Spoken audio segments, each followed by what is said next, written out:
Everything always starts the same way. A girl stood in front of the castle. A gloomy sky, damp drizzle, and an empty garden. A young lady with bright red wet hair brought a coin to her mouth, threw it into it, and swallowed it. Water flowed down his sharp chin, returned again, 17 again. As on the first page, violet eyes looked sad.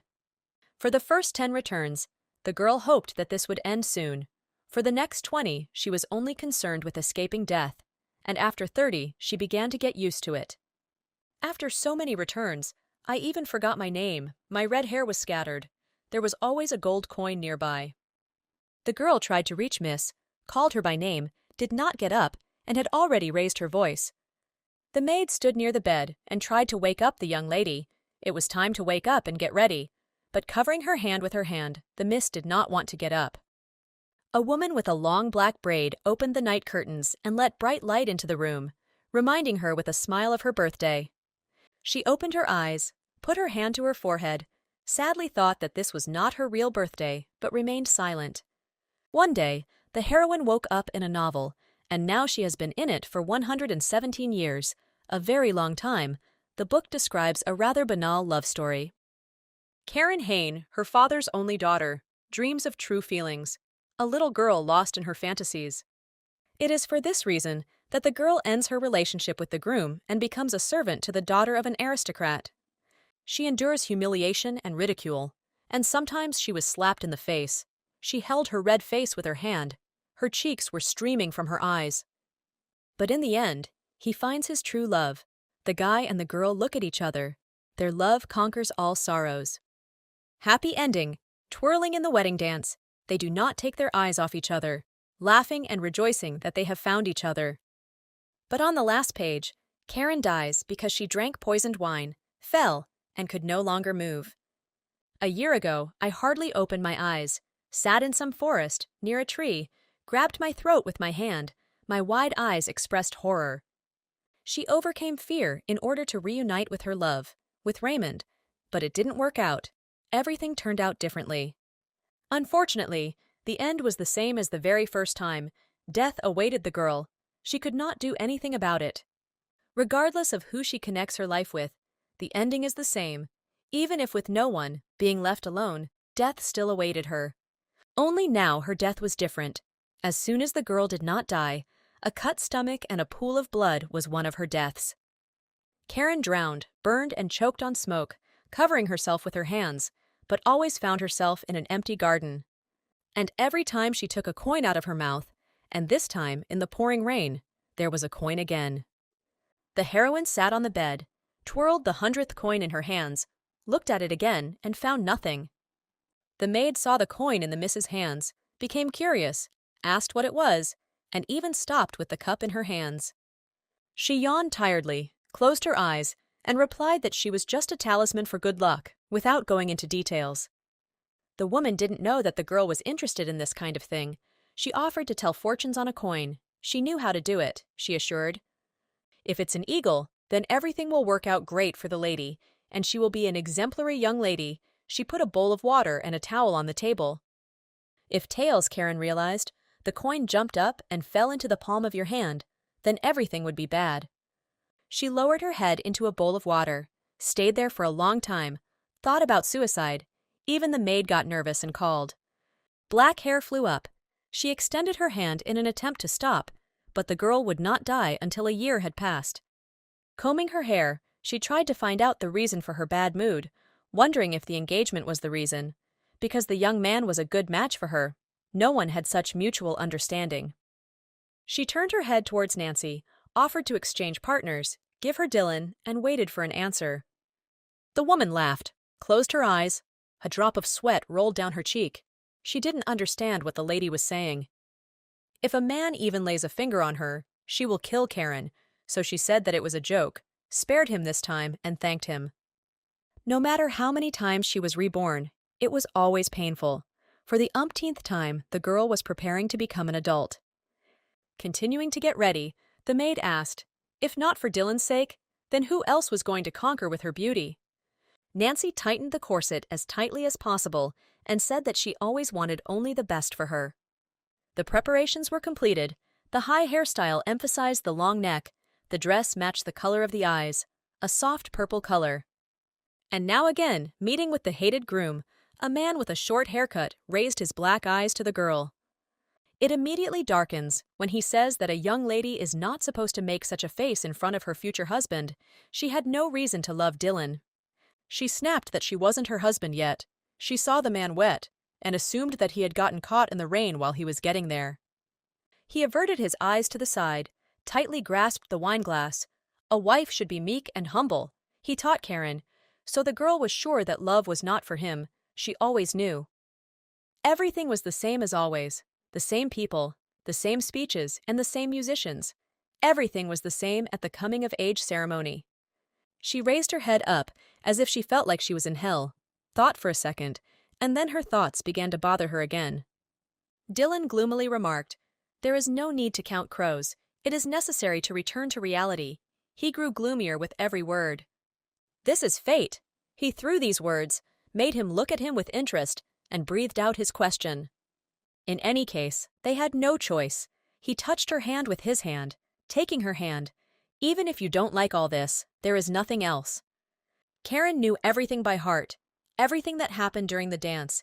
She made her look at herself and muttered about a smile. "Don't forget it." Whirling in the dance, he asked to smile, because everyone around him was laughing at him. However, the whispers of people could be heard throughout the hall. They felt sorry for the girl once again. He bowed his head, gritted his teeth. He didn't like how the lady behaved during the dance. He doesn't like being taken for a fool. Nothing new, everything the same. Coming-of-age ceremony. Grabbed the collar of his jacket, squeezed his hand tightly. She dragged the man along with her, something she had never tried. Tried to break free from the grip, shouted indignantly. She turned around, laughed, didn't understand his indignation. They were engaged, didn't see any problems. In the room, she leaned on the man, wanted to try something new, leaning closer and closer. The guy huddled in fear and ordered him to take off. Karen was straightening her hair. She and the man were silent. No one wanted to be the first to start a conversation. Turning away from each other, a lady stood in front of the mirror, fixing her makeup and hair, and a guy was fastening the buttons on his shirt. Turning his head towards the bride, he said that it was her initiative, continuing to fasten the buttons. She exhaled, narrowed her eyes, looked carefully, and understood that she would not get any emotions from him, which is what she expected. She ran up to Dylan, grabbed him by the arm, asked him to lead him into the hall. They had 3 more dances to go. Looked at the guy's lowered head. Men and women whispered in the hall.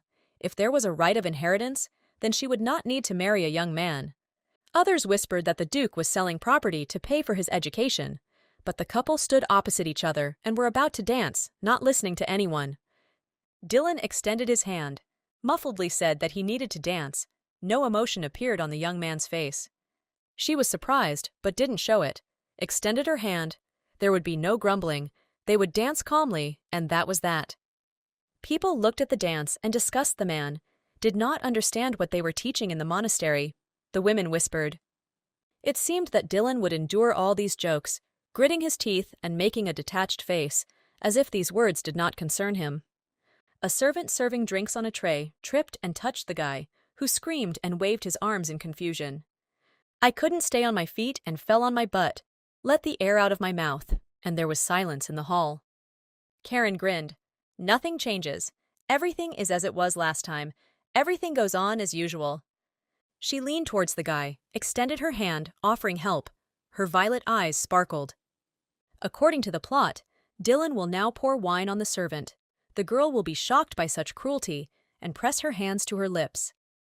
The man got up without the help of the miss, turned his head to the boy, drove him away, unexpectedly for everyone. The servant tried to immediately leave the hall. He stood again in front of Karen, extended his hand, without raising his eyes, muttered that they needed to continue, to which she gave her consent. The heroine was surprised. For the first time she continued dancing. She wasn't even ashamed. She looked at him with her mouth open. She was embarrassed. Her eyes sparkled with joy. Dylan, who had not changed for 99 years, suddenly changed, which meant that everything else would change. Red hair, violet eyes. That's what the eternal Karen looked like. A sharp chin, high breasts, that's all she was. Having spent 100 years in her body, the heroine noticed a pattern and examined the coin in her hands. Everything always begins in the garden. After living for 1 year and dying, the character returns to the very beginning. Every time a coin appears in my mouth, I squeeze that same coin in my hands, rolling it with my fingers. If she breaks the system, will she be able to stop everything? The girl wondered, looking at herself in the mirror, and tossed a coin. She tried a lot of things, tried to gain weight, ran away from home to do charity work. It even happened that Karen fell down the stairs and tried to commit suicide, but nothing worked. She lay in her bed and wanted revenge on those who left her to rot, her eyes wide open and looking up, unable to utter a word. She lowered her hand, a coin fell out, but there was no one to take revenge on, or rather, those people had not done anything yet, so there was no point. The memories were carried away at the moment when, with a wound on her stomach, she asked Dylan to save her, but he only disinfected the wound and broke off his engagement with her, leaving her alone. She spent a whole year in bed, and a man looked after her. She tried to seem stoic and constantly said that everything was fine with her. She still died a very miserable death, the cause of death being blood poisoning caused by the bite of a wild boar. The girl recalled her lives and deaths. In one of them, Isola screamed that the man was taken from her, so she would punish her. She didn't kill directly, but she did something worse than death, although she tried to explain to Karen that she was not to blame, but no one wanted to listen to her. They poured hot water on her. Thinking that with such a disfigured face no one would love her again, she died from burns.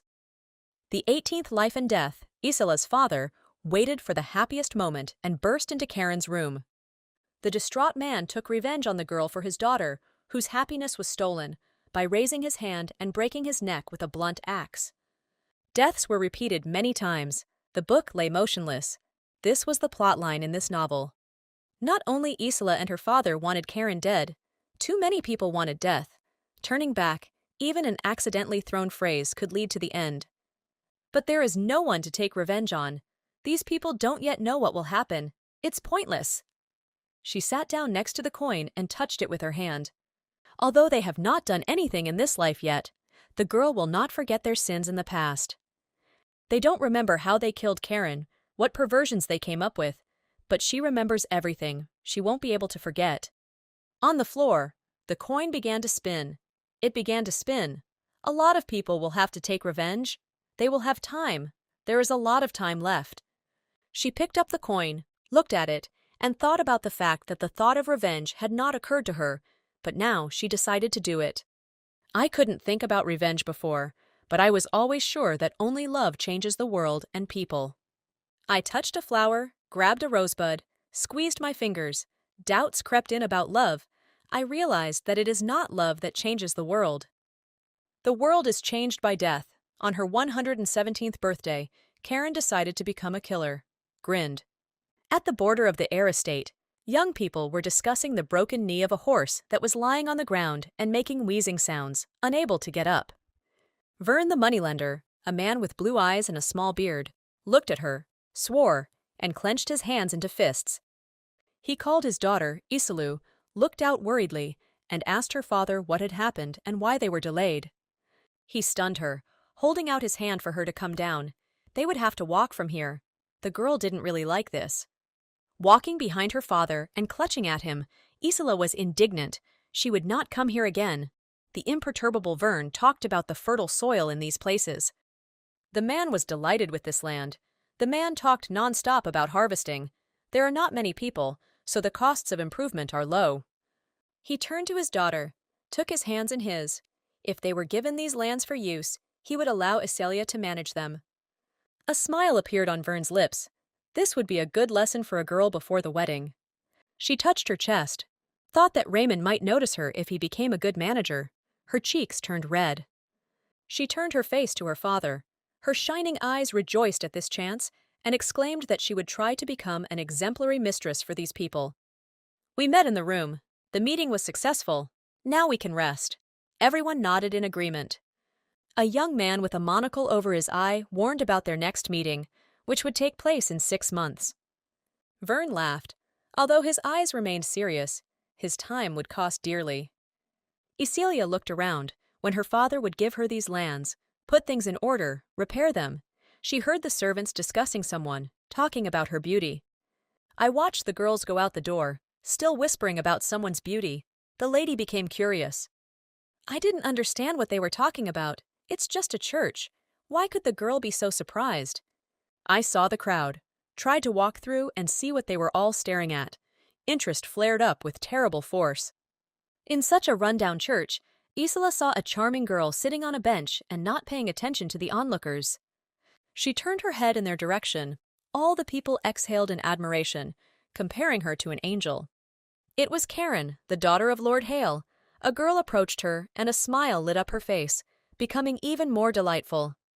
Iselia noticed that the girl's clothes looked worn, and there was no jewelry.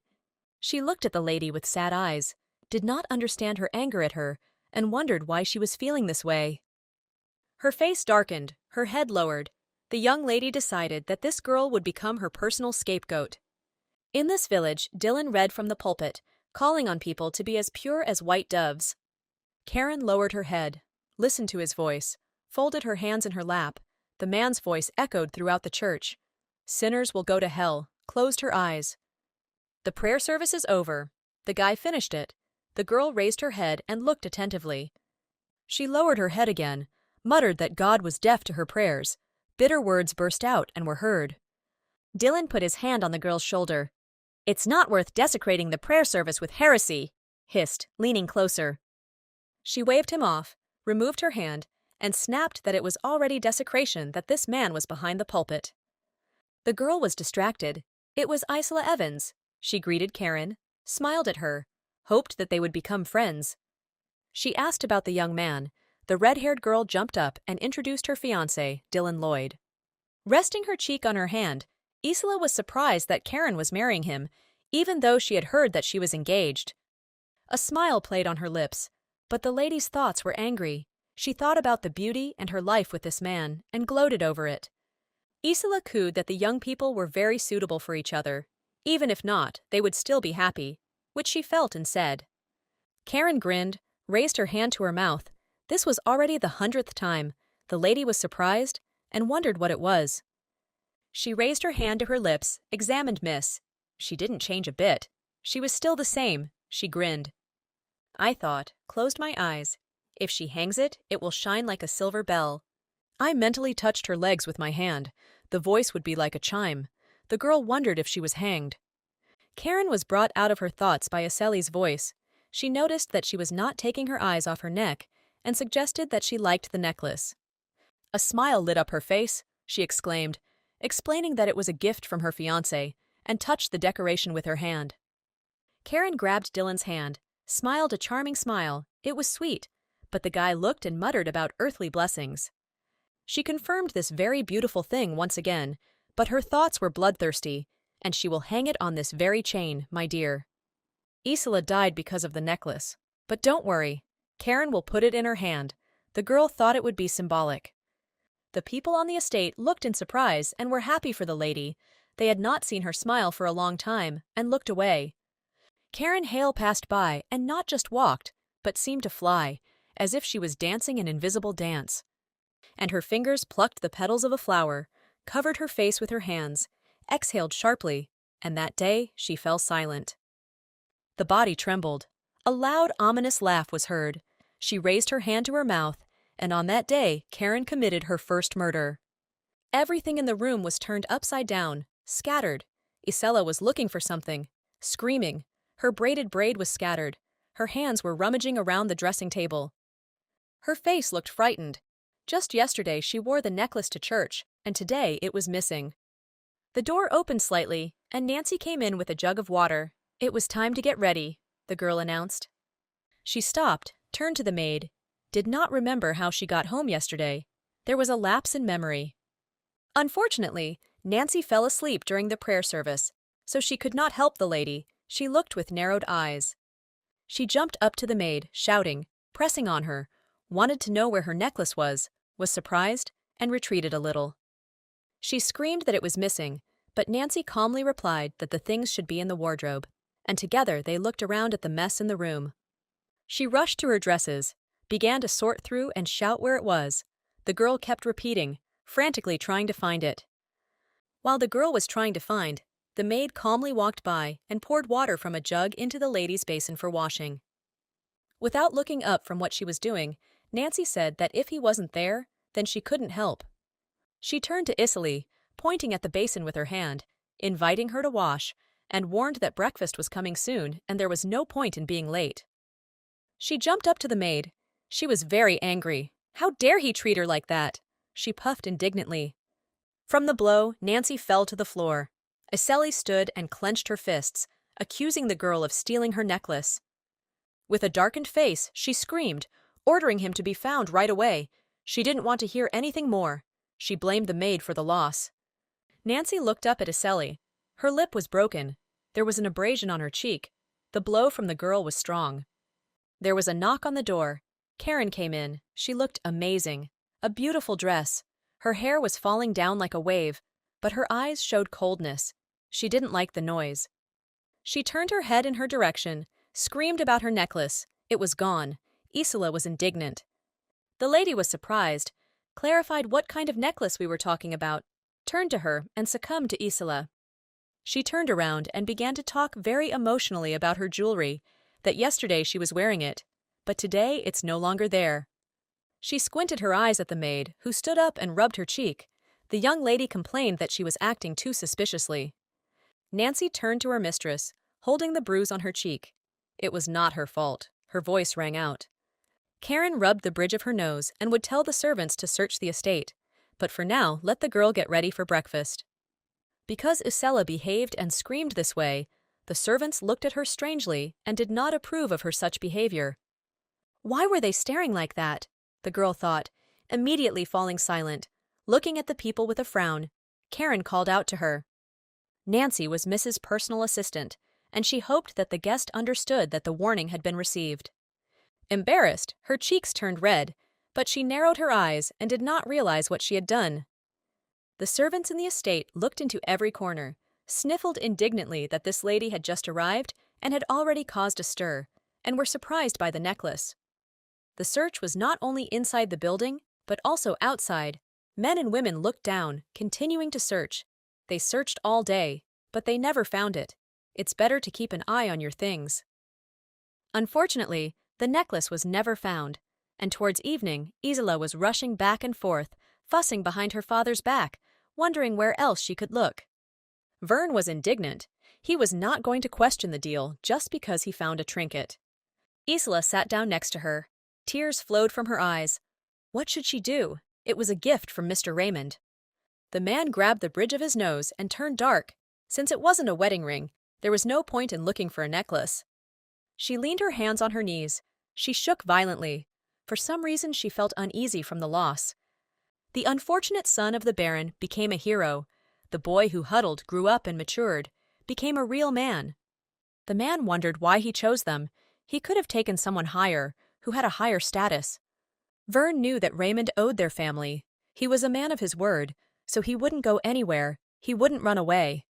He turned to his daughter, took her hands in his, offered to buy a similar necklace, but the girl screamed she wanted exactly the one the guy gave her. Hearing this, Vern stood up, said to Isley that it was her fault and she needed to take care of her things. She mumbled irritably. The girl walked slowly along the empty long corridor, bitterly thinking that if the guy found out about the loss, he would be disappointed. She pressed her forehead to the wooden door that led to the chambers. She was tired of all this and had a desire to leave here. As soon as she opened the door to her room, a surprised scream escaped. She stared, trying to understand what was there. Iseli's necklace lay on a snow-white dress. The stones sparkled in the dark. But she saw who was wearing her necklace, screamed in fear. Beads of sweat ran down her face. Her mouth parted in surprise. Her legs carried her on their own, saying that she was dreaming it all. It was all a dream. Fear enveloped the girl. Iseli ran out of the room, holding her skirts in her hands. Tears covered her path. Sweat and tears mixed and dripped onto the floor. She closed her eyes and screamed. She just gave her a weak slap. Why was the girl dead and in her room? Her foot tripped over another. The girl fell head over heels to the floor, didn't understand what she was doing in the room, didn't even remember her name. The skirts flew up. The girl fell to the floor, hit her forehead. screamed, and her scream rushed along the empty corridor. She rose up on her elbows. Her whole face was in tears. She didn't know what to do. She repeated that it wasn't her fault. She didn't want death. Someone stopped in front of her. The girl did not raise her head. Only the thought was beating that they should not see her here. Otherwise, they would think about her. She killed the unfortunate thing. She clenched her teeth, began to raise her tear-stained face, and repeated only one word, as if wound up. Karen looked at her, smiling. She was curious why the girl was not in her room so late. She raised the lantern in her hand and saw that Isla was too pale, like a corpse. The comparison was timely. The girl raised her red and tear-stained face, tried to laugh. She was afraid that she would be mistaken for a murderer. She imagined Karen pointing her finger at her, accusing her of killing her maid. The way the servants detain Isla, the way the rope is tightened around her neck. This won't work, she decided. She's not a murderer. She heard Karen gasp, froze, and did not breathe. It seemed to her that she was covered in blood and was scared of the lady. She raised a trembling hand. All her fingers were covered in blood. Anyone would have thought that she was to blame for the death of Nancy Isola. Karen leaned over to the frightened girl, extended her hand, and asked her to go with her. Stretching out her hand, she smiled, lowered the lantern a little lower, and promised to keep the girl's secret. Accepting the girl's hand, she blinked her eyes in surprise, pretending that she didn't know about any secret. She pulled Isla closer to her, whispered about menstruation, her violet eyes staring. Karen was very surprised that the trail of blood led towards the servants' room. The cloak was hung on the back of the sofa in the girls' room. The red-haired girl was tying the lady's nightgown. Whatever it was, she was glad to help, she said. Isla squinted her eyes, frowning, wondering if she knew anything or if this miss had set it all up. She turned to the imperturbable Karen, who continued to tie the ribbons of her shirt, and complained that something terrible had happened in her room, something the girl decided had frightened her. I've never seen anything more terrifying in my life, a necklace on a corpse with eyes wide open. When they were already sitting on the sofa over a cup of tea, Karen tried to find out what she had seen and touched her trembling hand. She calmly turned and spoke about the corpse in the room. Iseli made a sharp turn, wide eyes and a scream. This was the reaction that followed. She raised her hand to her lips and whispered that the building was too old, and that ghosts roamed at night, and a smile appeared in her eyes. She extended her hand to the tea set and repeated that all this was true. This happens to her too. Visions. She closed her eyes, fished a flower out of the cup with a spoon, and continued that she would soon get used to it too. Isela closed her eyes, inhaled the smell of tea. She must have imagined everything. She was too tired today. She turned to Miss, holding a mug in her hands, and asked to be escorted to her room. Karen looked at her, smiled calmly. Of course she would accompany her and help the girl. The girls stood near the closed door to Isela's room. One warned the other not to be afraid of anything. She opened the door slightly, reminded that these were just visions, and a smile appeared on her lips. She pressed her trembling hand to her chest, reassuring herself that the door would open now and nothing would happen, just a vision. And there really was nothing. A clean room with a carpet and a made bed. Moonlight poured through the windows. Coming closer to the bed, the girl saw a hat, and under it the very necklace that everyone was looking for today. She put her hand to her chest, closed her eyes, trying to calm down, glad that everything was fine, although it was quite strange.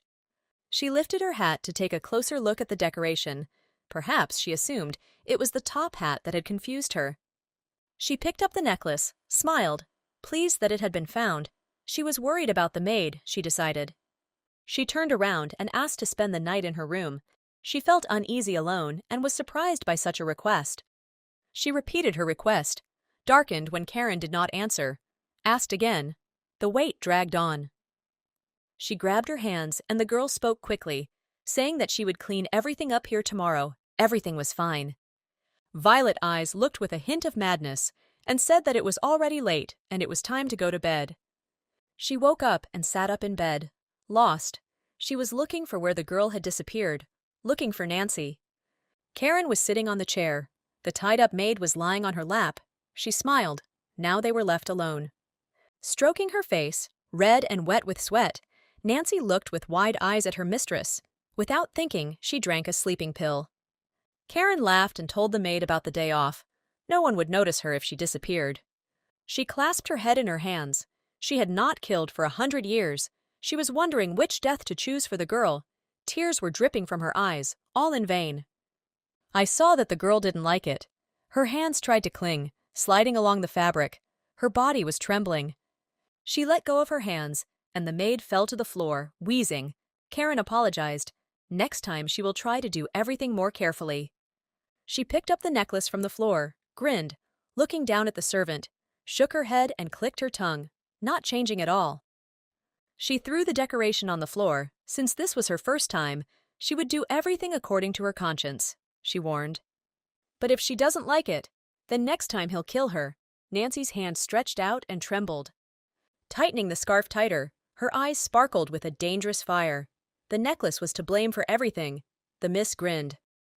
She leaned her trembling hands on the bed, and then Nancy died, stating the fact. She tore off the fabric. The girl clearly felt how her breath was fading, how she still fought for life, but lost. I remembered Isalu. She said that she saw the corpse and was horrified by this fact. She was definitely not lying. There was a crash. It was the fabric being torn by her hands. She wondered who stole Nancy from her, how this could happen. She was at a loss. In rage, she tore her dress, laughing at the same time. Who dared to steal her fun? Karen was indignant. She sank to the floor, bent over. It was a failure. She fussed with Iselia for about half an hour. Her hands were shaking. Her eyes widened, and she realized that all this was a figment of her imagination, and Nancy's murder she had only imagined. She lowered her head, drooped. Nancy's murder turned out to be just an illusion, the lady thought with regret. She tightly squeezed the fabric of the dress, and the feeling of pleasure was only imagined, she sadly noted. She experienced such feelings for the first time. It seemed that Karen was going crazy, but after 100 deaths, all this is not surprising. A tear fell onto the floor. Tears ran down her face and dripped down. She raised her hand, clenched it into a fist, and laughed out loud. She raised her eyes. Her crazy gaze stopped.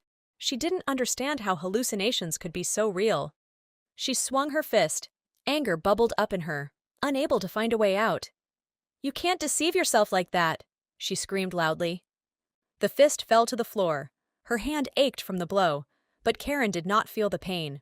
Rage obscured everything. She bent down. Her hair fell out, covering the girl's face. Next time she would kill Nancy in Isola's room. She raised her hand, on which a bruise was already forming. Then she would not keep her promise, she thought bitterly. She straightened her back and tried again. In the darkness, the silhouette was illuminated by the moon. Tears dried in her eyes. The tears dried up, and I decided that I would definitely try, but with someone else, not with Isola. She went out into the corridor. A man was walking along the long corridor. She stopped and began to wait for him to approach her. I met Karen Barry earlier than planned. The man ran up, grabbed her hand, demanded to know what had happened, and shouted in alarm. I saw that there were abrasions and bruises on my arm, and asked permission to treat and bandage my arm.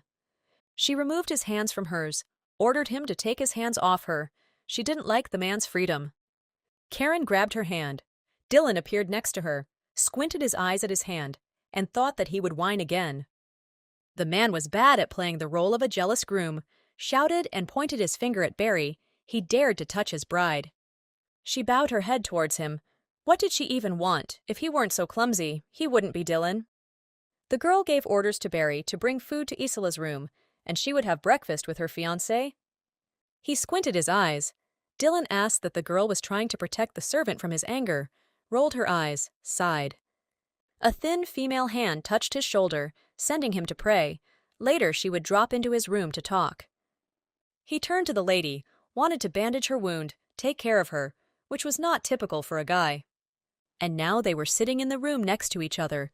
The fireplace was burning, giving its warmth. Dylan leaned towards the girl's hand. She shuddered and screamed when she was treating her hand, stopped and looked at her.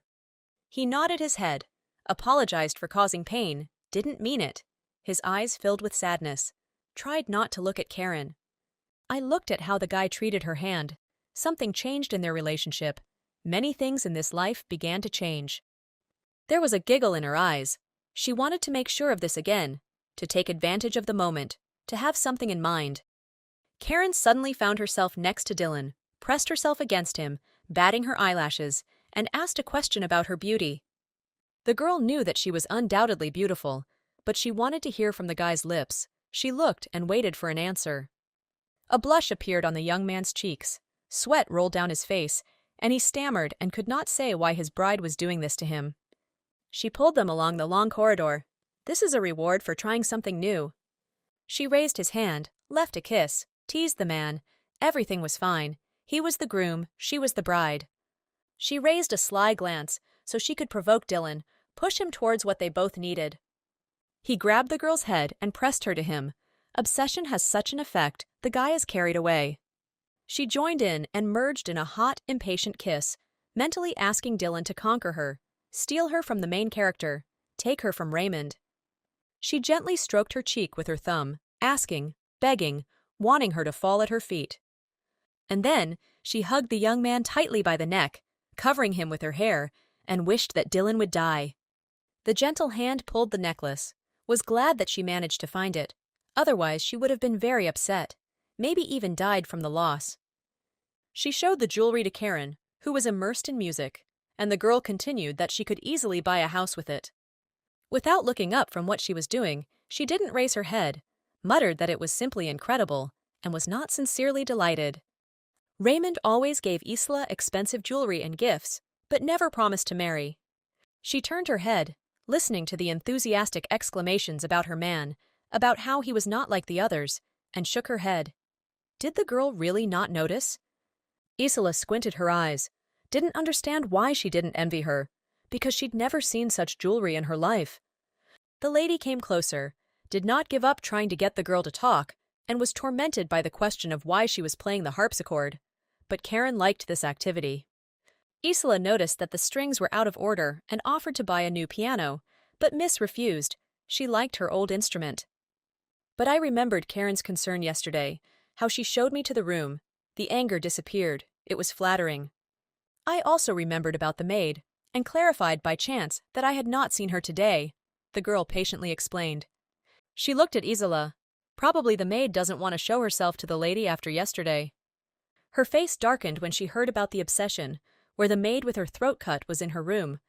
Karen asked her again, but she waved her hand, repeated. She knew it sounded crazy. Such a coincidence cannot be, because the mistress did not touch her throat. She remembered how she killed Nancy and what she did with her. In her room, Isla was fidgeting, walking around without stopping, kept thinking about where the girl had gone and couldn't stop. She raised her hand to her lips. Nancy took a leave of absence due to a bad mood and stared down in shock. Approaching the headboard, she thought that she would like to see the maid herself, and moved her hand thoughtfully. She looked out the window. No one had seen her since that day, she remarked sadly, and could not help but think about anything else but the maid. There was a creak of the door. Isla turned around in fear, looked at what was there and who was trying to get through. She closed her eyes, was very scared, but it turned out to be just a fireplace, exhaled and calmed down. She had just calmed down and pressed her hand to her chest when there was a knock on the door. The girl jumped. Her eyes widened in fear. The door opened and a girl came in, holding a letter in her hands, turned to the lady, pointed to the sheet, and the letter to her.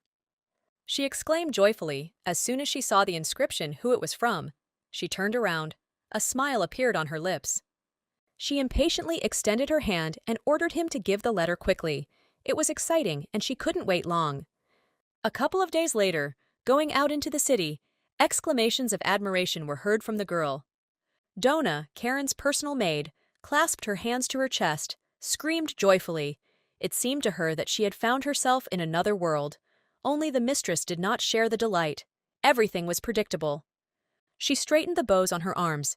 She needed to find the one who cut the throat of the maid Nancy, a matter of the first importance. Soon she was having a coming-of-age ceremony. Once, Karen remembered that she wanted to run away from it, but she met a boar in the forest, which killed her. But now everything is different. Instead of Nancy Donna, the girl was looking at the jewelry on the counter, laughing carefree. She is sweet and liked by the cab driver, who bought the girl's favorite jewelry. Although the mistress liked Nancy more, she covered herself from the sun with her hand, no matter what variety Karen thought. Maybe something unusual will happen at the holiday, I hoped. Then the maid suggested going to the circus. Karen became interested. She had never been to the circus, but once she was with Nancy at a concert, it was interesting. She agreed, grabbed Dona's arm, her eyes sparkled. Bari squeaked in displeasure and turned away. The girls were delighted, squealed, and hit their palms when the man agreed to buy tickets. While they know what they will do, Dona could not keep up with Karen, shouting that she did not think about such success. Without turning around, the girl wanted to know the reason for this opinion. Because the servant's requests are not always fulfilled, she listened to the young girl's speech and remained silent. She was trying on a hat when the maid continued her speech about how, in her opinion, there were too many servants on the estate. Dona talked too much. Karen closed her eyes, hands straightened the hat on her head, fluttered around putting things in order. There were a lot of servants, but the owners continued to hire more. But when Mr. Evans and his daughter arrived, there weren't even enough servants, and they threw up their hands. The lady asked about work. The young girl became embarrassed.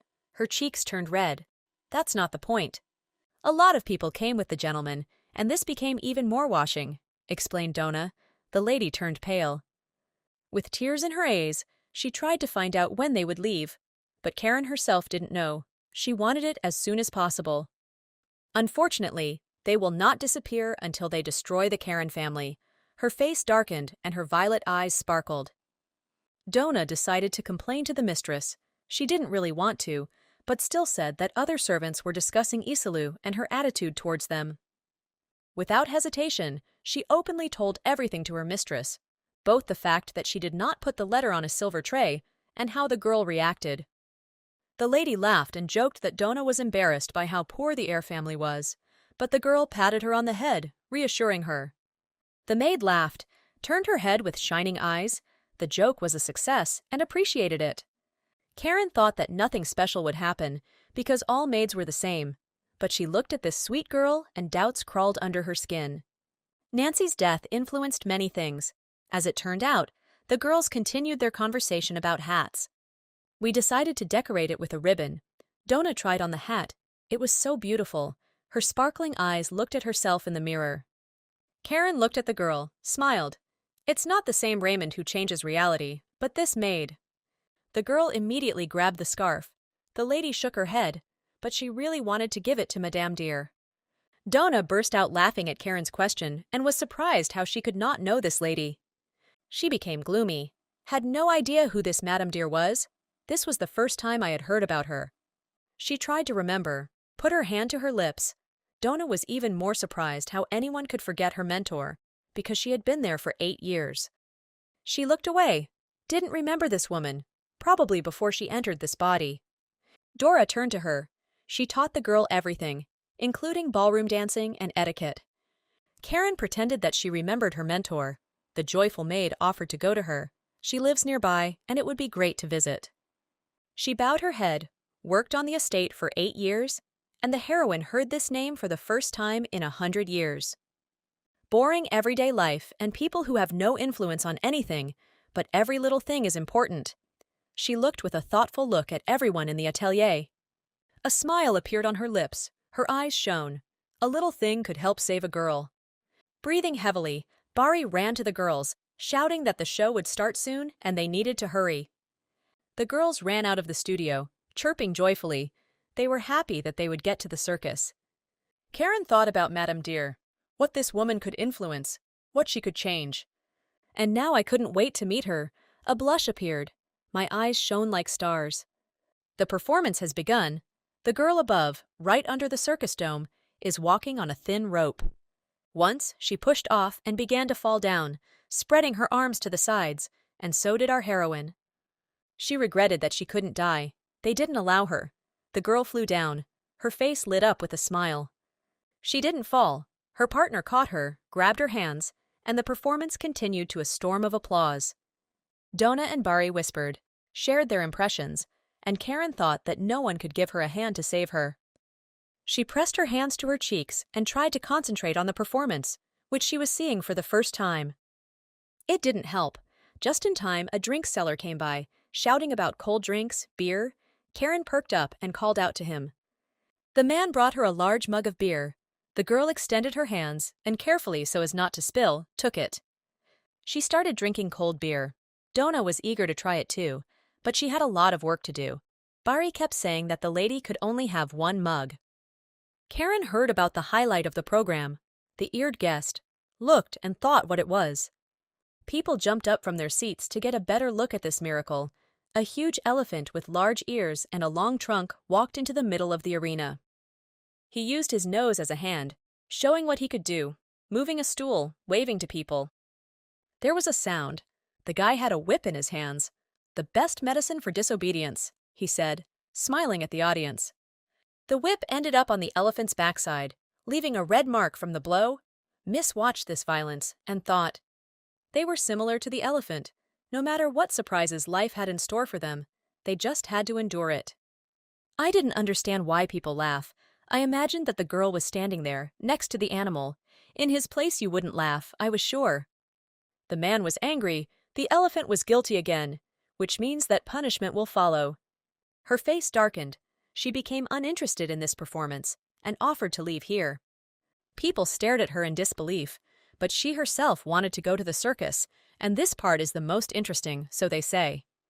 The seller leaned over and inquired about how she was feeling. The show here is always the most exciting, but the girl didn't listen. She raised her hand to her hair and replied that this sight was not worth her attention. It sounded rather rude, but that was the reaction Karen wanted. She removed a strand of hair from the earring. It sparkled, and a barely noticeable smile appeared on her lips. The whip fell again on the elephant's backside. The man shouted that he should look here and gave orders. She raised her hand to her lips, first reacted to the sound of the glass, and now to her earrings. This means something. Maybe smarter than it seems. The elephant looked at her with his own eyes, no longer listening to his owner at all, causing the man to curse behind him. She looked with a crazy look, as if she had lost her mind. Inspiration came. She wanted it to be like this. As if he had heard a mental call, the elephant raised his front legs, tired of humbly enduring the beatings, and now resisted it. The owner screamed, asked people to urgently leave the dome, quickly run to the exit, and shielded them with his hand from the angry animal. Donna and Bari jumped up to their mistress, asking her to leave quickly, but Karen did not move. She could not take her eyes off him. Everything is correct. It's time to get rid of everything that weighs on the animal. He threw everything in different directions with his trunk. As if he heard the girl's order that he needed to gain freedom, he rushed forward, straight at Karen. But someone covered her, screamed loudly. The girl's eyes widened. She couldn't believe that someone covered her with herself. It doesn't matter. She still wouldn't be able to escape. The elephant's leg almost touched the heroine's face, but she looked at it enthusiastically.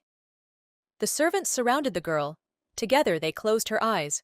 She swore. She didn't like it. She took a tiny step towards the elephant and asked him to leave him alone. I stopped next to an animal lying on the ground that was not breathing. It's no secret who did it. The man asked if everything was okay with them. This role had long been assigned to only one character. The heroine knew. The servant grabbed Karen by the hand, rudely asked him to move away, and tried to take him away from the dead elephant. She looked to the side. She recognized him. It was him, the same person who was very dear to the character. This was a man, her betrothed, who did not yet even know the girl's name, a sharpshooter. Raymond Saris entered the circus, yellow eyes watching the whole situation, compressed lips and frowning eyebrows betrayed his emotions. Karen ran along the brick path. This was brewing from the very first page of the book. The moment Raymond appears in front of the girl, the whole world tends to end. The heroine's whole world collapses.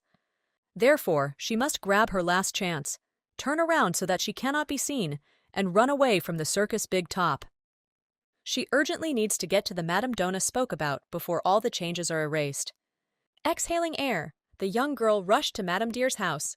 She did not want changes, but little depended on her. For the first time in 100 years, she saw an elephant, but he died and she didn't, so she needs to find another way for the two of them. She stopped. Sweat flowed down her face. Her chest rose sharply. She was out of breath from running. She recognized this place. She remembered that once she was attacked in this place by two men. One squeezed her hands, the second touched her face. She raised her head up, looked at the sun. She still has a little time. The heroine has already met Raymond, so there is no need to be afraid of anything. If you follow this road, you can get to the mentor's house. There is very little left. But a hand blocked the way. The question was asked in a rough voice. The stranger asked about the rush at such an hour. Two men blocked the way. They were sure that the lady was from a rich family. At first they smiled, then the smile turned into a grin. A dirty hand touched Karen's cheek. Questions kept pouring in from these men, about her husband, about her age. She swung her hand down, got stuck in it for the second time. The guys opened their mouths at such a gesture. They were shocked by the behavior of the young lady. But I already had a meeting with Raymond. I squinted my eyes. I thought, probably, the result of changes, or the circus doesn't count at all. A voice brought her out of her thoughts, and her hand, which again touched the girl's soft skin, ran her fingers along her cheek. The man tried to remember where he had seen the girl, but then the second guy intervened and exclaimed, recognizing the Lord's daughter. A girl blessed by God. That's what everyone thought. When at birth she was predicted to become the luckiest woman in the world, but the heroine found it funny. She couldn't even die calmly. She remembered all the situations of suicidal actions. He grabbed Karen's hands. The man leaned over and growled that everything has its price. He decided to let go, because the daughter of a lord, but not for nothing. The order was given to the second one to search the girl, and the guy began to feel all the clothes, all the pockets. She screamed and tried to get out, but could not. When the boy picked up Karen's empty wallet, they were surprised, shook it for clarity, but nothing fell out. The man swore. How could this be? The second one wheezed indignantly. She is the Lord's daughter. He pushed the girl hard, fell to the ground, hit herself. He screamed. There were so many trinkets, and the wallet was empty. He hit him in the face with his hand. Karen lowered her head. It hurt. She raised her face to the man, called him by name, began to reprimand him about the time for styling, becoming more and more gloomy with each word. There was a masterpiece on his head. Hans exclaimed in surprise. His name. The girl knew his name. He blushed, but did not lower his hand with the hairpin. With difficulty, she rose to her feet. Even if she gave away all the jewelry, the guy's wife would not stop despising him. She looked with a grin on her lips. She didn't care if she was killed, beaten. The man would simply be shot. Karen concluded. She knew the outcome of today. Hans wanted to shut the girl's mouth, gave an order to the second guy. He understood that she was overcome by panic. She breathed out Thomas's name. An abrasion appeared on her cheek from the blow, and a bruise quickly formed on the delicate skin. Even after this, a smile appeared on his lips. If he dies, then his daughter will come to work on the estate as a dishwasher. The girl calmly told what would happen in the future. And then she will die. Thomas exclaimed in fear, raised his hand, but was unable to strike again, and recoiled. A small knife appeared in his hand. His hand clenched tightly on the handle. He couldn't even speak in rage. Anger was seething. Karen was sure that Raymond would now appear and save her, join him, and again love would conquer everything. No matter what happened, it was unchanged. The girl ran at the knife, shouting for the man to kill her, screaming and swearing loudly, and the knife was already near her throat. The knife in her hands trembled. The girl's pressure knocked her out of the mood. Karen squinted her eyes and waited for the man. Suddenly, Thomas leaned forward, and the heroine's eyes opened. She let out a wheeze. She couldn't believe that this was the end. The character sank to the ground without raising her head. It seemed that she had miscalculated. Hans grabbed Thomas by the collar, shouted and scolded him. Instead of Nancy, it's now Donna. So it's difficult to predict now, she lamented, pressing the wound. Tears dripped from her eyes onto the ground, and she exhaled what was very painful for the girl. But they rudely covered her mouth. After so much time she could not get used to the pain. She heard that they would now get rid of it. Hans stood up with his victim, pressing the girl to him and also covering her mouth, hurrying his friend. Thomas swung a sharp knife. The thought was beating in Karen's head that this was the end. She was really going to die. But this did not happen. The girl sank. The man's carcass fell on her. It was too late.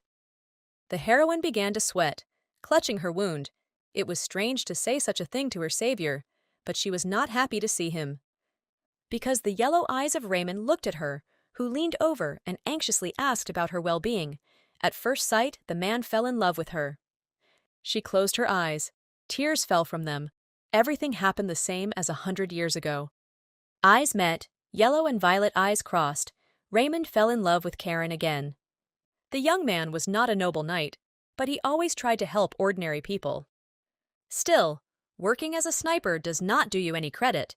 You took aim at the man who gives the orders. He shot successfully. After this mission, a barrage of criticism rained down on him. Only cowards shoot from the bushes. But with each successful mission, this criticism became less and less. People died, elevating Raymond. He single-handedly killed about 300 people, standing mentally over a mountain of corpses, holding his weapon in his hands, and thus became a national hero. Yellow Eyes looked at the patron. The nickname he was given was the Golden Devil. The pseudonym suited the man. There were rumors that a deal had been made with the devil himself to achieve such perfect accuracy. People admired him, were in awe. Suspicion gave way to great love. They tried to be like him. Subordinate Zen was always next to the young man, bringing food, treating him to tea, and looking after him. And everyone who knew Raymond understood that that terrible nickname did not suit him at all, and his assistant knew this too. He closed his eyes, even though he was tired, but caring for the servants and his subordinates came first. There was no answer why fate brought these people together, but apparently it was destined to be so. Raymond carried Karen in his arms, closing his eyes. While walking down the street, he gave the order to bring bandages and clean water. The servant understood and ran to carry out the order. Rising with his burden into the carriage, it was not typical for a man to wander through the streets of the city. Zen looked back at the owner and ran to carry out the assignment. In the carriage, everyone sat opposite each other, while Karen lay on the lap of the main character. Donna and Bari looked lost. An attempt to talk to the girl and tell her what she did with the wounds was unsuccessful. Karen opened her eyes. The maid asked what the guy was doing on the Lord's lands, but he had a personal matter. He also mentioned the bride. The maid screamed. This was news to her, and asked if she had heard correctly. After hearing about the bride, Karen made a sound of pain, as if she had just come to her senses. Donna jumped and immediately began to show concern. Raymond squeezed his hand. Yellow Eyes narrowed. The young man said that thanks to the corset, the blow was softened. The character thought about it, raised his hand. It's probably worth checking if everything is in order there and taking off the corset. Karen turned around, lay down more comfortably on her knees. Everything was very quickly. The guy started babbling that he had thought the wrong thing. Donna cried out, pressing her hands to her mouth, accused the guy of shamelessness, reassured him with a gesture. They were almost there. Barry screamed at the man when he heard the mistress scream in pain, but she calmed him down, saying that the abrasions and wounds hurt. Karen grinned. She correctly realized that her wound was just a cut. Sarcasm flowed from her lips. Raymond shook his head, denying his words. He didn't mean to be sarcastic. He simply said that the wound was not fatal. She closed her eyes, turned away. She admitted that she also didn't want to speak so rudely. Her head was spinning. She was about to pass out. She opened her eyes again, saw Donna sit down next to her, and there were already tears in her eyes, and began to fuss over nonsense.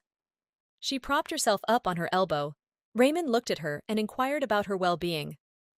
The girl indignantly turned her face to him. She was bleeding. She was not feeling well. The guy apologized. Looking down, he admitted that he is not very eloquent, does not know how to apologize, and calming down is also not his great job. She stood up, exhaled. It's not the guy's fault. It's just a plot in the book. You shouldn't be angry with him, the girl reassured herself. He hadn't gone out for a long time. She lay back on his lap. The lady exhaled. He was having fun. The young man saw an elephant for the first time, beautiful and huge, and shared his impressions with the lady. I looked and listened with the young man's sparkling eyes and agreed. It was simply incredible. Raymond closed his eyes and smiled. He was pleased to hear that the girl liked it too. Donna heard that none of the gentlemen had seen an elephant before.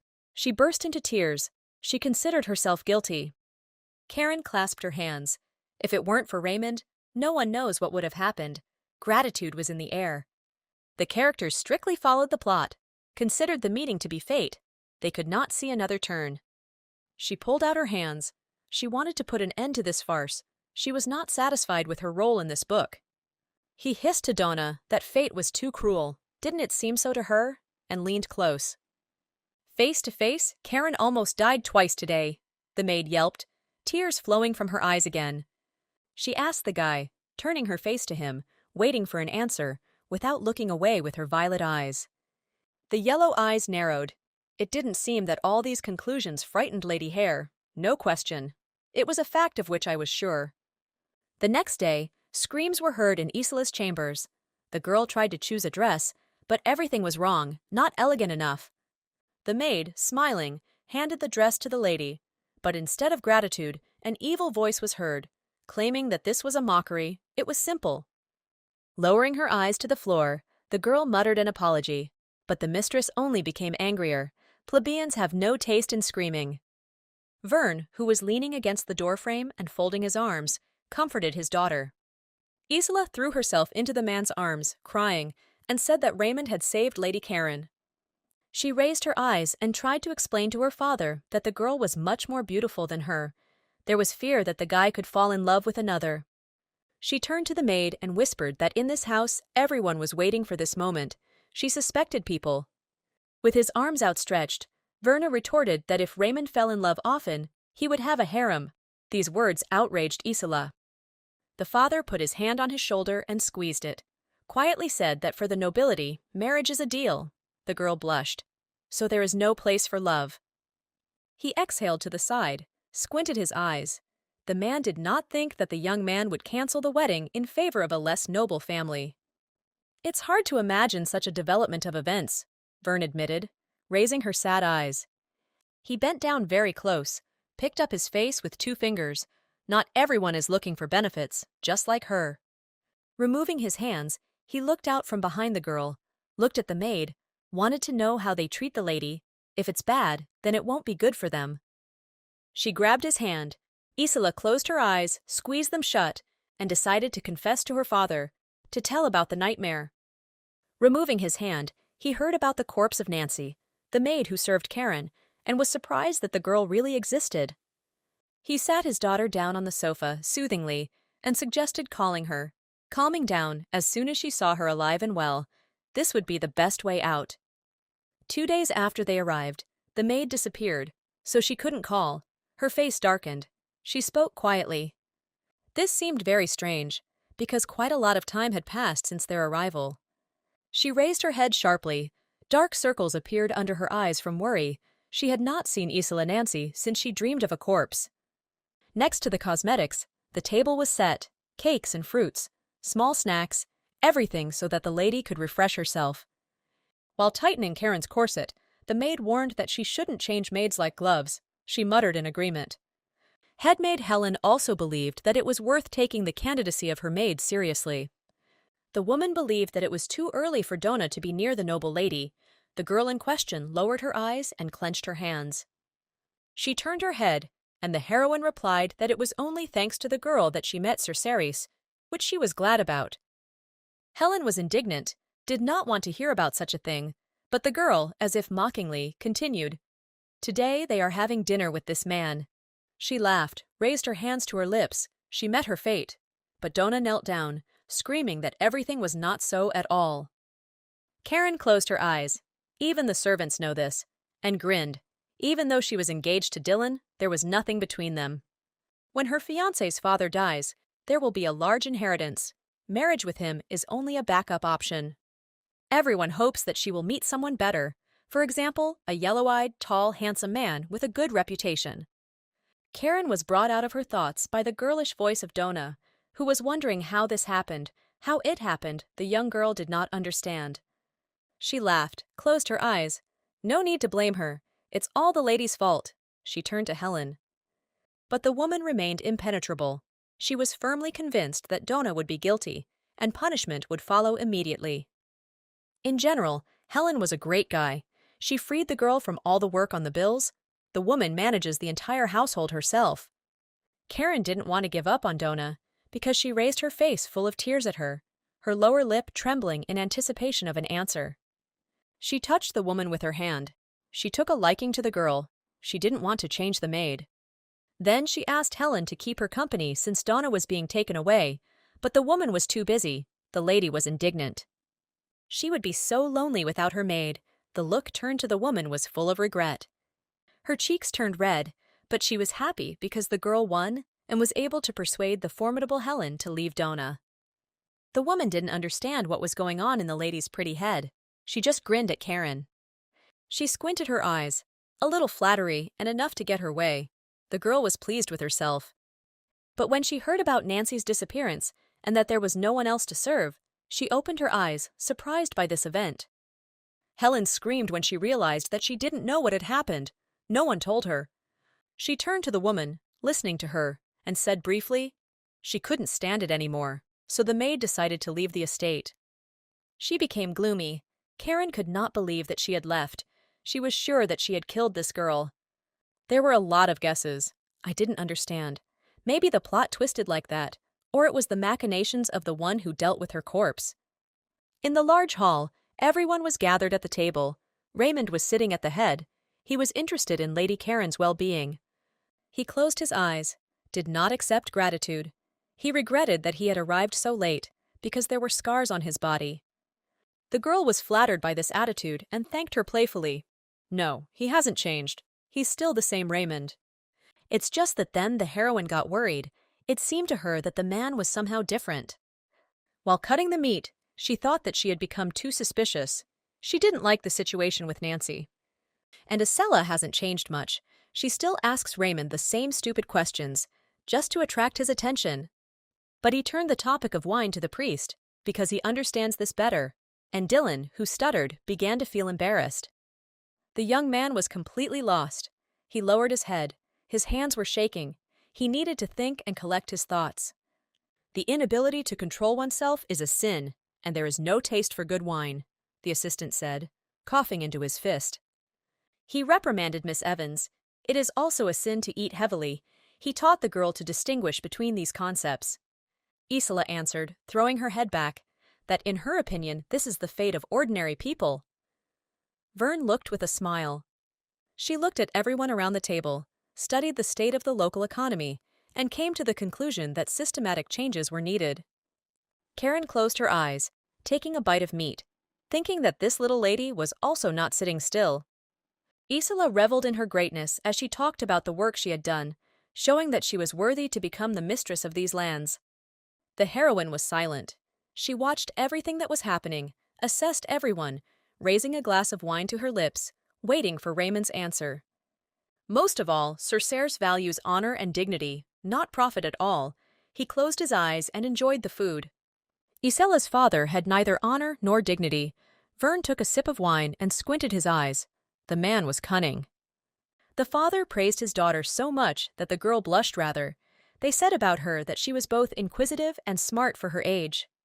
She pushed the glass away, thoughtfully thought that they were flattering her too much, and was amazed by this. She put the glass on the table. The girl didn't even suspect that the lady valued moderation so much. She drawled with sarcasm. The girl laughed, raised her hand to her mouth, and tried to explain that culture should come from the very top. She brought up the conversation about her jewelry and dresses. She had very little of them on, and turned to Raymond to confirm. He held out a napkin to his mouth, and only then began to answer. His brother taught him one thing.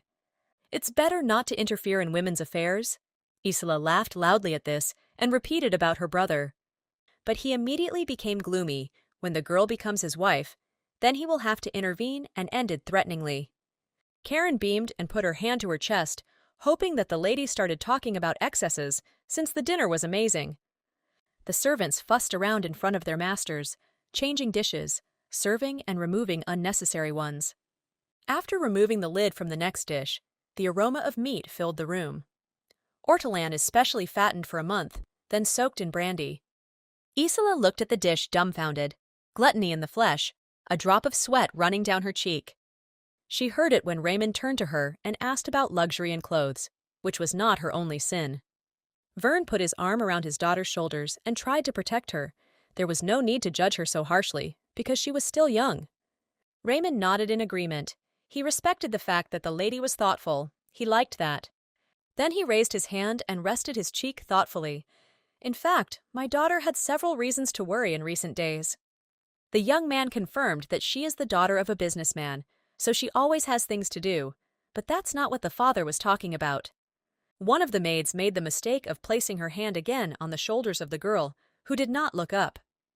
Already in this house, everyone knows about Nancy, the man confirmed, offering an olive on a fork. Gloomily, Karen spoke, holding a glass of wine, and loudly said that the maid had quit. Isola screamed, slammed her fist on the table, leaned forward, amazed that Nancy was not on vacation. The man confirmed that after her vacation, she came to him and did not work. She would not be able to work in such conditions. Karen was amazed who her father saw and who he talked to. Too many unanswered questions. Silence reigned at the table. The lady complained that it was boring now. The lord objected that sometimes there was nothing in it. Silence was needed. There are no more questions. Vern turned to his daughter, who was shaking without raising her head. The eagle was a delicacy, but Avens really loved eating these birds. On his estate, he could eat several at a time. I enjoyed this dish. The potatoes melted in my mouth, and the meat, I swallowed my saliva, was soft with fruity notes. It was all very tasty. I exhaled blissfully, but thought for a moment what seasoning was used for cooking. The Lord folded his hands and clarified what kind of thoughts were hovering in Vern's head, spoke about his delight, and laughed. The man looked at the owner of the house. He was indignant that he did not know the value of these lands, and even more so this recipe. He asked for another way to serve this delicious dish, but the Lord waved his hand. There were no more birds on the farm. Then he asked to invite the cook. The man appeared in white clothes in front of him, stood and clasped his hands, feeling insecure under the gaze. He squeezed his chin with his fingers and thoughtfully asked the cook what seasoning he used for that taste.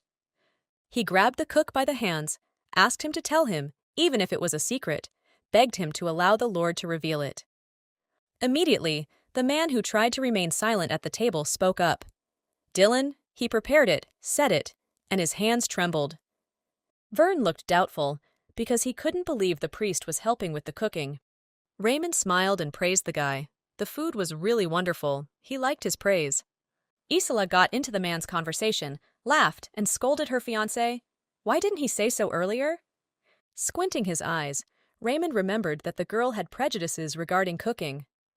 Raymond continued the conversation with Dylan. He suggested that food also has healing properties, and nodded in agreement. Darkened, Lord Avens thought that he needed to seize the moment and capitalize until Dylan was tied by marriage to the Hale family, then they would have the last word. He changed his position and asked that someone monitor the nutrition and health of the Avens family members. But the owner of the estate tried to protect the guy. He was not feeling well. There was no point in interrogating him. He got up and suggested that they take a break. Then they would continue their meal. The others also jumped up from their seats. Karen decided to go with them. Already in the room, sitting in front of her hold, Isola swore at the red-haired lady, considered her mean and insidious. Her face was full of tears, dripping onto the table. She didn't know what to do with her wealth and intelligence. She screamed, clenching her hands. Everything is useless. Karen's appearance is a winner, despite the lady's makeup and decoration. I looked at myself in the mirror. Tears blurred my eyes. I spent money on a dress, cosmetics, and my hair requires so much money to care for. I remembered my father's words about marriage, blushed, and knew that there was no love between my mother and him. The memories came back when the little girl saw her father's mistress, beautiful and young. The mother was also not distinguished by fidelity. She cheerfully and carefreely flirted with her father's driver. She bowed her head over the table when she met Raymond. She thought that the dream was nearby. Love, her girlfriend so longed for. It wasn't love at first sight, but the little shaggy boy caught the girl's attention. She wanted them to live happily ever after. Isola raised her head. She was determined that he would marry her in any case. He would get his.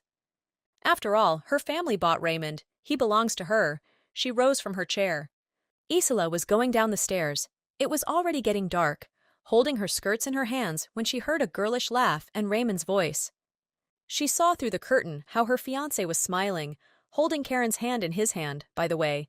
An eligible bachelor sounded from him. She was horrified by his words, how he dared to speak like that. She opened her mouth. Her face darkened with conjecture. A picture appeared before her eyes. Karen, covering her eyes, answered the man with sarcasm, but he smiled good-naturedly and leaned towards the girl. She looked up at him with her violet eyes and claimed that they had only met for the first time yesterday. But how wrong the lady was. The heat engulfed Isla. Droplets of sweat streamed. She couldn't believe her eyes. She looked and didn't understand how this was possible. Half an hour ago, everyone got up in the dining area for a smoke break, and Karen got up with them. Dylan followed with a surprised exclamation. The girl followed the men, hearing them offering each other a cigarette. She stopped. The heroine went out onto the balcony. She didn't like the storylines, but there was no escape from them. She was still curious about who came to her father. Nancy was definitely dead. She remembered how she killed the maid, how she tightened the ribbon around her neck. It seemed to the girl that she was losing herself every time, and soon she would not be able to distinguish between reality. She closed her eyes, looking at the rose in her hands. The heroine decided to rely on facts. Isla admitted that she saw Nancy's corpse. She would not lie. There was no doubt about the death of the maid. But remembering her father's words, he lied, the lady thought, remembering everything she had heard from others. The appearance of Raymond made the character perk up, turn around and laugh, trying to act at ease. Her personal nightmare, a man, smiled at her with a sweet smile, wanted to keep the lady company. The wine flowed down the glass, shimmered in the light. He offered it to the girl, but refused because she was wounded. The moonlight illuminated this couple. Raymond would drink for two. The smile never left his face. The girl laughed and joked that he could drink straight from his throat. He put the glasses on the table. He noticed that his presence made Karen angry, but she had no reason to be happy. Leaned close, looked with his yellow eyes, sure they would have a good time, whispered. Raymond did not move away from her, saying that the ladies voluntarily went to war just to see him. She feigned surprise, raised her hand to her lips. The guy grabbed the other. He was too confident in himself. He was counting. She mastered her emotions, said loudly that he had Lady Evans, and the man froze. He shook his head. He just wants to take care of the injured girl, that's all, nothing more. Out of the corner of her eye, Karen saw Isla, who was very angry. Anger completely enveloped the girl's figure. The red-haired lady tried to pull her hand away, piteously asked to let her go, but mentally prayed that this would continue to annoy the girl. Raymond begged and begged for just a second of her time, but she continued to resist, only pretending to be humble. It seemed to the guy that Karen was interested in him, because he was such a prominent groom. He straightened up, but did not let go of his hand.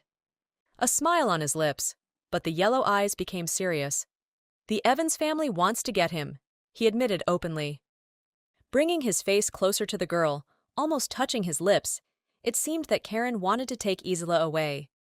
She shook her head, tried to justify herself. They met only yesterday, but the guy interrupted her.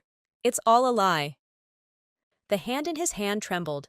She could not remember where they had seen each other, and admitted that she knew the young man only as a national hero. The man continued to argue, claiming the opposite. The heroine closed her eyes. In past lives, she asked him. She raised her sad eyes, as if he didn't remember her. Why does he always forget? Karen thought bitterly. Head up. The question is direct. The man thinks he is seducing his lady. No answer was required to this question. The guy didn't remember. He squinted his eyes and admitted that yesterday the girl called him by name, which means something. She lowered her head, grinned, and immediately blushed. This was expectedly confirmed by Karen. She had already encountered this. The heroine looked to the side, hesitated. The guy was silent, then admitted that Lady Isla loved him. Even despite looking at the young man, Karen felt the gaze of yellow eyes on her, mentally wondering why he was looking like that. Taking a step closer to the girl, he immediately noticed her. The heroine joked about the man's good eyesight. He extended his hand, attracted him by the fact that everyone idolizes him and looks admiringly, but not the lady. She seems to have known him for a long time. He touched her cheek, stroking it gently. Her face did not express an ounce of adoration. She looked carefully. This gesture, so simple, but made a tear roll down. In front of her now was her Raymond, the knight who saved the girl. Dylan appeared unexpectedly, grabbed tightly by the sleeve that was touching Karen, and angrily asked what the man was doing. He closed his eyes. Raymond shook off his hand. He said rather rudely, not at all embarrassed by his actions. The priest took his bride away. Don't let her turn around. It's time for them to go. He hurried. When I finally managed to turn around, I saw Raymond with Isela. In past lives, he always chose her every time, but now doubts were reflected on his face. She noticed the look of yellow eyes. If not for her changes, they would have been together. She bitterly regretted what she had done. Unfortunately, Karen admitted to herself that she did not thirst for love, but for death. Sitting down on the chair that Dylan pushed in, she was pleased that he was nearby. It would be easier to kill. But Raymond's suspicions would interfere with her. Everyone took their places at the table. The men exchanged glances. Karen was in her bloodthirsty thoughts. This time she decided to kill the main character so that she would have another path. Doubts gripped the girl. Whether he would fall in love with her again? Whether the usual plot would be repeated in this book? Vern was dissatisfied, spreading butter on his bread. Yesterday we stayed late. Why did he need to be disturbed today? It was Isela. She lowered her gaze, was embarrassed, but was adamant and remained standing in front of her father. She gave in to him. It was still not clear that something had happened to this Nancy. She tried to find out. I looked at my daughter. She again pestered me with the servants. I remembered the words of the Lord, who assured that everything was fine. He tried to calm her down, grabbed her hand, and completely trusted the words of the owner of the estate. The girl tried to give arguments why it was necessary to take advantage of the situation if the Lord was lying. A sharp blow of the fist on the table silenced the lady, looked at her father, and opened her mouth. He growled at his daughter to stop this. He couldn't do anything to the owner of the estate. He turned around, grabbed the girl tightly, raised his voice, let him stop worrying and sniffing. He shook the girl, shouted at her, could not contain his emotions. But unfortunately, Vern was on the Lord's territory and therefore could not do anything. The girl sank to the floor. Her father looked at her. It's better to prepare for the wedding. It will take place in any case. He pointed to the girl. He knew that he was simply consumed by envy of Karen. She pretended to be surprised, screamed, and clasped her hands.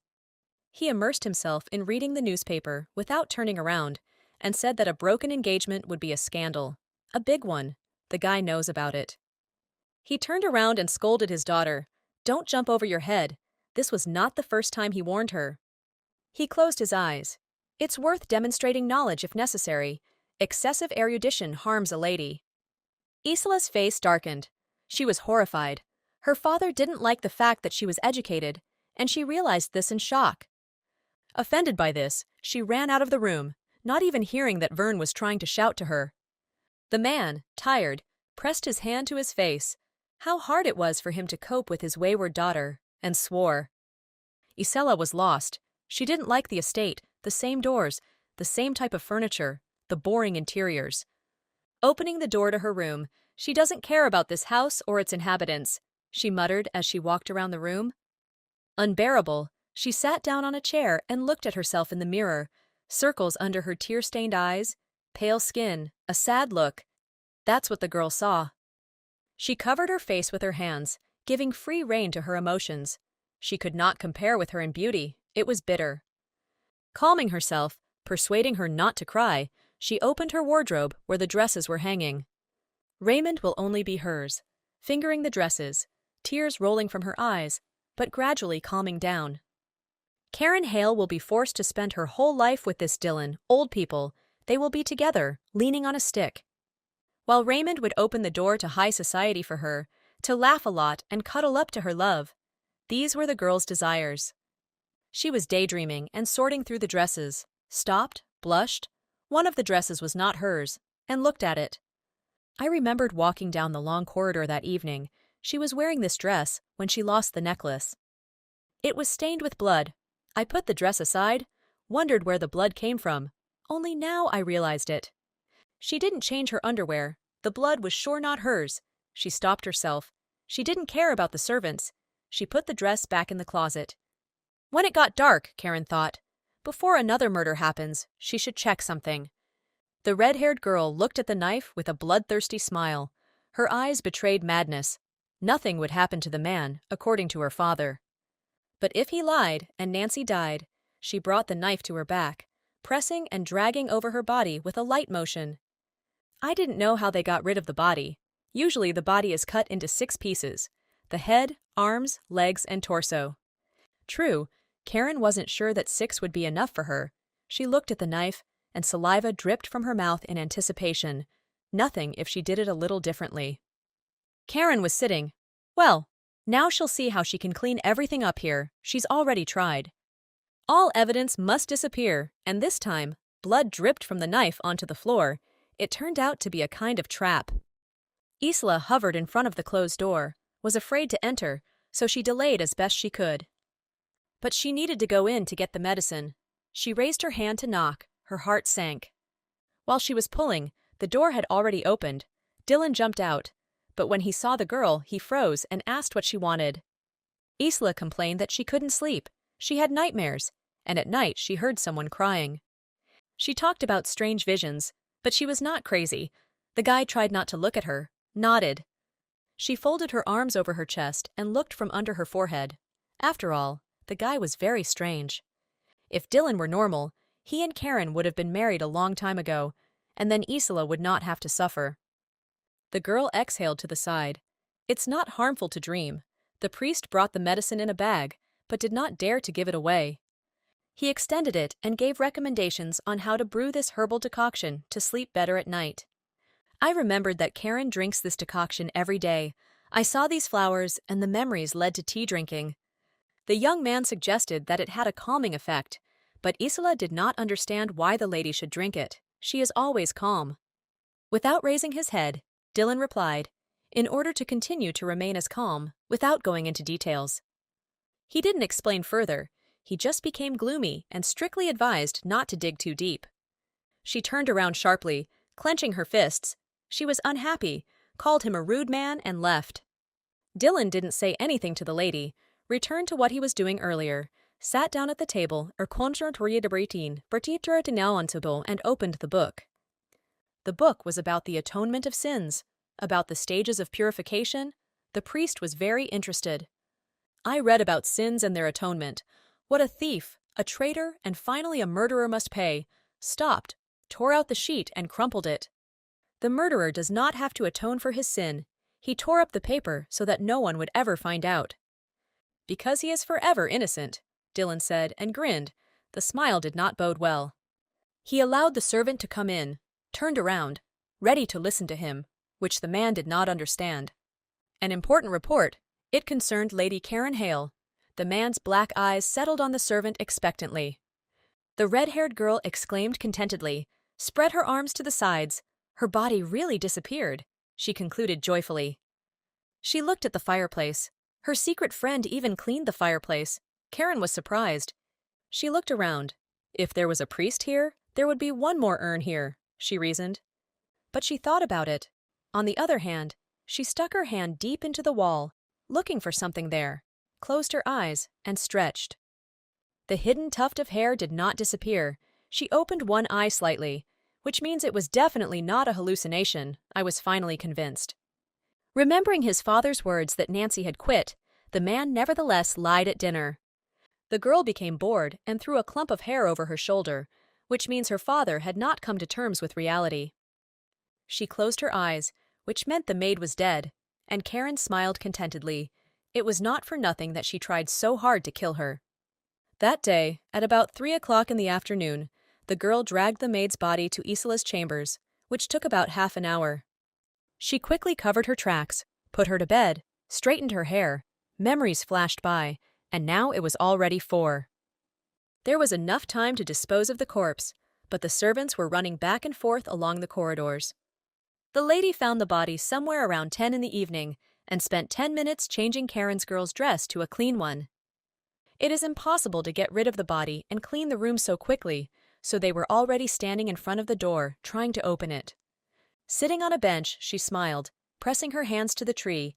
She was surprised that the corpse was not in place. But after thinking, the answer was found.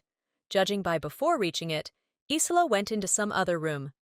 In the next room, Karen found Nancy's hair, brought it closer to her eyes, and looked at it. Someone moved the corpse there, because the rooms were typical. That's why it turned out that way. Isla accidentally entered the wrong room alone, and then into her own room with her mistress. She narrows the circle of suspects, wondering who it could be. Someone strong, who was able to chop off the servant's head, while knowing that the next room was empty. It turned out too smoothly. It was quite strange. No one knew about Karen's intention. 2 weeks after that situation, the sun was shining brightly, the trees were green. Summer came. Karen answered the lady's questions. She was interested in finding out if she could ride a horse. But the girl always went hunting in a cart. Isela argued with her. Any decent lady should be able to ride a horse, and proved that she was right. She skipped ahead. Karen became gloomy. She didn't want to go anywhere at all, so her mood was not particularly rosy. I had to. There was no choice. Lent, a holiday, was approaching. The girls approached the stable. This year, the celebration of Lent will be especially magnificent. There were a lot of people. Everyone walked around and chose something. These people have a lot to pray for. One of such events is the deal between Vern and Dylan. It must be successful. Karen closed her eyes. She was tasked with organizing a hunt. It's not that difficult, but she has other responsibilities. She needs to find her father. The nobles have so much work, no free time at all. She stopped and covered her face with her hand, lamenting this. This did not concern Isla. She stopped near the horse and enthusiastically admired the animal. But she did not do this with the best intentions. Raymond was nearby, thereby attracting his attention. Isla looked at the knight, was embarrassed, blushed. She considered him very handsome, and our heroine agreed with this. Karen grinned. She was not watching this man, but the reaction of those around him to him. The man saw the girls, showed a sign of attention, and turned away. The lady thought that the young man was embarrassed. She raised her hand to her lips, closed her eyes. The lady was interested in the price of these horses, but the mistress of the estate knew that these horses were not for sale. Some would be given as gifts. Isla agreed, nodded her head. It is profitable to breed horses, but her eyes were directed towards the man and slowly moved towards him. Having lost the thread of the conversation, she babbled about her own things and kept moving towards Raymond. Karen watched her, and it was very funny. A smile appeared on her scarlet lips.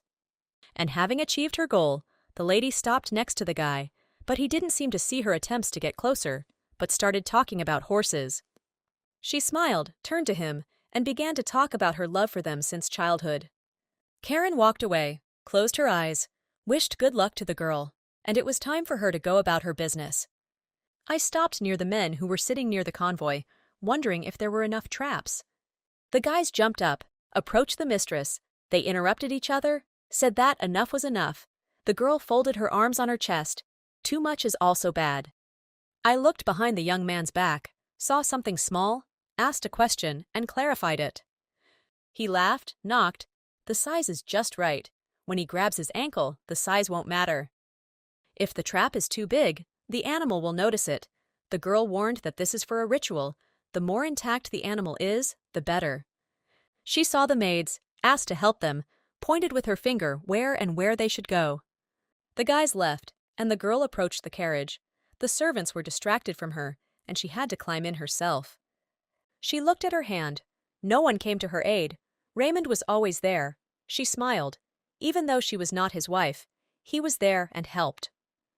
He was always a support for the girl. She remembered how she climbed into a smart carriage and his hand was always waiting for her. She raised her leg and stepped on the lower step, pushed away the memories. Now she doesn't need it. But she couldn't resist and flew backwards, opened her violet eyes in fear, and exhaled. The man's arms grabbed her and pressed her close, and an excited voice asked if everything was okay with her. Karen screamed, recoiled from the man, and got out of his embrace, in which she felt good. Then Raymond simply picked up the girl and lowered her into the carriage. She sniffled indignantly. She didn't like that he was too calm around her.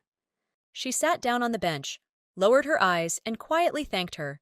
The man, holding onto the door, laughed it off.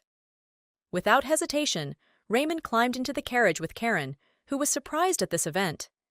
He sat down opposite the lady, folded his hands on his knees, asked a question about Isla, but she likes to ride on horseback, was the answer. Karen was unhappy, raised her violet eyes to the guy, wondering why he was not with her. He smiled, closed his eyes, turned his head towards her. The man could not find anything better than to lie. Then he honestly admitted that he is an introvert and is afraid to ride unfamiliar horses. She laughed loudly, raised her hand to her mouth, understood everything, closed her eyes.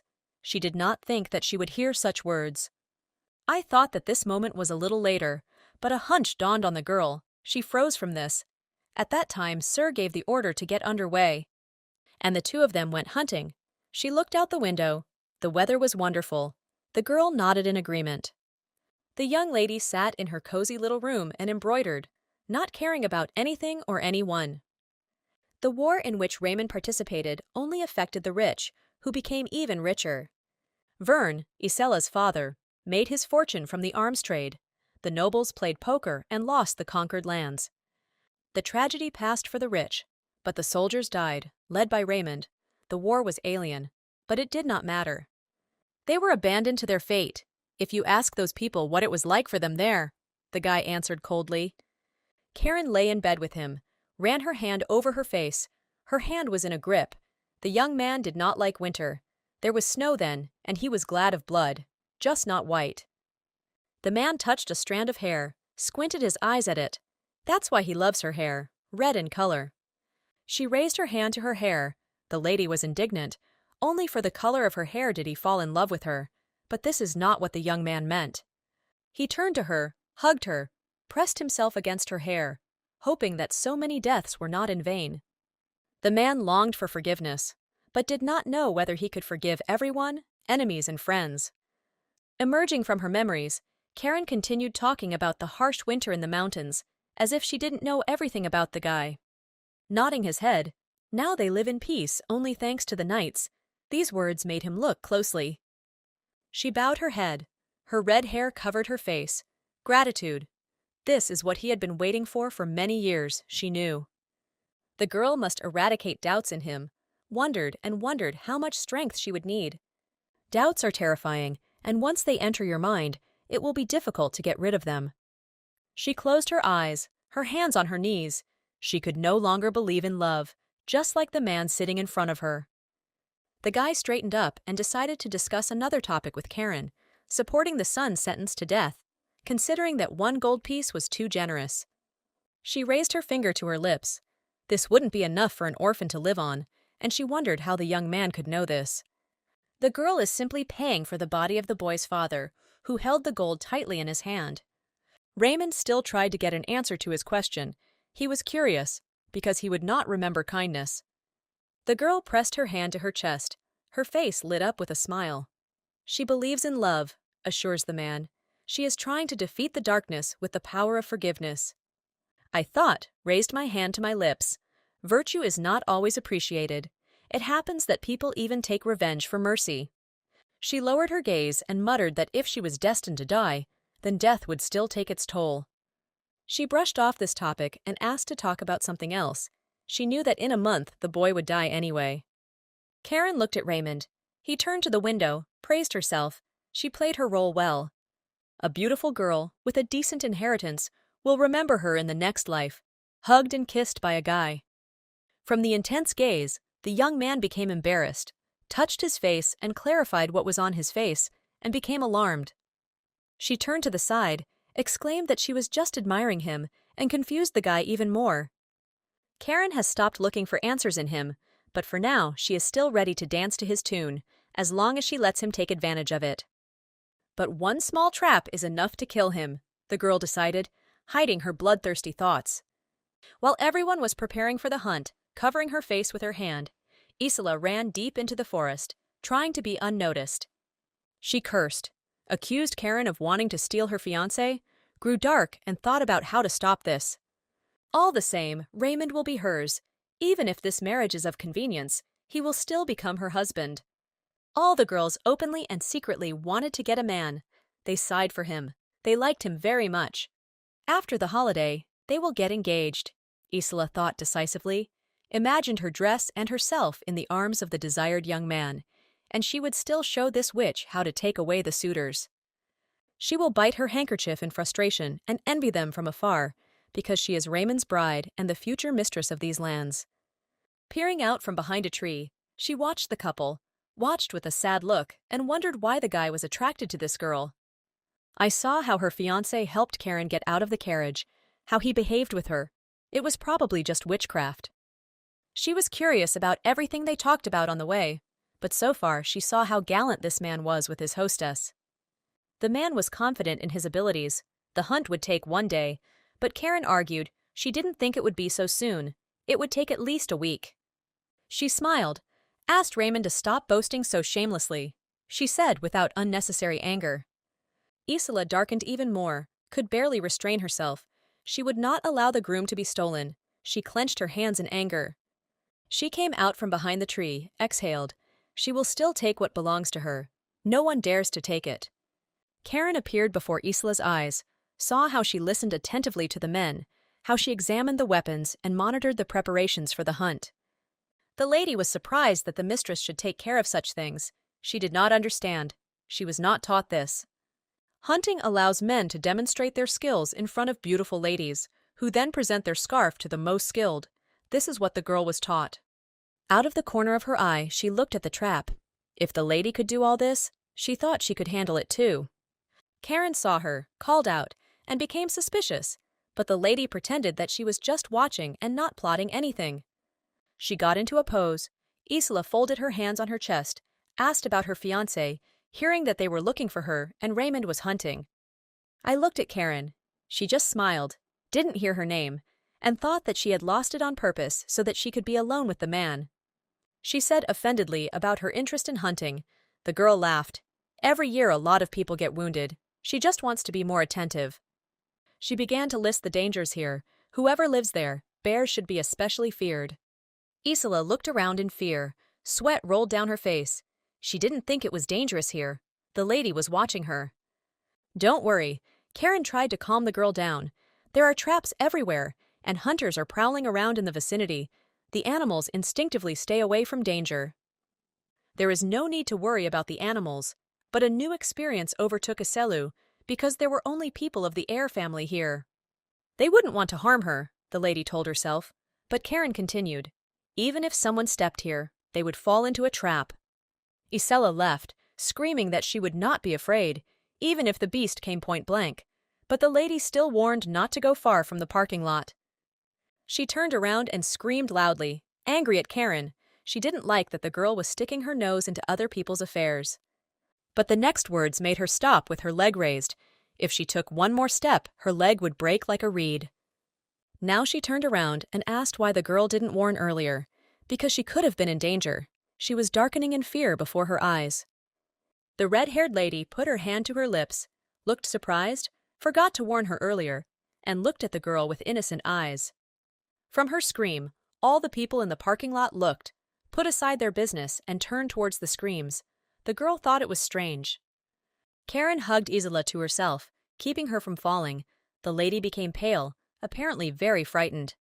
She offered to unfasten her corset, and now in the carriage, away from everyone, the girl unfastened the lacing to make it easier to breathe. The little lady exhaled gratefully, but the question tormented her. Why did the lady herself do everything and not entrust it to one of the maids? She opened her eyes in fright. The question that arose in her head crowded out everything else, carefreely serving others. She remembered dinner then. She also had a personal maid, as far as she remembered. And after all, when Nancy left, they found a replacement for her. She turned her head to Karen and asked how she liked the new servant. This is not what the girl expected to hear. How lovely Donna is, and what a great fellow she is. She laughed. She turned to the exit. Now they can go, and Isela thought, because Nancy served for 5 years and left just like that. Something was not clean here. Karen looked carefully at the girl. She became so attached to her, to this clumsy maid. Isola darkened. It seemed surprising that Karen Hale let her maid go so easily.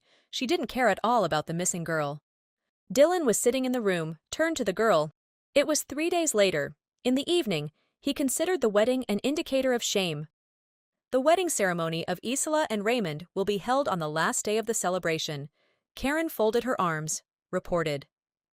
Coming closer, she extended her hand thoughtfully, raising her hand to her lips. Envy is a bad feeling. She turned away from the man, headed towards the exit, muttered that she needed to go for a walk, She didn't say anything at all. He rose from his chair and turned to the girl. He was interested in the preparations for the ceremony.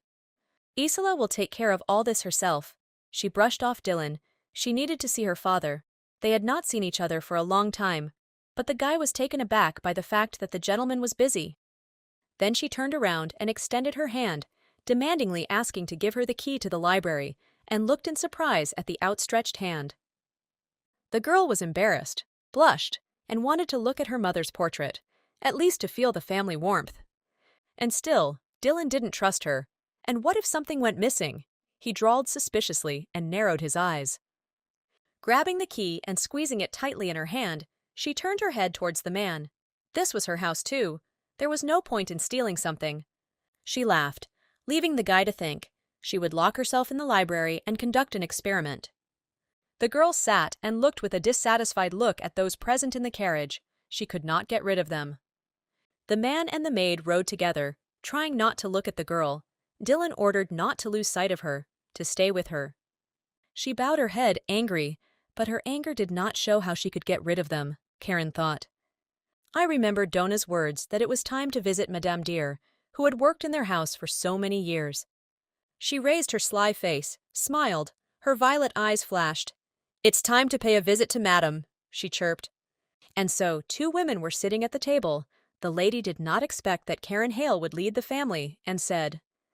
A small woman with short black hair smiled at the girl, thinking that she would find herself a noble groom. The heroine raised a mug of tea to her lips, while there was nothing special or interesting. She hoped that she would find out something important, otherwise brainwashing those accompanying her was a futile exercise, and she sent the servants to have fun. But the next question made her mouth open in amazement. The woman knew that the girl was going to marry Dylan.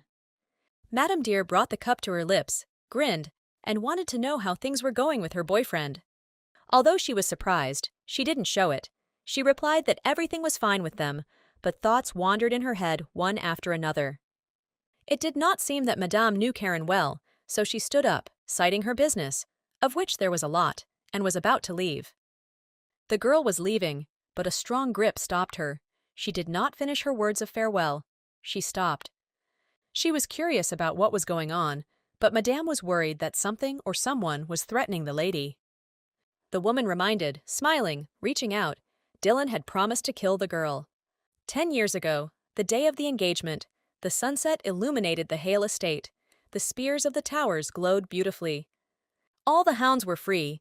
Mr. Hale walked and swore at his servants, did not understand how this happened. People walked nearby, apologizing. They stopped when the propagale a little girl near the room. She was sitting on a chair, but she saw her father and jumped up in fear. For some reason, she let the dogs into her room. The father asked a question, but the little lady did not have time to answer. He came closer to his daughter, shook her like a rag doll, demanded an answer to his question, but the girl was silent. There was someone in the room, the people outside realized, and immediately there was a terrible cry, asking for help, begging to save him. The girl's mentor squeezed her by the shoulders and threateningly accused her of everything, only she was to blame, and loudly voiced her thoughts. They couldn't open the door for a long time. When they opened it, Madame saw Dylan and fell silent, unable to say anything. It was a terrible sight. However, using his authority, the girl's father hushed up this situation. The boy's parents turned a blind eye to it. Only the mentor didn't care about Dylan. She opened the door for the little lady, letting her into the room. Lady Karen came to apologize, the woman informed the boy. He was lying bandaged in bed. Only his eyes sparkled with their blackness. The girl squinted her eyes at her mentor. She did not want to apologize, curled her lips and tried not to look at the boy. The woman demanded that she apologize, but as soon as Karen looked at Dylan, she grimaced in disgust. She pointed her finger at him and whispered angrily that he was still a living weirdo. She didn't really like the boy. Madame Dear arrived in time and covered her mouth with her hands. The dangerous words did not even have time to escape, but Dylan understood it in his eyes.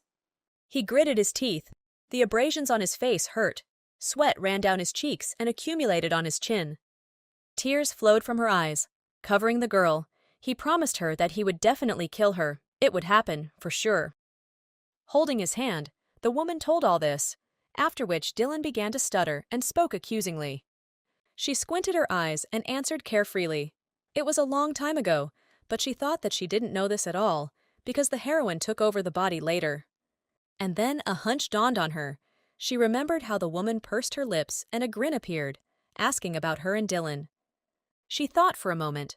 The girl didn't remember, and Madame Dear gave an ominous smile and curled her lips, as in childhood.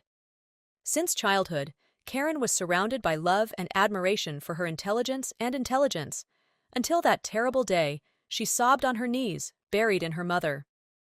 Catherine cupped her daughter's face, reassuring her, saying that everything was fine and she was next to her. Her face was full of tears. The girl was scared. She asked her mother what the meaning of her life was. Large drops flowed down her cheeks. At that time, she was still normal. Everything began to change when Catherine brought a girl, Nancy, into the house. But the girl did not show delight at the sight of this woman. She answered rudely and asked not to talk to her. But the girl's mother reassured her.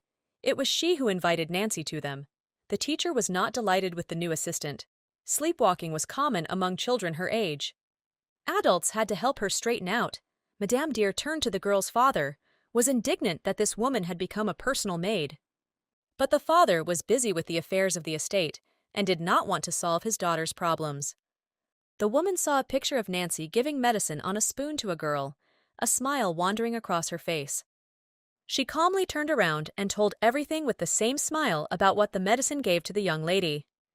The woman puffed indignantly, grabbed the maid with her hand, swore, a lot of questions, but the answer was one laugh from the girl. She did not hide the fact that she did not need doctor's advice, and the medicine was of her own production. Madame Dear clenched her hands helplessly. The girl didn't like the taste, the strange taste, so the anger was understandable.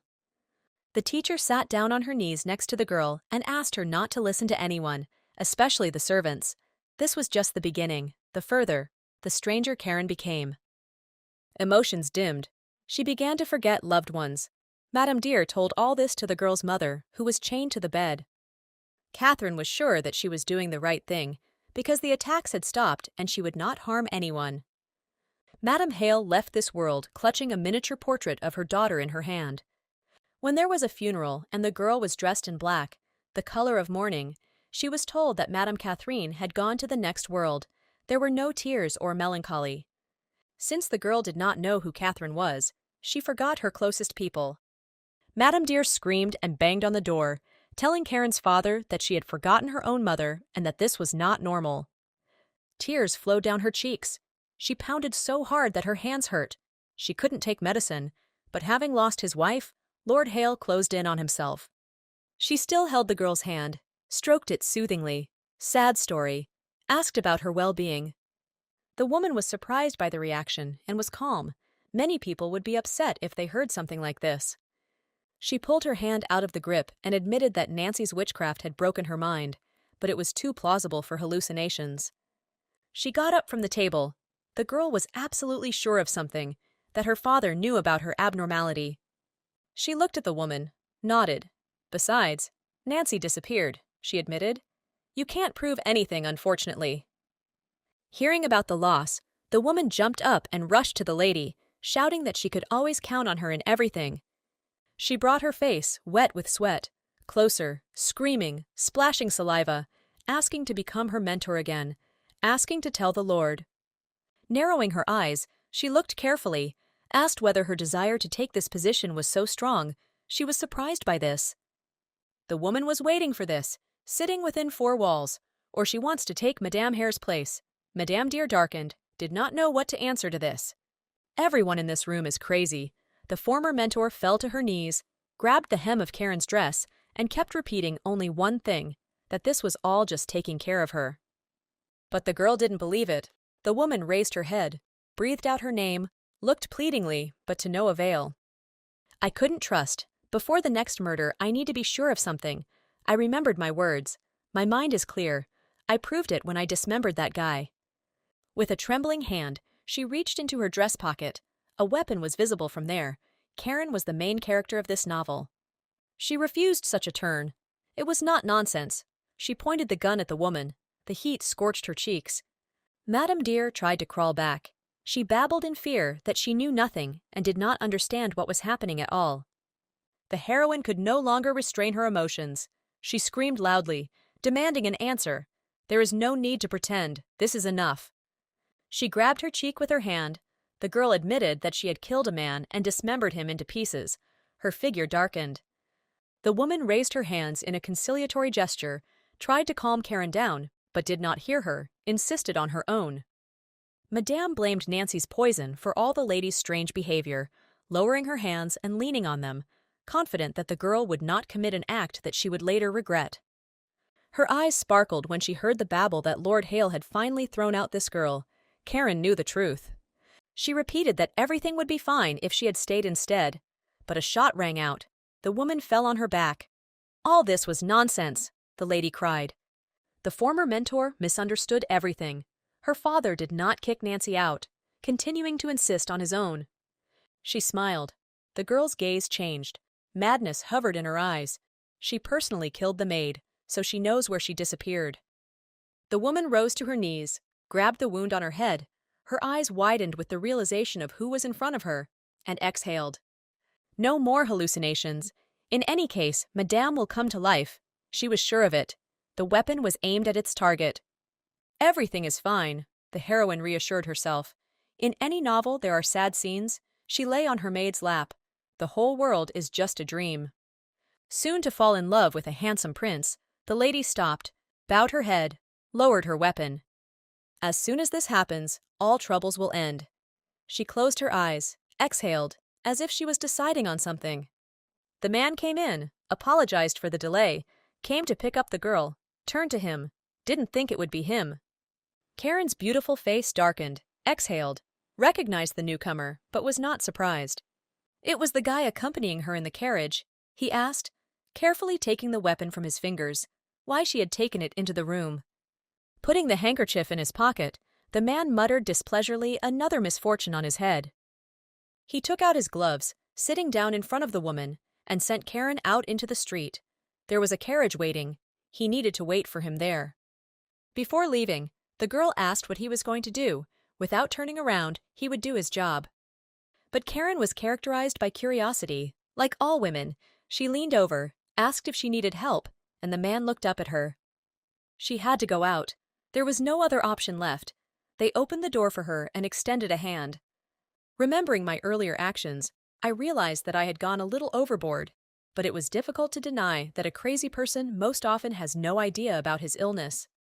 Already in the carriage, the girl pressed her hands to her face, saying that if she was mad, she was afraid that all her efforts were useless impulses.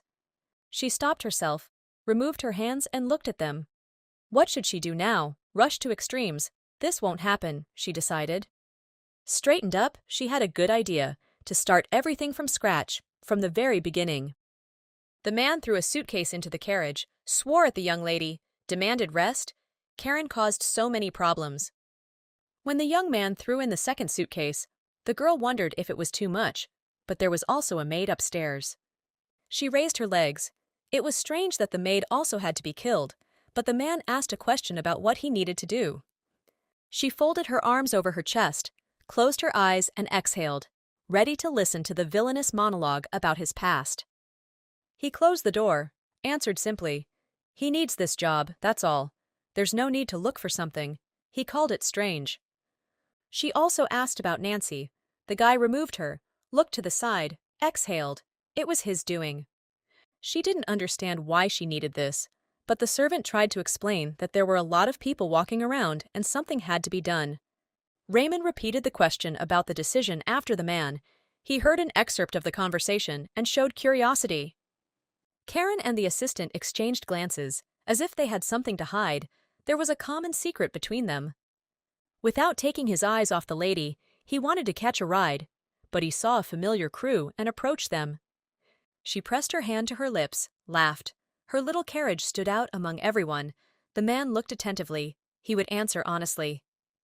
He answered that she was beautiful.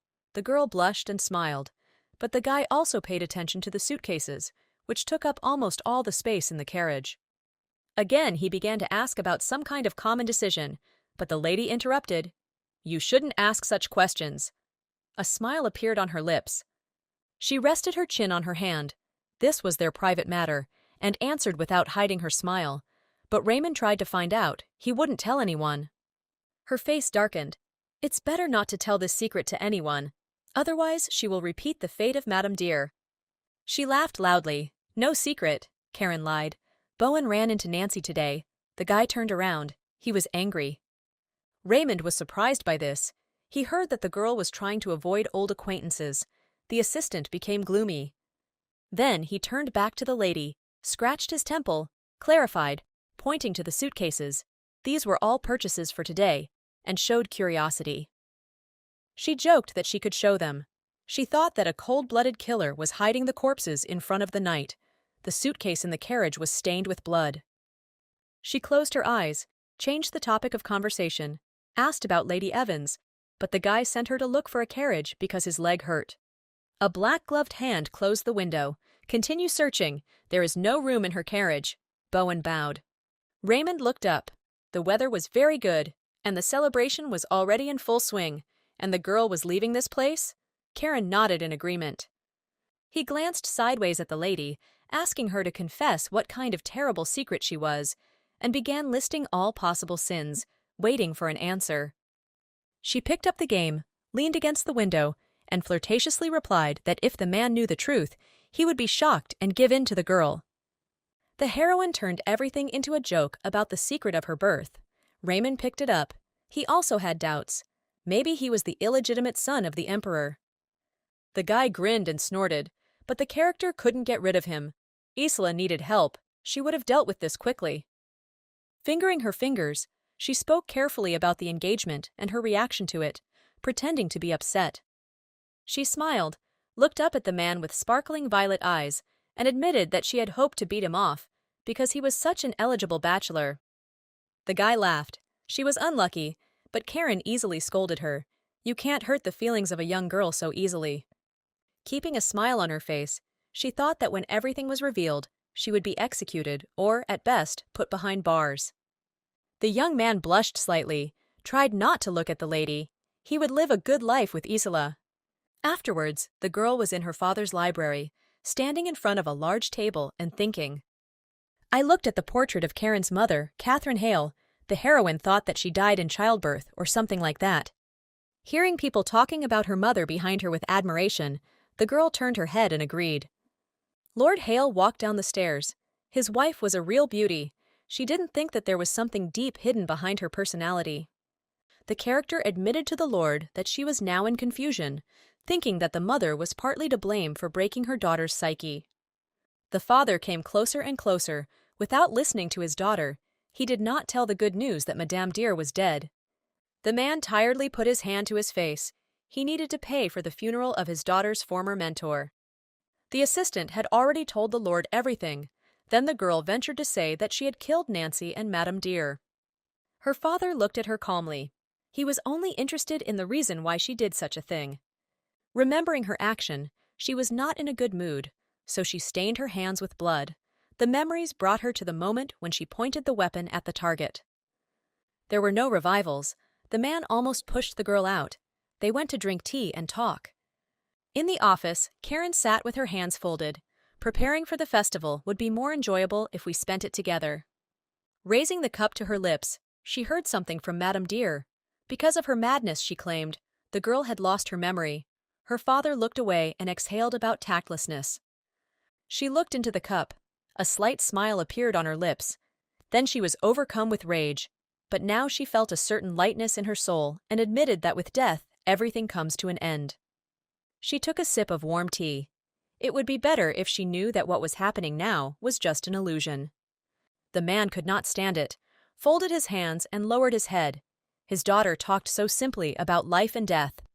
She looked straight. It's time to talk to them frankly, the girl suggested. Finally, Karen has a chance to get to the bottom of the truth. She will check every nuance, one by one.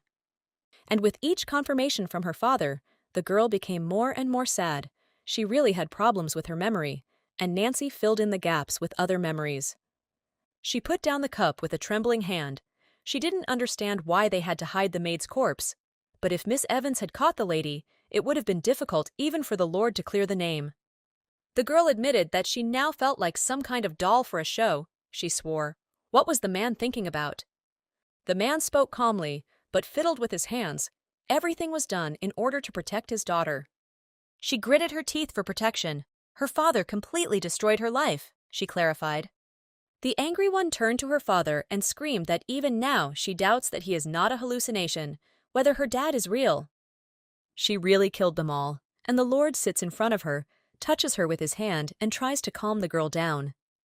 The only misunderstanding is only she here, reproaching herself, a crazy maniac who fell into her own network of self-deception.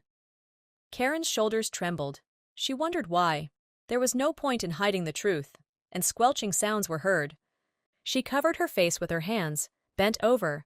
The father leaned forward, confused, did not understand what he could do. The parents only wanted the best, did not want to burden the child with their problems. She removed her hands, screamed. Saliva fell from her mouth. She had to tell her everything. She shouldn't have hidden the truth. She blamed her father for everything. What the Lord should have done. But the girl did not look at him. She needed to hear that people should not be killed and to send her to the chopping block. Calmly responding to his daughter's hysteria, the man said that her life had just begun. She needed to get married and have children. There was a loud scream. It was Karen screaming at her father. They ruined her life with her mother, and now she's talking some nonsense. I didn't understand how erasing my memory could help the girl. I raised my hand to my chest. I sincerely didn't understand. The man grabbed the girl's trembling hand, holding her, trying to get through that marriage was important. Very important things in life. But the lady did not want to listen. She interrupted the man to listen to her path as a killer. The hand in the man's hand clenched. For her love is not so important. The girl could not live as they want from her. There will be more deaths. She will kill, she clarified, whether her father will clean up after her. But if Karen fails, then she herself will come to confess to Raymond. The Lord straightened up. He will not allow this to happen. Without raising her head, turning gloomy, she decisively declared, then they need to lock her up and send her to another shrink, tie her hand and foot. This time the heroine will tell a story that will be happier than centuries of returning to the first pages. The Lord was surprised and asked again. Catherine, the girl's mother, said not to interfere in life, the owner of the estate explained. The girl screamed. She didn't want to hear about her mother, about whom she didn't remember anything. The Lord recoiled. He tried to say that the mother loved the girl. Her love was very strong. He became gloomy. His eyes widened, proving his truth. Still not needed, she looked straight. Catherine herself erased all memories of her. No one is to blame for this but her. The man was tired. His shoulders bowed. The girls looked alike. The father and daughter began to say, she loved her. There is no need to talk badly about her. She smiled, raised her hand to her chin, and believed that madness was an inheritance from her mother. He asked not to be sarcastic, folded his hands and lowered his head. Lady Hale was like Karen, for her too. Life was like a book. And she insisted that the girl would also live like her. The heroine stared at her father, turned sharply, listened attentively. My hand involuntarily clenched onto my knees. What I heard from my father made me think that there was another person like him. At first the girl was overcome by doubts, but her father spoke convincingly, and she herself was direct proof of this. She shouldn't question Lord Hale's words. The girl pulled back, raised her hand to her face, her violet eyes staring unflinchingly. A smile appeared on his lips. He was right, as the girl could doubt, after so many identical lives. She lowered her head, took hold of it. They would have told the character. It became easier. She needed to know this. The father turned pale, realizing that he could tell, because knowing that there was still such a person, it would be easier to endure the hardships of life. He looked to the side and muttered that the girl was 10 years old, a small child. A predestined life has no meaning. She suggested that she should be neglected from the very beginning. The man looked sternly. This was not an option, he said. Father and daughter talked for a very long time that evening. They revealed a lot. When the conversation came to an end, the girl showed curiosity. She wanted to know how to end the story. He put his hand to his chest, closed his eyes. Everything is simple, to meet a person like him. These were the words of the mother that having met the Lord, she was finally able to live a real life. Karen stared. In her opinion, everything would end when the marriage was concluded, and waited impatiently for her father's answer. The man is sure that love is in everything. The girl stared at him dumbfounded, as if not believing. Her eyes were wide open, and her face suddenly darkened. Lord Hale said that neither the Crown Prince nor the Marquise needed his mother, only he was her true love. A few tears rolled down from Karen's eyes. She didn't understand why her life was controlled by love. But the father continued, smiling softly at her. She wanders because she cannot find her true soulmate. The room was already dark. Only the light came from the candle, when the girl asked the exciting question whether there was trust between them. Just like her daughter, she trusted her mother, generally considered Karen lucky. She even envied the fact that they believed in her and that she was dead. But love, the girl thought, was not for her. After so many lives, to fall in love with someone would be completely absurd. Her father became interested in who got the main role. She covered her head with her hand, leaned over. When the man heard that it was Sir Raymond, he laughed. Now he understood Vern's anger. She got up, was getting ready to leave. She would miss dinner, she warned the Lord. The piece wouldn't go down her throat, but tomorrow she definitely needed to come down, since the Countess and her daughter would be present. When I asked about his attitude towards the fact that Mother came from a book, the man's cheeks turned red and he exhaled that it was romantic. Everyone gathered at the table, everyone except Karen, led by the Lord. Isola was glowing with happiness. Without the lady, she captured Raymond's attention. She turned to him and had just started talking about her engagement when her boyfriend interrupted her and reminded her of his situation. She blushed, did not want to listen, enjoyed her voice, that she needed to be entrusted with something more important than vegetating in the army, something that would benefit the Evans family. He shook his head. The man felt somehow awkward. He thought that this was a job for life. His hands shot up under the table. There was no hesitation. The girl's hands fluttered over the dish. Too arrogantly, she repeated that she would support him in everything, suggested that since the Countess would be here tomorrow, the engagement would already be like a wedding. The guy did not look in Isola's direction, remained sad, but replied that this was a joyful event for him too. The satisfied little lady happily brought the food to her lips. Raymond will not live as he pleases. His father was wrong. She kept up with the young man, now asking him to tell him what happened on the battlefield, demanding details. Lord Hale turned to Verna. Today Isola is in a great mood, the man noticed, but he asked not to pay attention. Everyone was wondering where Miss Hale was, but the Lord replied that due to recent events she was not feeling well, and explained it to everyone present.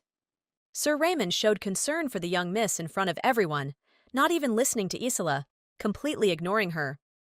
Silence reigned, the shadows deepened. Even Vern noticed that the guy showed interest in another in front of his daughter. He gave the order to Isola to look at Miss Hale later. The girl cried. She was unhappy with this turn of events. But Vern didn't have any emotions on his face. You need to ask to be present at the ceremony. Raymond joined in. He didn't want to disturb the sick person and force him to go somewhere. Concern was evident in every word. Vern reminded her that Miss was also soon to become engaged to a respected priest. This would be a good experience for her. Only one person at the table, Karen's father, was having fun. He looked at the man. The conversation took an interesting turn, and thought he was an idiot who didn't understand anything. The Lord whispered in Dylan's ear that his daughter came to him today. Let him try to calm her down. He was counting on the guy. Then the maid brought in a message from the lady, went up to her father. Although he was surprised by this, he didn't show it. I set up a late dinner for the girl. The medicine was filled enough, and Dylan came into the room to his fiancée. Karen came closer, looked, praised her family doctor, and thanked her for her care. Father and mother made a very strange deal. They started a conversation, so they taught Dylan very well. I looked at him and felt sorry, because he seemed like bait thrown to the main character. She saw a young man who did not look in her direction, so the mother did, broke off the engagement and chose her father. Dylan is only an obstacle for the main character. The girl came closer to the young man and asked if her mother's story was familiar when the deal was made. He looked to the side, exhaled, clasped his hands on his chest, waited for an answer. His thoughts on this were not important. He did not want to share his opinion. They argued, no matter what he says, whether he believes or not, there will still be no changes. Dylan sagged, lowered his shoulders. Consolation escaped his lips. The girl was taken aback, so their silence lasted for a long time. Since the guy was a doctor and a priest, Karen expected to hear that she was paranoid and that you only live once. She straightened her hair with her hand and clarified. Because she also has her own personal life, this was not a question, but a statement. She touched him with her hands, cupped his cheeks, and asked soulfully that the man was looking for consolation. Without removing her hand, the girl probably thought, he feels so deprived, as if his property is being taken away. He opened his eyes, looked at the girl, and rudely said that it was not he who needed consolation, but she. A salty tear touched the man's lips and rolled down his chin when he heard that Karen would break off her engagement with him. His hand clenched into a fist, his whole body straightened out, and he said only what he understood. She touched her clenched fist, tried to talk to the man, and asked him to listen to her. She grabbed his hand, looked straight, probably assumed that she should have died. Then it would have been possible to live a real life, both for her and for him. She let go of his hand. Karen no longer had the strength to live out the assigned role. She admitted there was no feeling of guilt for breaking off the engagement. This morning at Catherine's grave, the girl made a decision, which, although it was insignificant and vague. She lay down on the ground, looked at the sky, envied death, so flawless, it seemed like a huge, eternal world. A tear rolled down from her eyes. She couldn't quite believe what was in the book. If she couldn't get out, what would happen to her? She screamed, pressed her hands to her eyes, and was damn jealous of her mother, who was able to die. If she wants to follow Catherine, she must throw in her lot with Raymond. This was in the morning, and now in the room, the girl walked away from the man, turned around to see how she was leaving, but asked to take the tray away. She didn't want to eat. The wind shook the snow-white curtains in the room. The melody flowed. Karen played her favorite instrument, distracting herself from sad thoughts. Fingers touched the keys. If the mother managed to find her end, then she should too. A slight smile appeared on her lips. She closed her eyes, enjoying the game. Finally, she had a chance to die. Donna interrupted her, ran in, throwing open the doors, screaming. She had never allowed herself to do this before, but now she was calling for her mistress.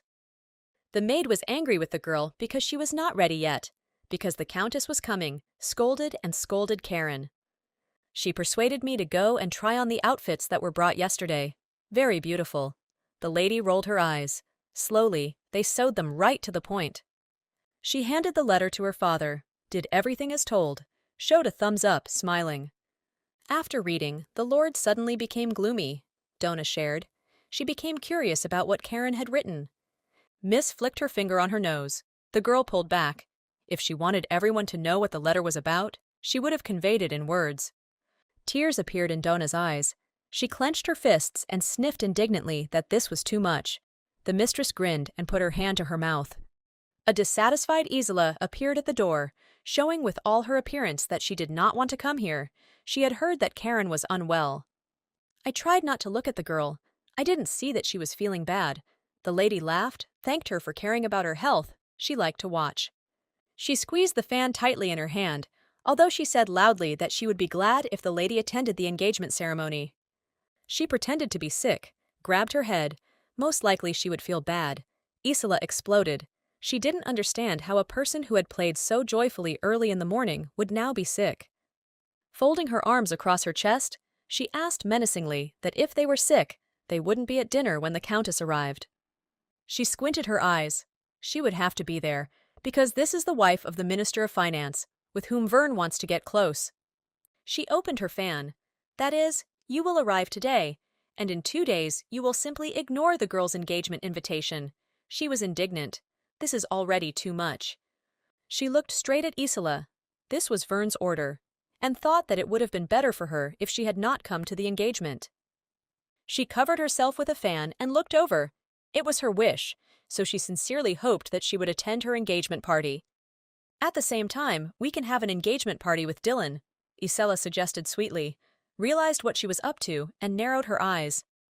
She calmly explained, spreading her arms to the side, that she wanted to break up with the man. The lady screamed. This was terrible news for her. Her face darkened. The young miss asked about another lover, afraid to hear the answer. If she answered that it was Sir Raymond, she would pull her by the hair, the girl thought. It would be funny, so she diligently avoided the question. Isella exploded, pointed her finger at her, screamed at how someone could treat promises so badly, but was taken aback that Dylan also agreed with this decision. The decision was made for them by their parents, but they themselves don't know anything about each other, the girl explained, half turning. Karen continued that she wanted to go to the city, especially since during the hunt Isella offered to take her, and as she clenched her hands, the crack of a fan was heard. Karen and Donna went out. It was time for them to get ready, and left the girl drooping in the middle of the hall, dumbfounded by such news. At the evening dinner, Raymond and Isella were greeting guests when they saw Karen. The guy showed courtesy and asked about his well-being. She touched her neck and admitted that she still wasn't feeling well. Her violet eyes watched the couple. The lady got into the conversation, laughed while turning gloomy, and recalled the morning incident, that in the morning she felt good. She was surprised quite sincerely. She doesn't remember anything like this. She laughed and then coughed. The guy leaned towards her, worried. Isella became gloomy. Jealousy ate her up. She looked at the man's attitude and really didn't like this picture. Lord Hale walked down the stairs into the hall with his faithful assistant Bohan. Karen saw her father. The Countess arrived. It was time for her to take her place. Raymond asked to take care of himself. She looked at the Lord, who calmly greeted the guests. Donna had given the letter. Why did the man have such a reaction? The girl wondered. She ran up to her father, hiding under a fan, asked about the letter and what he thought, looked at the girl. She was already here. He carefully watched his daughter, he thought. He answered. He had already prepared everything, but he did not understand what she was up to. She smiled. The girl thought the reason was already known to everyone. It was a complete surprise that her father had no idea. Karen was confused, apologized for such tactlessness on her part, and looked dumbfounded. She raised her hand to her hair, scratched it. Everything was obvious to her. After thinking, she decided that it should look strange from the outside. The blood drained from the Lord's face. He was solving all the problems, how he would cope without him, and worried about his daughter. Karen was adamant that she did not need a guardian, did not want a quiet and safe environment, wanted to experience as many different emotions as possible, and finally see the end, be it life or death. She looked at her father. His shoulders drooped, his shoulders slumped. In any case, he will die. The girl just wants to rush the event. She openly answered that she wanted to see proof of love. With this phrase, she made not only the man think, but also herself. Karen stopped all conversations, lightly touched her father's lips with her finger, and whispered soothingly that no words were needed now. Moreover, out of the corner of my eye, I saw the Countess enter the hall, stop her father, and whisper about her arrival. The woman was too formidable at first glance. Her hair was tied up in a high hairstyle, an aquiline nose, and always narrowed eyes. Lady Elba Filgruld, she was ambitious. She could not allow a weak-willed husband to get involved in politics. But at the same time, she really loved gambling. Vern jumped up and extended his hand in greeting. He leaned over, kissing his hand, thanking him for agreeing to come. He was flattered that such a person answered the request. The woman looked through the fan with an arrogant look at the man, stopped her gratitude, and was not in a good mood, because her arrival was connected with the loan of a large sum. The Lord shared with his daughter that later she would definitely pull him by the ears. Karen was surprised at this. He asked us to discuss all the issues a little later, especially regarding the death of the man, although they were talking among themselves, but their eyes were fixed on Elba. The little girl next to the Countess exhaled in surprise. A blush colored her cheeks, her eyes sparkled. When they came closer, a gasp of surprise was directed at Karen. The Lord kissed her hand. He was immensely happy that she was able to visit. She looked at her daughter and answered kindly, "The festival is not so bad, since Liana likes it. Then it's good for her, too." She looked at the girl. When she turned to Karen, she said that she looked very much like her mother.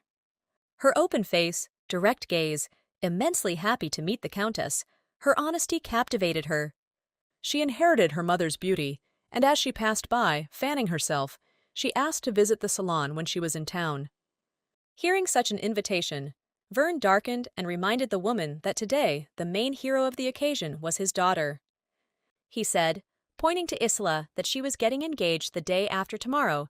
Lady Elba didn't even turn her head at the girl. She nodded her head. Covering herself with a fan, hiding her smile, Karen thanked her mother for the jeans, watching the actions of the others. The father did not lag behind. He needed a reason for his death, but the girl insisted on trusting her mother. She brought the wineglass to her mouth, sipping. She remembered getting rid of the shackles thanks to her love for a man, and nodded her head in agreement.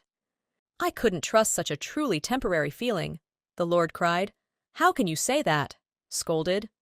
Karen turned dark, remembering her deaths for 100 years. "There is a limit to the people you can meet in a year." She raised her eyes to her father. That if Sir Raymond is not the one destined for her, there are many questions that are difficult to find answers to.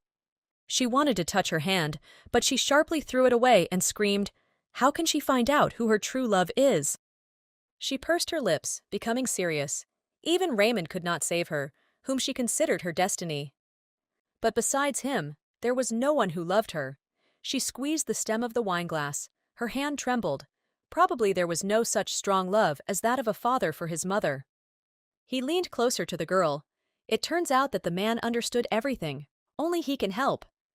If you sincerely trusted your mother, then you should not be afraid of death, because when Karen dies, time will turn back, and the Lord will be alive and well again. It won't really be scary to die, in which case he will meet Catherine again." She looked at her wineglass in her hands. She couldn't force it, but in some way it was necessary to test the power of a father's love. The Lord looked at the girl, worried whether everything would be okay without him. The heroine behaved carefree. She was no stranger to loneliness. Then a hunch dawned on the man. He realized that in her many lives he had died. "I understood everything, thoughtfully remembered, and tapped my lips with a fan that the blow from Verna in the back had greatly upset the Lord. And the failed case unsettled me. I looked to the side with a sad look. I would never have thought that such a thing could hurt me." She touched his hand and reassured him encouragingly that in the next life she would be more attentive and would definitely see his death. Their attention was attracted by the sound of broken dishes. Isola was screaming at the Countess, not paying attention to those around her. The woman clenched her hands into fists. Karen narrowed her eyes and watched closely. Miss Evans, as always, caused a stir. She was not surprised by this behavior. The woman was angry, hiding her face behind a fan. She would not change her mind. She was dissatisfied with the behavior of the young lady. Vern came up, apologized to the Countess for the girl, justified himself by saying that she was not accustomed to the etiquette of this society, but the woman scolded him. He needs to pay more attention to education. He sent his daughter to breathe. She would not make such a mistake again. He apologized. The lady who disagreed shouted out. Those who watched this, Karen and her father sipped champagne from glasses, noted that their faces were funny. The girl was about to leave when her father stopped her and said that Vern wanted to talk and ask for a favor. She raised the glass to her mouth, did not want to become Isola's servant again, did not want to go through the torments that the girl had experienced again. "I saw an evil lady fiercely clutching a fan in her hand and thought that I would have to kill her first." Karen handed the glass to Isola, drank a little brandy, and calmed down. Without turning her head, she accepted it and thanked her. Turned to her, the girl pointed out her mistakes, as a lady should have addressed the Countess, but the young miss did not understand. Before her marriage to Count Orphan, she was the daughter of Baron Rohn, the red-haired girl said. The Baron was deprived of his title and was rehabilitated only 10 years later. The treatment used by Isola reminds the Countess of shame. The girl looked at Karen in surprise. Didn't understand what was so shameful about it? She shrugged her shoulders. That's how it was done. She exhaled, closed her eyes, and hoped that Vern would correct her mistake with the help of his money. She squeezed a glass of amber liquid in her hand and explained that when a woman lost her noble status, they began to address her by her last name, not her given name. She looked to the side and continued to explain that, after her status was returned to her father, she had already become a countess. You should only keep this in mind. She looked sharply at Isola, narrowing her eyes and grinning. If she was the one who made a mistake, then she would have to pay a different price. Nervously waving her fan, she put one hand on her side. The Countess's pride was hurt by the fact that she owed him money, so it was a good chance to gloat. She turned to Karen. It turns out the girl understood that she should be called a lady, closed her eyes, calmly explained, as if to a careless student, that she was an aristocrat, but had not yet received the proper title. When she gets married, her sad eyes sparkle. Her husband's surname will be added to the address. And Isla, too, when she gets married, will already be Lady Saris, but she bet that Lady Evans likes her more. The lady turned to her and said that Karen looked down on her because she did not belong to a noble family. Her expression was dissatisfied. She waved her fan without turning her head, snapped that she might not know the nuances of some, and became furious at these words. She turned to the girl, apologized if she had somehow offended her and ruined the mood, couldn't find anything to answer, clenched and unclenched her fists. She screamed loudly. Karen mocked her, leaned forward, clenched her fist, and darkened her face. But she didn't consider herself guilty. The girl didn't want to offend in any way. It seemed strange that Vern didn't teach his daughter etiquette. Having become serious, I thought that perhaps Madame Dear was the one who taught Karen herself. She raised the fan to her lips and thought. She had lived too long. Somehow she needed to check whether she really lived in the book. She became so thoughtful that she brushed off Ursula's attempt to talk to her, even though she gave in with a question. Remembering her mother, Miss was most afraid that Catherine had brainwashed her with all this. She worried about it, and said out loud that a parent was ruining his child. Isla could not resist doing this, and slapped Karen in the face with such force that a red handprint immediately formed on her cheek and her head threw back. Red face, eyes full of tears. Anger had not gone away. She looked at the red-haired miss, and rage rolled over again. Karen touched her cheek with her finger, closed her eyes, exhaled, and reminded her that she was in a higher position. She raised her eyes to Isla. What was so wonderful about her? She said, smiling. If you remove the status, then only the face remains. She exclaimed that Karen was just a beggar, attacked her. Her face darkened, her eyes widened. Not knowing what she was doing, she swung her hand. But Raymond grabbed his hand, calmly asked her to calm down, and turned her red face, breathing heavily. Isla did not calm down. She began to complain to the man that what the woman said was unacceptable, but she should remain calm. Because they attracted attention, turned around to look, and saw that everyone in the hall was watching them in silence. People quietly whispered to each other about how it was possible to do this. Someone condemned, saying that blood is not water. She buried herself in the guy's suit, crying and screaming that she had been unfairly accused. Tears rolled down his cheeks. The man pressed his hand to himself, reassuring that everyone was looking at them. Tears are not the best way out. And while Isla was shedding tears, Vern apologized to Karen. Today his daughter was not herself. The man squeezed his daughter's shoulders and took her away. It would be better if she rested in her chambers, but the girl was indignant, considering it unfair. Almost dragged her out the door, and Isla kept screaming and blaming Karen for everything. People in the hall looked at them. Both Karen and Raymond saw them off with surprised glances. It looked like father and daughter had left. Then the guy turned to the girl, showering him with compliments. But the girl was serious and asked her to keep a tight rein on her bride. But she herself created a similar impression about herself. He looked at her. Why should he follow Isla? Since she is Raymond's fiancée, then it's his problem, because soon there will be a common reputation, she calmly explained. He lowered his head, apologizing to Lady Karen Hale, looked and thought that she would still need him in this life, where she chose death rather than love. She was leaving. The young man looked after her. He heard her say not to start a conversation with her in the future. It was hard for her. Without turning around, Karen still did not believe in his love. She left full of determination. Raymond looked at her back. Karen stood on a stepladder in her father's library and looked back at him as he opened the door and stepped inside. With a pale face, the Lord held a rope in his hands. The girl's question about her mother's diaries took her by surprise and stopped. She squinted her eyes at the man. He was unraveling the rope, preparing for suicide. His daughter scolded him. A lot of words about trust, but you don't know anything. She approached her father and sincerely offered her help. She has some experience in hanging. He kindly refused, saying that there should be no traces of another person on the rope, tying the knot with trembling hands. She looked to the side and remembered the words at the banquet. How, in her opinion, her father had gone too far there. It looked from the outside as if he was warning about his death, put his hand to his chest, addressed those present that he was sending Karen to the capital. His health had deteriorated a little.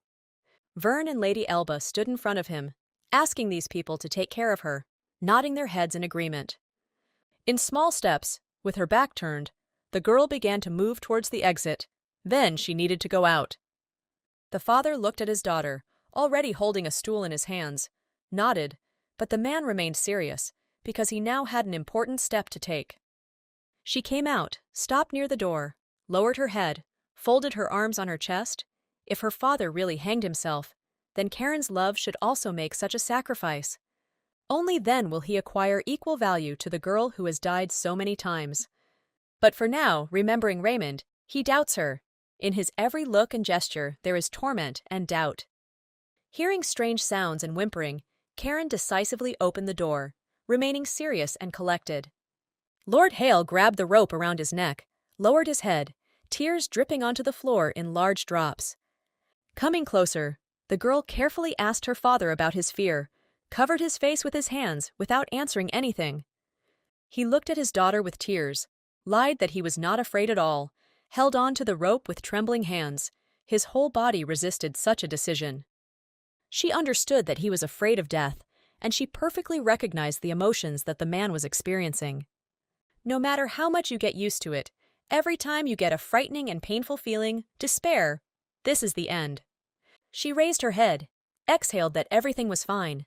A grin appeared on the girl's lips. She understood perfectly well. She knew what it was. But compared to faith and love, this step was a mere trifle. She continued to persuade. She took another step towards the chair, but apparently her father's love is still not so strong. Could his death be similar to someone else's? She clapped her hands, smiled, did not deny Karen's fatherly love at all, and closed her eyes in satisfaction. Having made a clap, she stopped, without unclenching her hands, checking, it was her, how far the betrothed should go. "It is not at all necessary to sacrifice oneself," she shouted. But it was too late. The Lord was already determined. He breathed out the name of his wife. It was all over for him. The man, Karen concluded, did not believe either Catherine or her. She raised her head, which is why she is so happy now. Isola walked along the dark corridor. She wrapped her arms around herself, chattering her teeth. This estate did not suit her at all. She did not like it. Something strange is constantly happening here, some kind of incident. I went out into another long corridor. I approached some door, got lost again, looked closer. It seemed that it was a lord's office. Light was pouring through the door, so I stopped. Isola became interested in what was happening in the slightly open crack, peering, squinting one eye. Curiosity was characteristic of the young lady. She opened the door wider and saw a man dangling from a rope. But her attention was directed to Karen, who was looking at her hanging father with a slight smile. Vern pulled Isola into the room, held her tightly by the elbow, and scolded her, telling her whether she was out of her mind. Without turning around and without listening to anyone, she made a promise that she wouldn't just get away with it like that. She made a terrible promise to herself. She would pour hot tar on her head and disfigure the poor thing, screaming in tears throughout the room. The father worriedly inquired about his daughter's well-being, talking behind her back because she didn't want to talk to him. Vern continued to scold her negligent daughter, remembered her conversation with Lady Elba, turned to her father, and clarified that he did not call her countess. She clenched her fists, turned to her father. Her face was red with anger, told her father that Karen had disgraced her. She needed to be warned to address the countess properly. The father raised his hand. His surprise knew no bounds. His daughter still doesn't understand. He gave in to the girl. Isola's eyes widened at the next words. Vern believed that the girl was jealous of Karen, but she had greatly offended the nobility. But the girl was not timid. She screamed and attacked the man, accusing him of becoming a noblewoman if only she had made a little more effort. Isola's attack became the extreme point. Vern could not restrain himself, raised his hand to her, and raised his voice. She saw that her father was on the verge. She was not afraid. She turned her cheek, screamed to hit him, without controlling herself at all. That evening, many words came out of Isola's mouth that were offensive to her father. The man grabbed a bottle of champagne from the shelf and swung it. He threw the bottles right at the girl's feet. They shattered. Fragments and liquid flew, staining her shoes and dress red. The bottle broke into small pieces of glass. The girl's father said, "Let him remember that he did not hit her." He stepped on the glass with his boots, came closer, and didn't touch it only because there was a ceremony ahead. His face darkened. Vern threatened that if there was any more whining, then the punishment would be very severe. "Do not forget about the contract and about the people who depend on her ceremony." She raised her eyes, in which there were tears. The ardor disappeared quickly. He pointed his finger at the door of the room. "Today he will sit there, and tomorrow Lady Karen and Elba need to apologize." After seeing his daughter off, he lit a match to light his pipe, exhaled. The conversation took up too many emotions. He leaned back in his chair, exhaled. A stream of smoke rushed across the room. I would never have thought that raising a daughter would be such a difficult task. He straightened up, raised his hand to his forehead. He had too many worries. The work of mining diamonds, dealing with the Hale estate and the Countess. He closed his eyes. He understood that Lady Elba would put pressure on his weaknesses. She was already showing concern for Karen. His daughter, unfortunately, only knows how to dress magnificently. She needs marriage with a man and the birth of her own child. He abruptly threw the phone away, shouted how Selena raised Isola in the first place. He didn't understand anything. At that moment, he remembered his wife, the girl's mother. She bore him both a son and a daughter, and even turned a blind eye to his adventures. He covered himself with his hands. He didn't understand who Isola was taking after. She is jealous and grumbles constantly. And then the girl sees the hanging lord, grinds her teeth, fear in her eyes, does not believe that he is dead, but does not take her eyes off the office. She pulled back sharply from the door as soon as she saw Karen turn her head in her direction. She remembered that look. It was the same as at the festival. She looked out the door again, trying to understand why. The red-haired girl grabbed her head. Her hands were raised. All the oddities, all the events in the estate, all the threads led to one person. She shuddered in fear when the door swung open and Karen appeared, clasped her hands, and screamed. Isola saw the girl's tear-stained face and repeated what to do. Tears flowed down her cheeks. A blush appeared. The pale face of the lady didn't know what to say. She was confused by Mrs. reaction. Karen repeated the girl's name. She shuddered in fear. She was caught. Silence reigned. Everyone thought about their own, but Miss Evans now clearly understood that she did not believe. She raised her fist to her lips. Beads of sweat rolled down her face, and asked about the Lord's death. She leaned forward and put a mask of compassion on her face, so that the girl would believe her and say that this couldn't be true. She raised her hand to her mouth. Karen laughed, saw through the game. The kindergarten was open. Isola darkened. She was completely confused. Lady Evans was a useless actress, as the girl reported. Out of the corner of her eye, she noticed some object flying at her. Isola grabbed her throat, stretched out her hand trying to hide from the blow, confused and scared. She didn't understand why she was the one. Karen stood unafraid. She was curious since when the girl had been following her. She pressed her finger to her lips. Her white teeth sparkled in the darkness, calling for silence so that the girl would not make noise. Picking up her skirts, Isola ran, looking back at the girl, shouting that she needed help and that there was someone here. A lady was running away along a dark corridor. Karen extended her hand and wanted to hold her for another second, but she didn't hear and ran for her life. She looked at the candelabra in her hands. She didn't think that everything would go like this. She smiled sadly. The girl ran along the corridor. Her scream was too loud in the silence of the night. Then the red-haired miss decided to take her to a deserted place. "First things first, you need to go exactly where Miss is going." The smile widened. She called out to Isolde, urging her to calm down. There was blood on the wall. She raised her hand to check. The moon witnessed Lady Karen's madness. She began to get angry, waved the objects in her hand, clenched her teeth. How many more laps would the girl have to make up before she finally stopped? It was nice to hold an object in your hand, to feel its weight, and hunting is quite an entertaining activity, the girl thought, and an ominous smile appeared on her lips. She picked up the candelabra, knew that she would definitely inform on her, so the best solution for Karen was murder. I was grateful for this outcome of events, and all the doubts that were gone, I raised my subject high.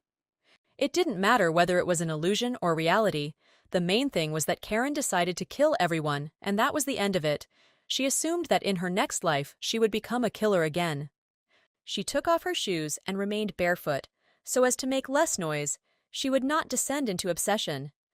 At this time, Isola was rushing headlong down the corridor, already breathing heavily, but did not even think about stopping for a break. She slowed down, leaned against the wall, left a trail of blood. The girl needs to leave this estate, urgently.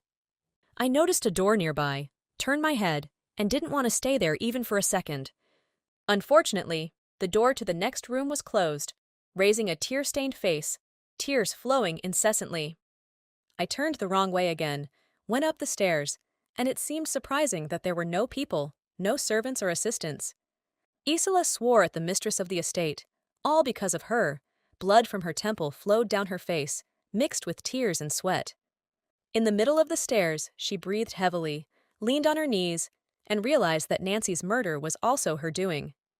She told herself that she needed to live. After all, Karen was only 17 years old, and in her hands was a very ordinary candelabra.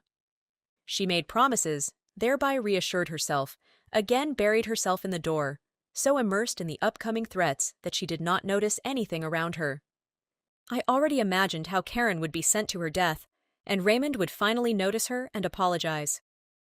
She pulled the door handle, swore it was also closed, and didn't notice how a hand appeared next to her. It was the heroine. She grabbed him by the shoulders, whispered in his ear, got caught. The blood drained from her face, became pale, and froze in place. I squinted at the girl, heard that such a naive girl thought that she would miss out on her house, Isola screamed. She staggered back, dodged her hands, sweat running down her face, her mouth open and her eyes bulging. She ran away again, looked back. When she heard some kind of crunching sound, she was glad, because now she has time she won't be able to pursue. She praised Karen, looked at the girl running away. A smile was on her face and clenched her fists. The heroine took a step with her foot. The second leg was covered in blood. She called the lady, but quickly ran away from this place, from the monster woman. She laughed. The character offered to become her friend in the next life. I liked the way he was trying to save her. She waved the candelabra, closed her eyes, enjoying Isola's screams, considered them divine. She really liked the whole situation. The girl stumbled back and almost fell, screaming that the lady was crazy. There was only one thing she could do: run away. She ran down the corridor, sobbing, hearing the heroine's terrible laughter behind her, hoping that it was all a dream. She stopped, leaned against the wall. The girl's shoulders slumped. If she fell down without strength, she might wake up in her bed, weakly believing. She raised her head. She needed to escape from here as quickly as possible. Everything would not be the same. She needed to find a way out. She looked forward with tired eyes. I saw two shadows ahead. Two stood opposite each other. It seemed that this was salvation. She ran towards them joyfully, tears now welling up in her eyes from relief, and a smile appeared on its own. She ran up to the man, stretched out his hands, trying to calm the girl down. She hesitatingly spoke about the killer. She told confidentially that Karen Hale killed her own father, screamed right in the man's face. He reached out his hand and squeezed the girl's thin neck. She was in vain in thinking that everything would end now. It would end, but for her alone. She clung to the man's hands, opened her mouth in a silent attempt to call for help, could not take a breath or utter a voice. Only wheezing could be heard. Tears rolled down from her blue eyes. With trembling hands, she tried to unhook her hands from herself, but she failed. There was a question in her eyes. Dylan, and it was he, squeezed his hand tighter, asking him to mind his own business. Without showing any emotions, he continued to kill Isola. At this time, Karen was walking and grinding her teeth, wondering where the girl had gone, beads of sweat running down her chin. She sadly lowered her head, lamenting that she had done so much, went to the door. Light poured from there. Her prey evaporated again. She walked up to her father's office, clasped her hands together, prayed that her father was still there. She asked not to disappear. As happened with the previous ones, she opened the door. The man was still hanging on the rope. She raised her head. Her father had really died. Joy appeared on her face. Her eyes sparkled with the awareness of mortality. She exhaled with relief, put her hand to her chest, Now there was no person who would hide all her murders. She froze in shock when she realized that Isola had successfully escaped, and froze, unable to believe it. Suddenly, a scream was heard behind her. She was in no hurry to turn around, but she was so curious that she could barely restrain herself. She pressed her hand to her face. If the girl is alive, then the end has come for her. The lady was upset by this. After all, Isola will tell that it was she who killed the Lord. Then she will be locked in prison, and no information will be obtained from there. She opened the window.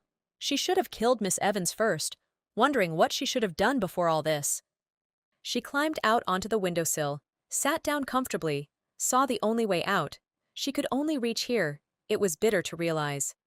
She pushed away and her hair flew up. Even if she didn't die, the infirmary would be better than a dungeon.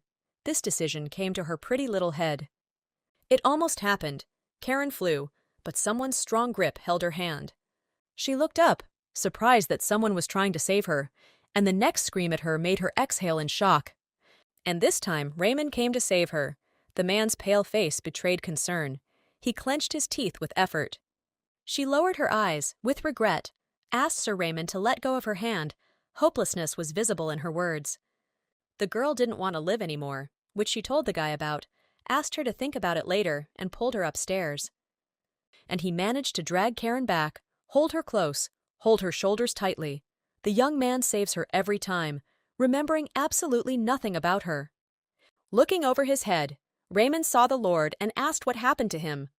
She looked straight into his eyes and committed suicide, but then she caught herself and wondered if he had talked to Isola. The longer I looked at the guy, the more consciously I realized that I didn't have time to see the lady, and I exhaled. A wandering smile. Her gaze became crazy. Otherwise, the girl thought, the man would have already put shackles on her hands. She cleared her throat when she heard Raymond say that the mansion was on fire, and only then did she look back and see the fire. Everyone managed to get out, the man continued to tell, but she and Isola were not there. She looked at the guy with wide eyes.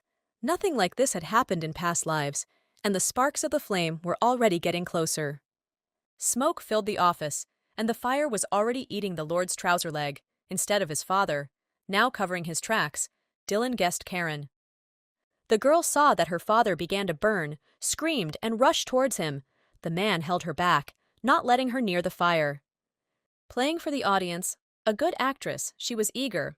Raymond pressed him to himself, reassured him that he could no longer be helped. Tears in my eyes, clenched my teeth. If the corpse disappears, how can it prove murder? Raymond drew attention to himself, asked only one thing, looked at her with an attentive gaze. He demanded a promise from her that he would not die today, tilted his head closer, flames were blazing around, and they stood staring at each other. His face became sharp. He demanded a promise. He waited. His gaze did not bode well if he couldn't keep it. If Isola failed to escape, then the girl had a chance, Karen thought. There was an opportunity to live. Raymond looked around in search of the largest window. The girl pointed to the attic. They looked at the stairs. The fire was approaching it. When we got upstairs, the lady put her hand to her lips, didn't find her mother's things, was upset, and the man already pointed to the window. Strong hands pulled her away from her work. Karen swore. She thought for too long. He grabbed the guy by the waist, looked down at how the fire filled the room. There was only a path left behind them. The guy pulled towards the exit. There was no more time left, and they needed to leave. The girl followed the library with her eyes.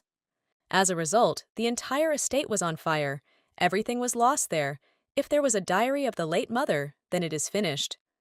The two, hugging each other, stood on the highest part of the estate, looking down, not knowing how to get down now. You need to jump over, but the girl grabbed the man's shirt, screamed, her eyes wide open, and looked with fear. Seeing Karen's hysteria, without further ado, he picked her up in his arms, intending to jump over her with the burden in his arms. He asked her to hold on tighter and pushed off from the floor. The girl again experienced the feeling of falling, already familiar to her, but this time she was not alone. The guy calmed me down, held me tightly in his arms, but if he was nearby, then death retreated. He squeezed his head with his hand, asked him to excuse him in advance.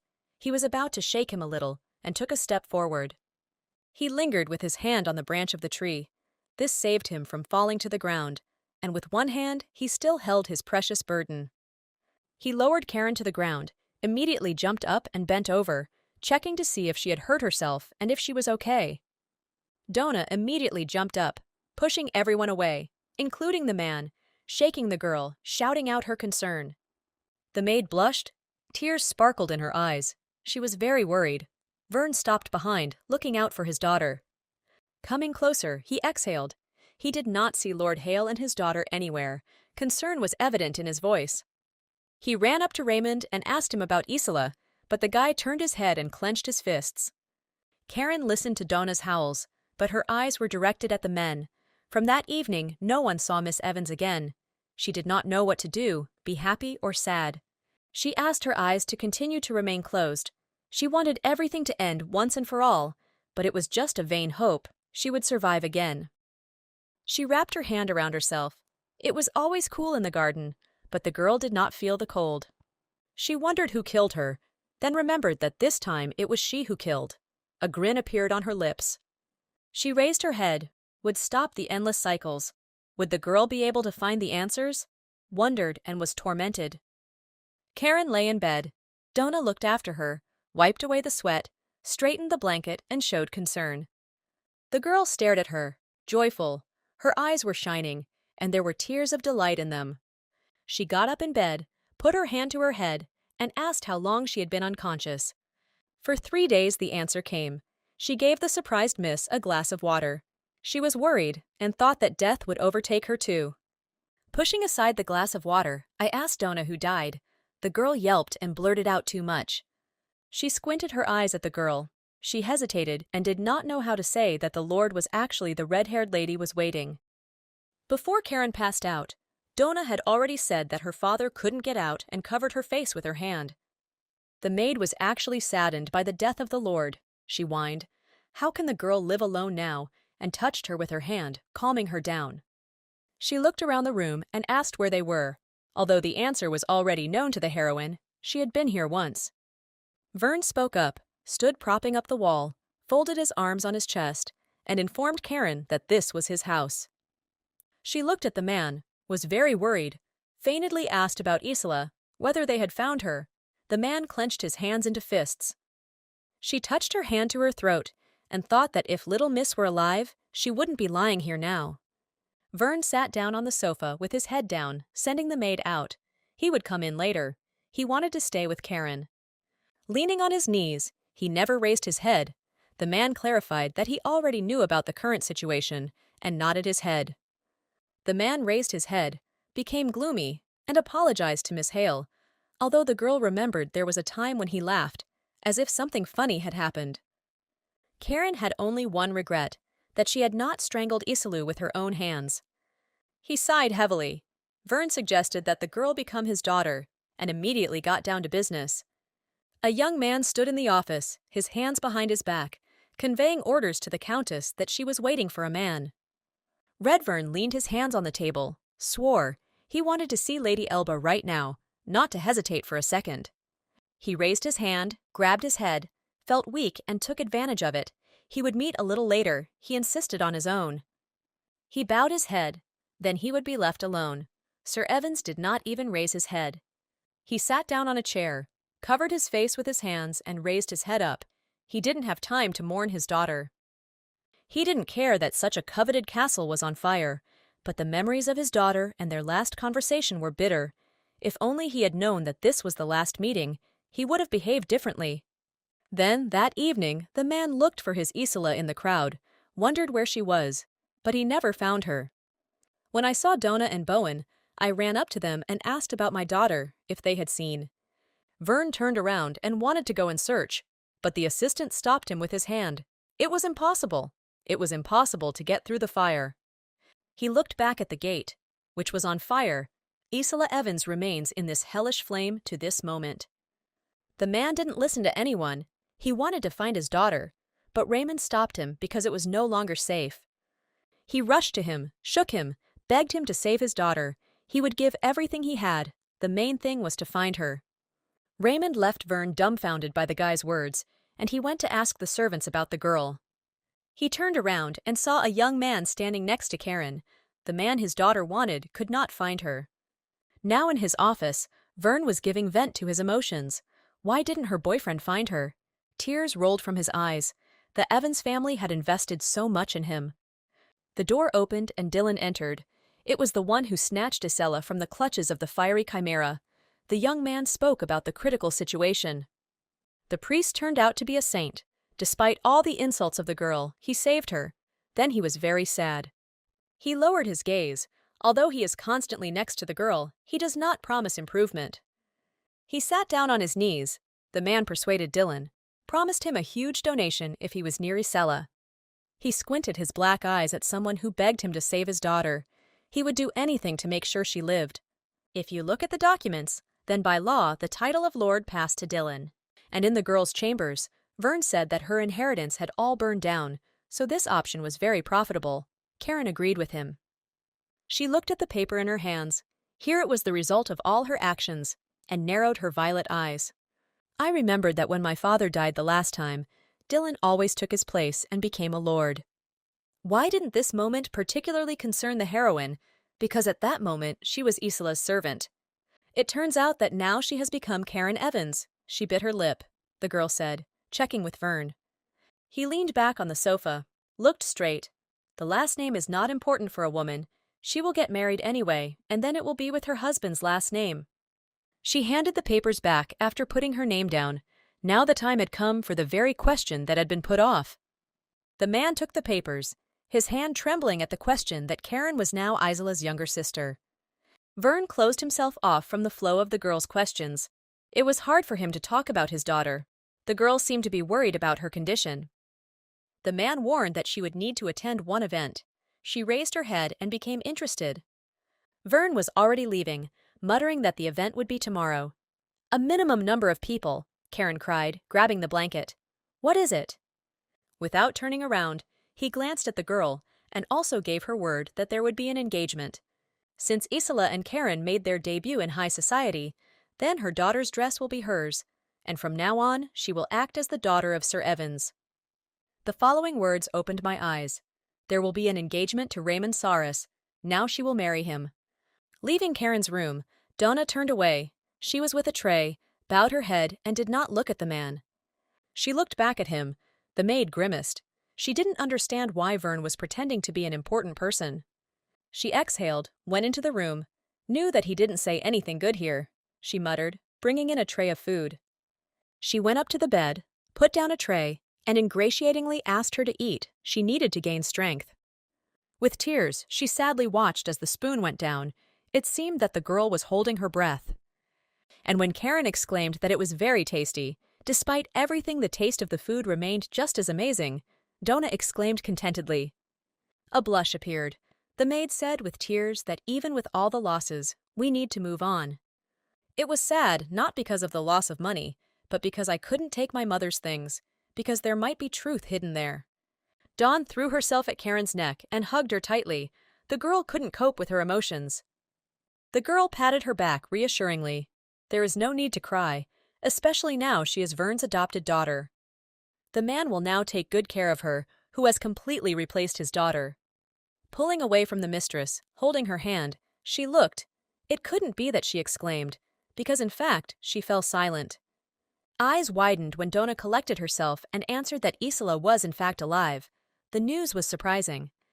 Biting her tongue, sweat already dripping down her cheekbone, she asked if the girl was sure of her words.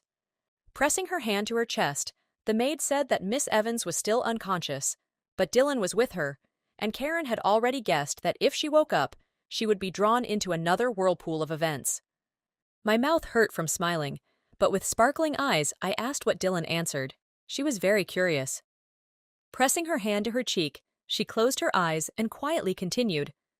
The priest knows how to help the little lady. She darkened at these words, although she smiled. Dylan will take care of the girl until she wakes up. She seemed discouraged by the guy's attitude. Donna was sincerely indignant that if he was rejected, then he was going too far, and events unfolded in the same way as when the girl became Isella's servant. This proved that Karen was in the book, because the events were repeated. Dylan and Vern were talking in the office. the man sincerely did not understand one thing.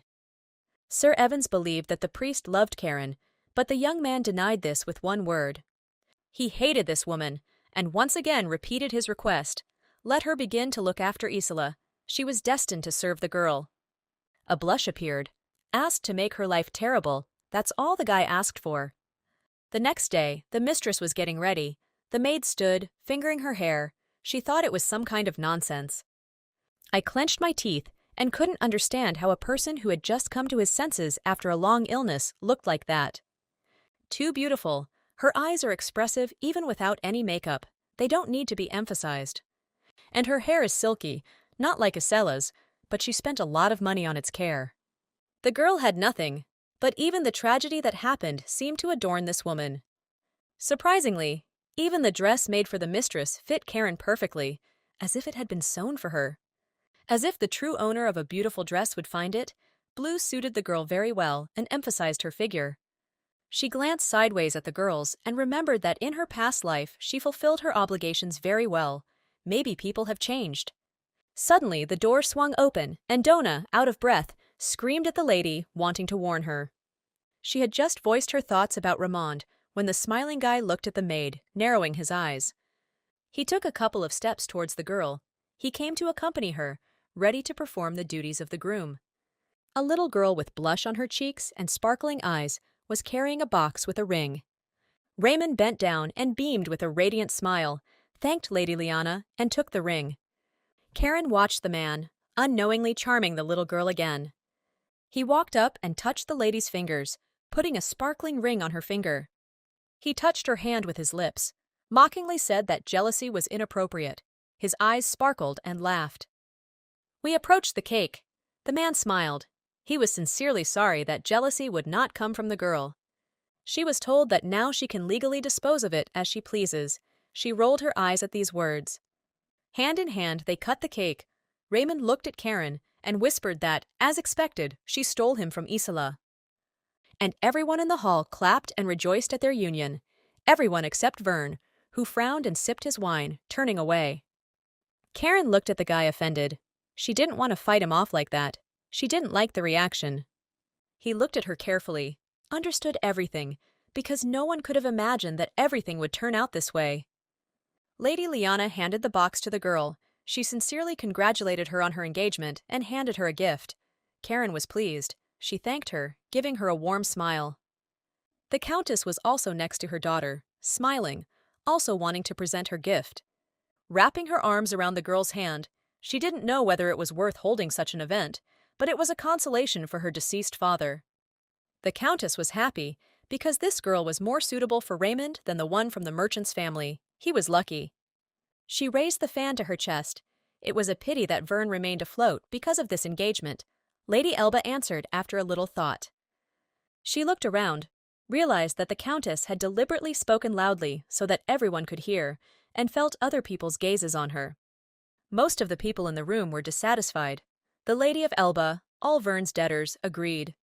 The second half? These are true men, so you need to choose your words. Thanked the Countess. Thanks to her, the legal issues were resolved quickly.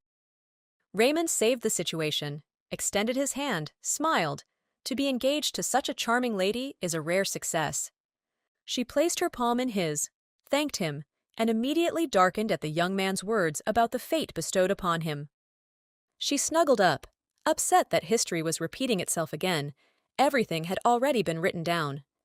The hand clenched into a fist, trembled, and then did not see the point in killing and dismembering all those bodies.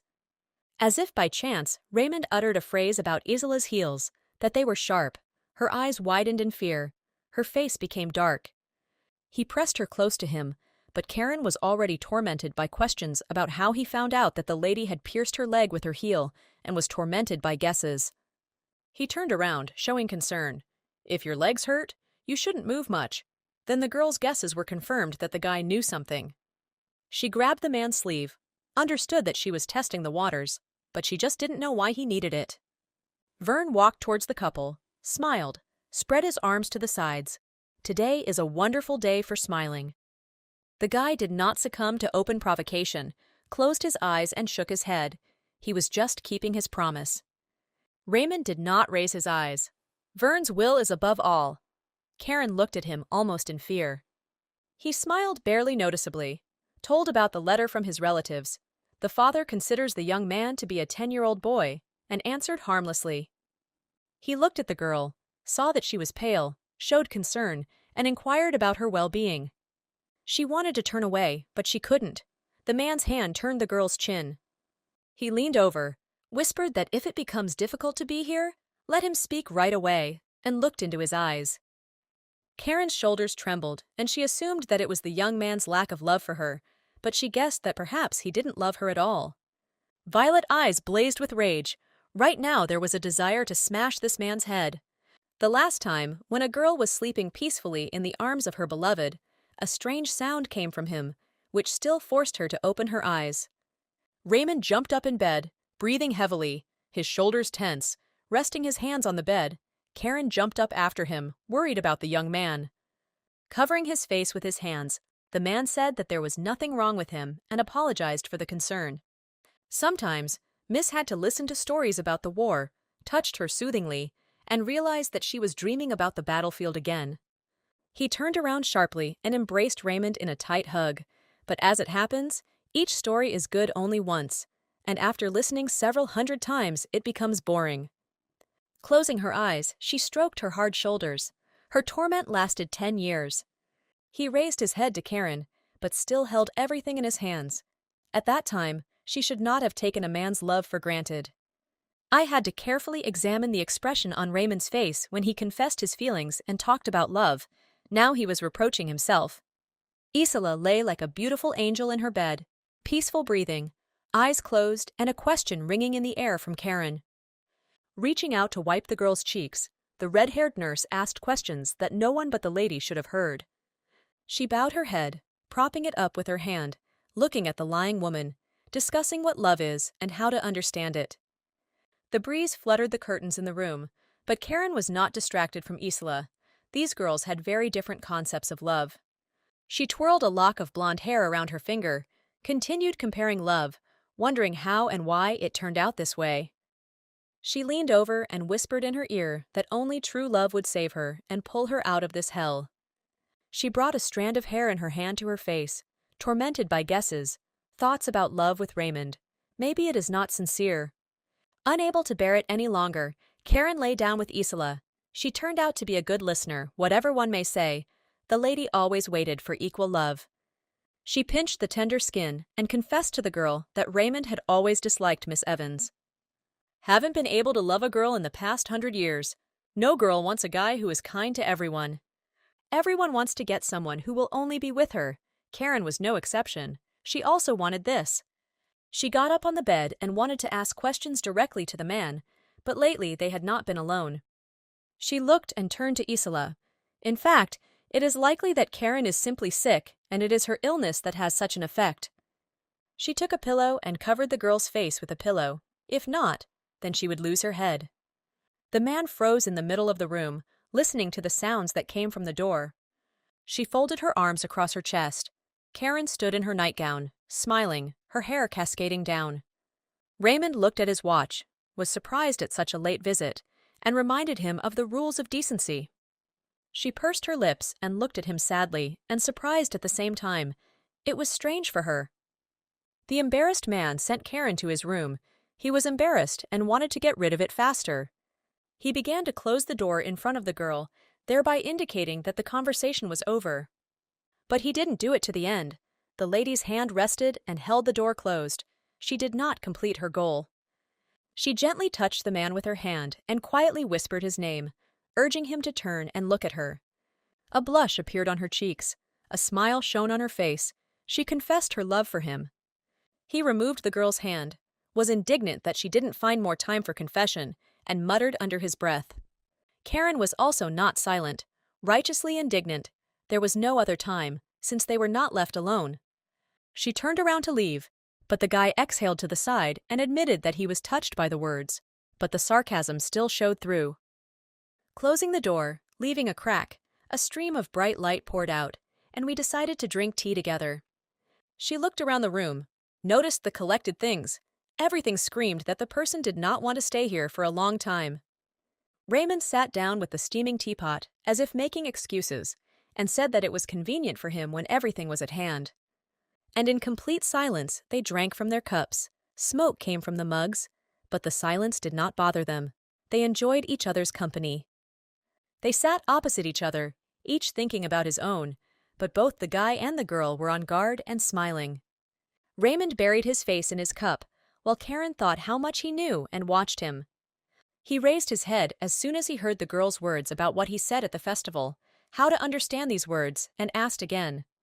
She reminded me of Isola's heels. He exhaled in disappointment. There were a lot of words about love. He was indignant. He started talking nonsense. Karen was surprised and came closer, offered to take off her clothes. The guy raised his hands playfully. He would have been only too happy. Then the girl bared her shoulder, confirming her words. Raymond panicked. He was just joking.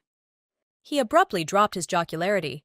The man became serious, leaned forward, clarifying that Miss had seen Lady Evans last. Karen looked straight at her, raised her hand. The interrogation was very inept. She remembered that Iselu was saved by Dylan. He was the last one to see her. He hid his grin, looked carefully at the girl with his yellow eyes. The words of the priest and hers were different. The heroine was confused. The guy laughed, noticed her funny face, and raised his hand to his mouth.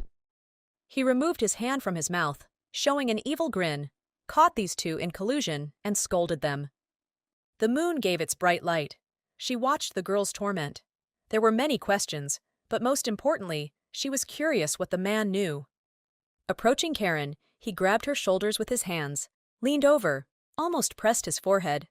There's no need to think too much. He smiled. He clenched his teeth and warned that the girl was not in a position to conduct an interrogation. The words sounded threatening. She squinted her eyes at the hands that continued to squeeze her shoulders. It was not clear what the man wanted, because he could execute. I thought about Raymond, the sniper who kept a capsule of poison in his mouth in case he was caught, not understanding why he was the only one who survived. This man hated everything that Vern had, including himself. He didn't like Iselu either, but he admitted this feeling to Karen. The girl knew the guy very well, tried to deceive him, said that it wasn't that he didn't hate Vern, he owed a lot. She knew the truth. The Miss decided to change the subject, started talking about the war. She was surprised at this mood, did not hide it. She did not answer the guy's question, and continued with a smile to talk about blocking the flow of finances to the commander of the enemy army. He raised his hand to his head, lowered his eyes, and breathed out the girl's name, as if she had said something forbidden. He pointed his finger at Karen's head. He didn't like it when people he didn't know said the first thing that came to mind. He asked her not to think about it. Her finger moved to the back of her head. She grabbed her head with her hand, and looking into her eyes, spoke about her hatred of Verne. It didn't matter what kind of people they were. They had one thing in common, and that was hatred. Grabbing the man's hand, she admitted that she wanted revenge, and then let him do whatever he wanted with her. The confession was feigned, especially so that the young man would not be cold-blooded. Karen understood that most likely Raymond's love was something pitiful. The guy leaned over, continuing to hold his hand on her head, and wanted to tell the girl something. When he looks at a woman, he sees nothing but her face. She received such a confession from him and turned his head. He raised his sharp chin with his fingertips. His lips were very close, slowly looking into his eyes, and leaned down. A millimeter from her touch, he whispered right on her lips, "Everything she asks for will be done." Since the girl became Miss Evans, her life has changed. The variety in food and the presence of servants. A luxurious and colorful life that Karen never dared to dream about. The choice of nail polish was now important to her. But the servants used foul language, discussed her hair color and skin, her face and figure. This is the price for a fairy tale. Caring for the patient, Vern lashed out at the girl for the medicine. It was wasted. That's why the man was angry. She was mired in business, and Raymond's thoughts were occupied only with the collapse of the man. He was interested in the plan for revenge. She leaned back in the seat, as if she had lost her strength.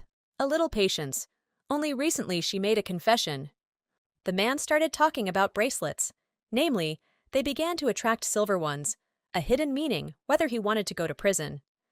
She looked to the side boredly. Every day she is obliged to prove her usefulness, and joked about her ability to use magic. She turned with a smile and warned them to look forward to her performance. They arrived at the Duchess's estate, entered arm in arm. Karen looked at Raymond when she heard a shout. Baron Ain hurried towards them, a middle-aged man with a small black mustache, clenching his hand into a fist. Lady Elba giggled behind her fan. She was also amazed at the first meeting with Karen, how similar she was to her mother. The girl smiled contentedly, raised her hand to her mouth. They called her by her mother's name. It was pleasant. She realized that they knew her mother. And the Duchess said that the Baron knew Catherine better and always followed her, looked and turned pale, and wanted someone to shut their mouth. It became awkward, but Ain couldn't help but notice that the girl was very pretty, like her mother. Baron Ain surprised with the following words when he noticed Carandona, that he liked shy creatures, and grinned. The red-haired lady noticed everything. All the secret desires were written on his face, cursed and clenched her hands into fists. The girl managed to embarrass him when she asked about falling in love with her mother. The man was confused and nodded. Raymond extended his hand to shake, congratulated him on the birth of his son, covered his mouth with his hand, and looked out from behind the guy. While the men were exchanging pleasantries, Lady Elba leaned over to Karen and scolded her for her behavior, which was not the right way to address the Baron. The girl had to apologize to him, but Ain smiled and waved his hand. It was a long time ago, and he was even embarrassed for her apology. Raising his hand to his chin, the Baron thoughtfully said who would be delighted with Karen, another admirer of his mother. Having heard about the Crown Prince, they turned to each other and asked who knew what about him. Everyone remembered him. He served with someone. The lady remembered him as a noble man, and only the Baron grinned and considered their words nonsense. No one knew about the Crown Prince's predilections, but Karen had met with him in the past and didn't talk about her mother at that time. She didn't see the point in intersecting today. The Baron could arrange a meeting with this man, but only if the girl played a simple game with him, spread his hands, and proposed. "There is no need to be afraid of losing. The Crown Prince will be glad to meet you." He reached into the inner pocket of his jacket. "I took out a coin. They would play for a small amount of money," she agreed and smiled radiantly. Raymond appeared next to her, reminded her that there was nothing good in gambling, and could play instead of her. She removed the guy's hand from his shoulders, smiled sweetly at him. "Don't worry, he knows how to play very well," and calmed him down. The Baron spread his arms, pleased with the answer. High society needs such women. After some time, not a trace remained of the man's former joy. With a darkened face, he cried out, not understanding how this happened. The game was over. People in the hall were whispering, discussing how the Baron positioned himself as a good player. Donna gritted her teeth and clenched her fists tightly, worried about the lady very much, so that beads of sweat appeared. Karen clenched her hands, asked her maid in fear. She didn't know what to do. Her wide violet eyes shone. She lost, but she smiled like a winner, slyly. The men in the hall were also whispering and discussing the Baron's action. To scam such a young miss out of big money, he had clearly gone too far. It came as a shock to Baron I, but playing cards is a question of how to determine where the loss is and where the gain is. Although the girl knew the combinations, this fact was useless to her. She looked at Raymond. The views crossed. She needed someone who could prove that the past regressions were not a delusion. In any case, the Crown Prince did not give a single sensible answer. And besides, this man could not live up to his mother's standards. Karen didn't want to waste her time. Achieving nothing was not part of her plans. She felt the guy's presence. She sat on the balcony, dangling her legs over the railing, apologizing for disappointing her and not showing her magic. Raymond extended his hand. It was dangerous to sit in this position. He called for him to come down. She looked around, assessed the situation. Even if she fell, she could catch on some branch, although the balustrade seemed strong. She looked at the man again, gave a seductive smile, or he, like a knight, would come to the rescue. Without showing any emotion, Raymond suggested checking and jumping, then she could make sure. She waved her leg. It was hard for her alone, and spoke about her heart, which could break. The guy extended his hand, took off his shoes. It was easier for the girl. The bandage turned bright red. He carefully examined the wound. It was serious. The girl was seriously injured, the man thought.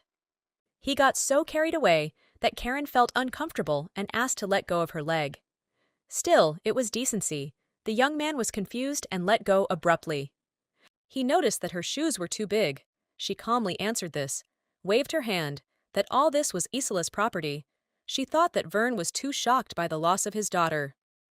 Raymond continued to talk about the man, that he was even cruel in places. The girl knew this. The young man tried to argue with her, but his violet eyes looked soulfully. She knew about Verna's character better than anyone. He got up from his knees, went to the railing, admitted honestly, he expected that there she would wipe everyone's noses while playing. She turned her head, laughed, wanted the Baron to win, thought about it. It seemed to him that the girl was going to do this. He folded his hands, began to reason and look into the distance, thought that he was playing well, and quickly rushed to the table, not listening to the one who wanted to stop her. Karen smiled, realized that with her actions she had offended the man. He brushed her off and didn't want to talk about it. She leaned towards him, asked about her worthlessness. The man supported her, joked about breaking off the engagement. She squinted her eyes, smiled. Having reunited, they would not part for the rest of their lives. It doesn't depend on emotions or circumstances. She put her head on his shoulder and closed her eyes. She asked me to console her for just a second, but he turned away.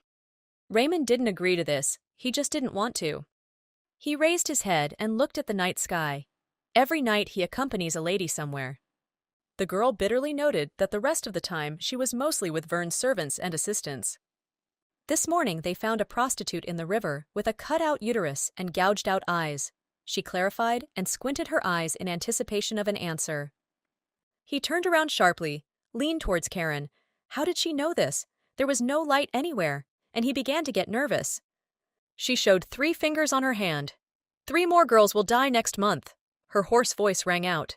Karen darkened. The newspaper people will give him the nickname Jack of Spades, the girl said. Raymond looked dumbfounded and did not understand how this was possible.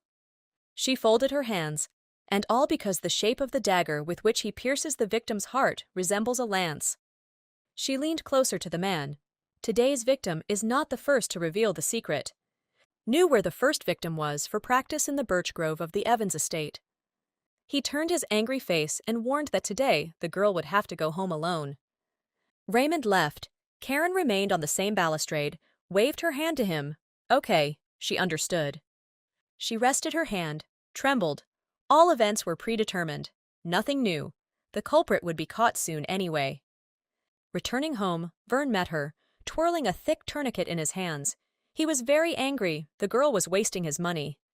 In front of everyone, he scolded Karen. She had no right to spend his money, even though she was his daughter, of course. She had to apologize. The servants, by order of the owner, grabbed the lady by the arms and dragged her away. Punishment awaited her. He gritted his teeth and furrowed his eyebrows. If she did something wrong, it was the man's decision that she would be punished. Donna tried to slip between the men, but it didn't work. She shouted out her name. There were tears in her eyes. Her cheeks turned red. Karen tried to wriggle out of the hands of the maids. She was able to walk on her own, so she could let go. Vern's assistant draped his jacket over the trembling man as he walked towards his target.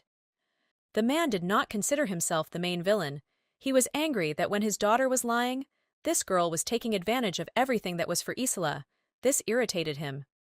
He held the whip tightly in his hands. He was angry that Karen dared to spend money. It hurt more than anything else. He glanced sideways to see what Dylan thought about this. The maids sympathize with the girl because they get it themselves. They know what it's like.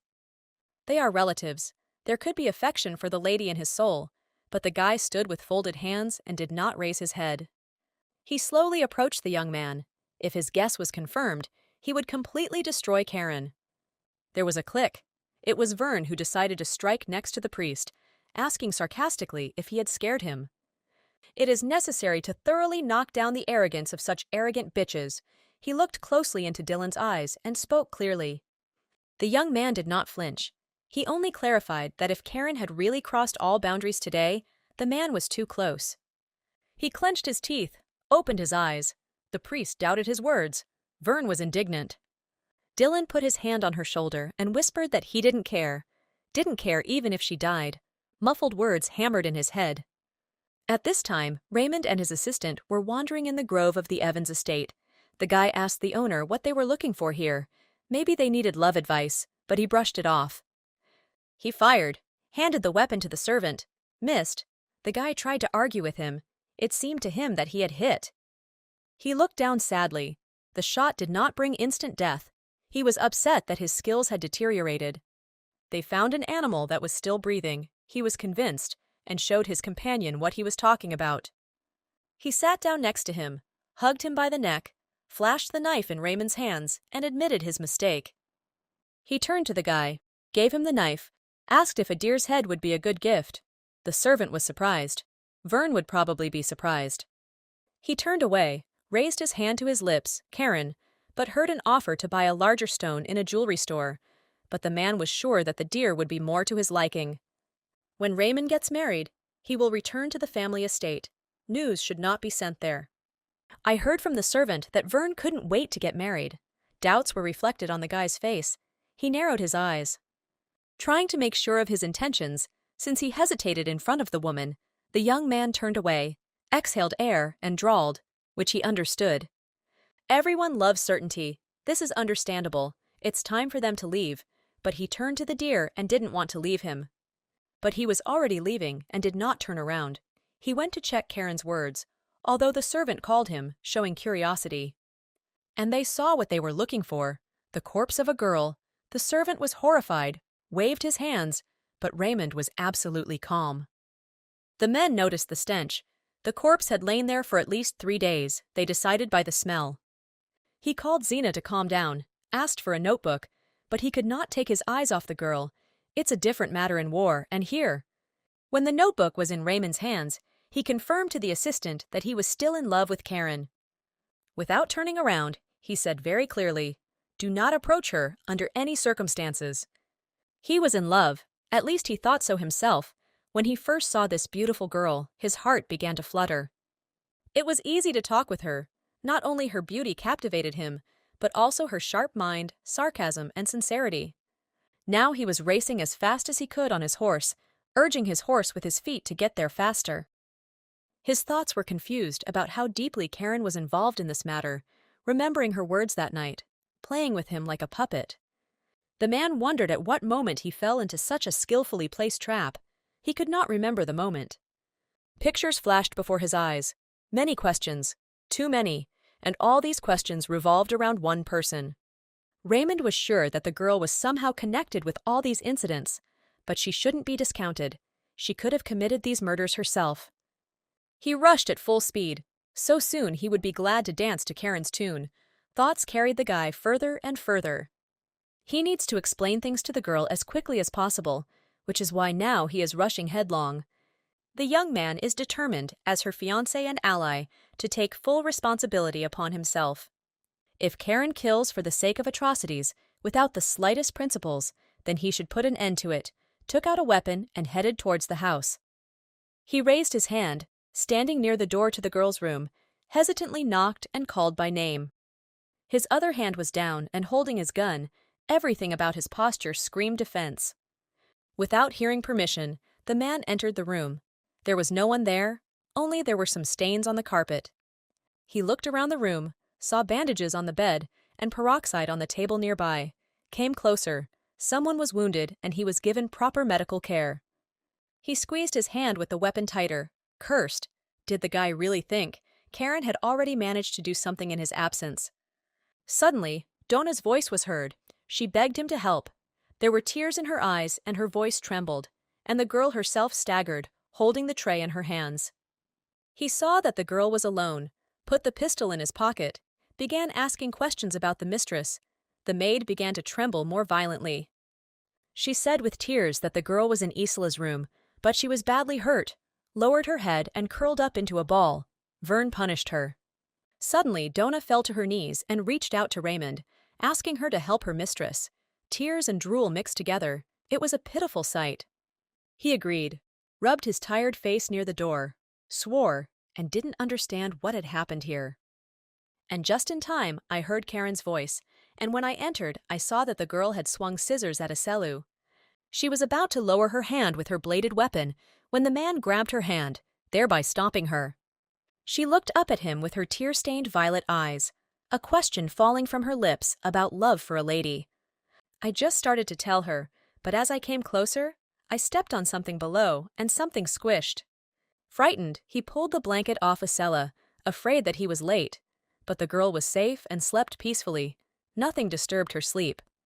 He squinted his eyes, remembered how Donna whispered that Vern had punished Karen, and looked carefully. Then the man touched the lady's shoulder, showing concern, but the girl was very pale and did not move. She didn't utter a single sound, but it was very painful from his hand. She turned her back to him, which was all striped, so that her dress was torn into shreds. Raymond darkened, clenched his teeth. A creak was heard. Vern only lost a few pennies. Why such cruelty? The man now had more sympathy, although initially he came here to eliminate the girl, but he said that they should talk. A couple of hours ago in the room, Karen was hugging a pillow and whimpering in pain, lying on her stomach, because her back was very damaged. There was a knock. A maid came in and announced that the mistress now needed to be in Isola's room. Donna jumped up and indignantly pointed her finger at her mistress's back, because she was crippled. How could she work in such a state? The maid stood up, pointed a finger at herself. She will go to work there instead of the mistress. We'll replace her. Karen squinted her eyes. Donna was the kindest and sweetest of all her maids. She was glad about this. She exhaled, hugged the pillow tighter. The maids argued with each other. The girl insisted on her own, and she insisted on caring for Isola. While Donna was trying to persuade her to send her there, Karen stood up. She would go herself. It was her responsibility. She would not shirk from her.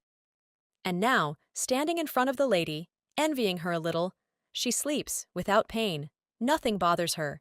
And then a new story will begin. Suspecting nothing, he lay perfectly, did not experience any discomfort. A wave of anger rose. I remembered the moment when I experienced pain again. I didn't understand why this was all happening to her alone again and again. History has long been turned upside down, but the heroine continues to be locked up in this book. She raised her hand and dropped the scissors on the bed, right next to the girl. She hated Vern so much, and he would suffer if his daughter died. Clutching the scissors tightly in her hand, she glanced wildly at the lady, wondering if she would sleep so peacefully if he pierced her throat. It would be right if she sent her soul to heaven now. She raised her hand, pale. She wanted to lower her hand. But it was not destined to finish the matter, Raymond intervened. After talking, Karen was curious to know about the forest. Carefully, holding her by the shoulders, he lowered the girl into a chair. Confirmed, they checked and found the body. She raised her eyes to the man, exhaled with relief. Tears streamed down her cheeks. She was in a time loop. She raised her hand to her cheek, smiled, wanted to confess something to Sir, and squeezed her hand on the back of the chair. She believes she admitted that she was on the pilgrimage of one book. She looked with a smile as if she were crazy. Of course, the woman understood that it was hard to believe, but in this book she died every time. As soon as the story ends with the death of the girl, she is resurrected again in the cold forest, and everything starts all over again. The man could not contain his emotions. He leaned over, wrapped his arms around him, asked to stop.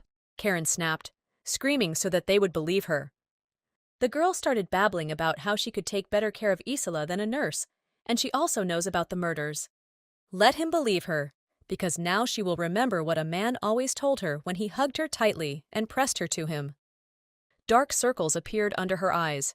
Karen remembered that Raymond did not remember her in his new life, and she killed the man at the very beginning, but it seems that he had already guessed.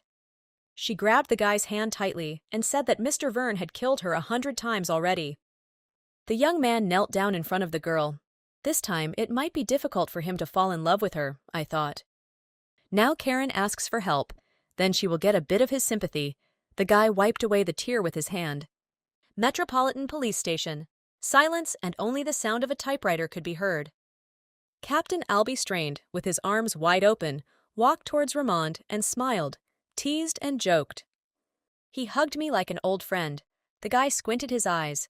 It was unusual for him. He was at war, but he heard that he had returned a long time ago. He turned to the assistant. The girl from 7th Street had already taken the application, nodded in agreement, confirming. He raised his hand in a conciliatory manner and asked him to leave it to them, and the guy should do something else.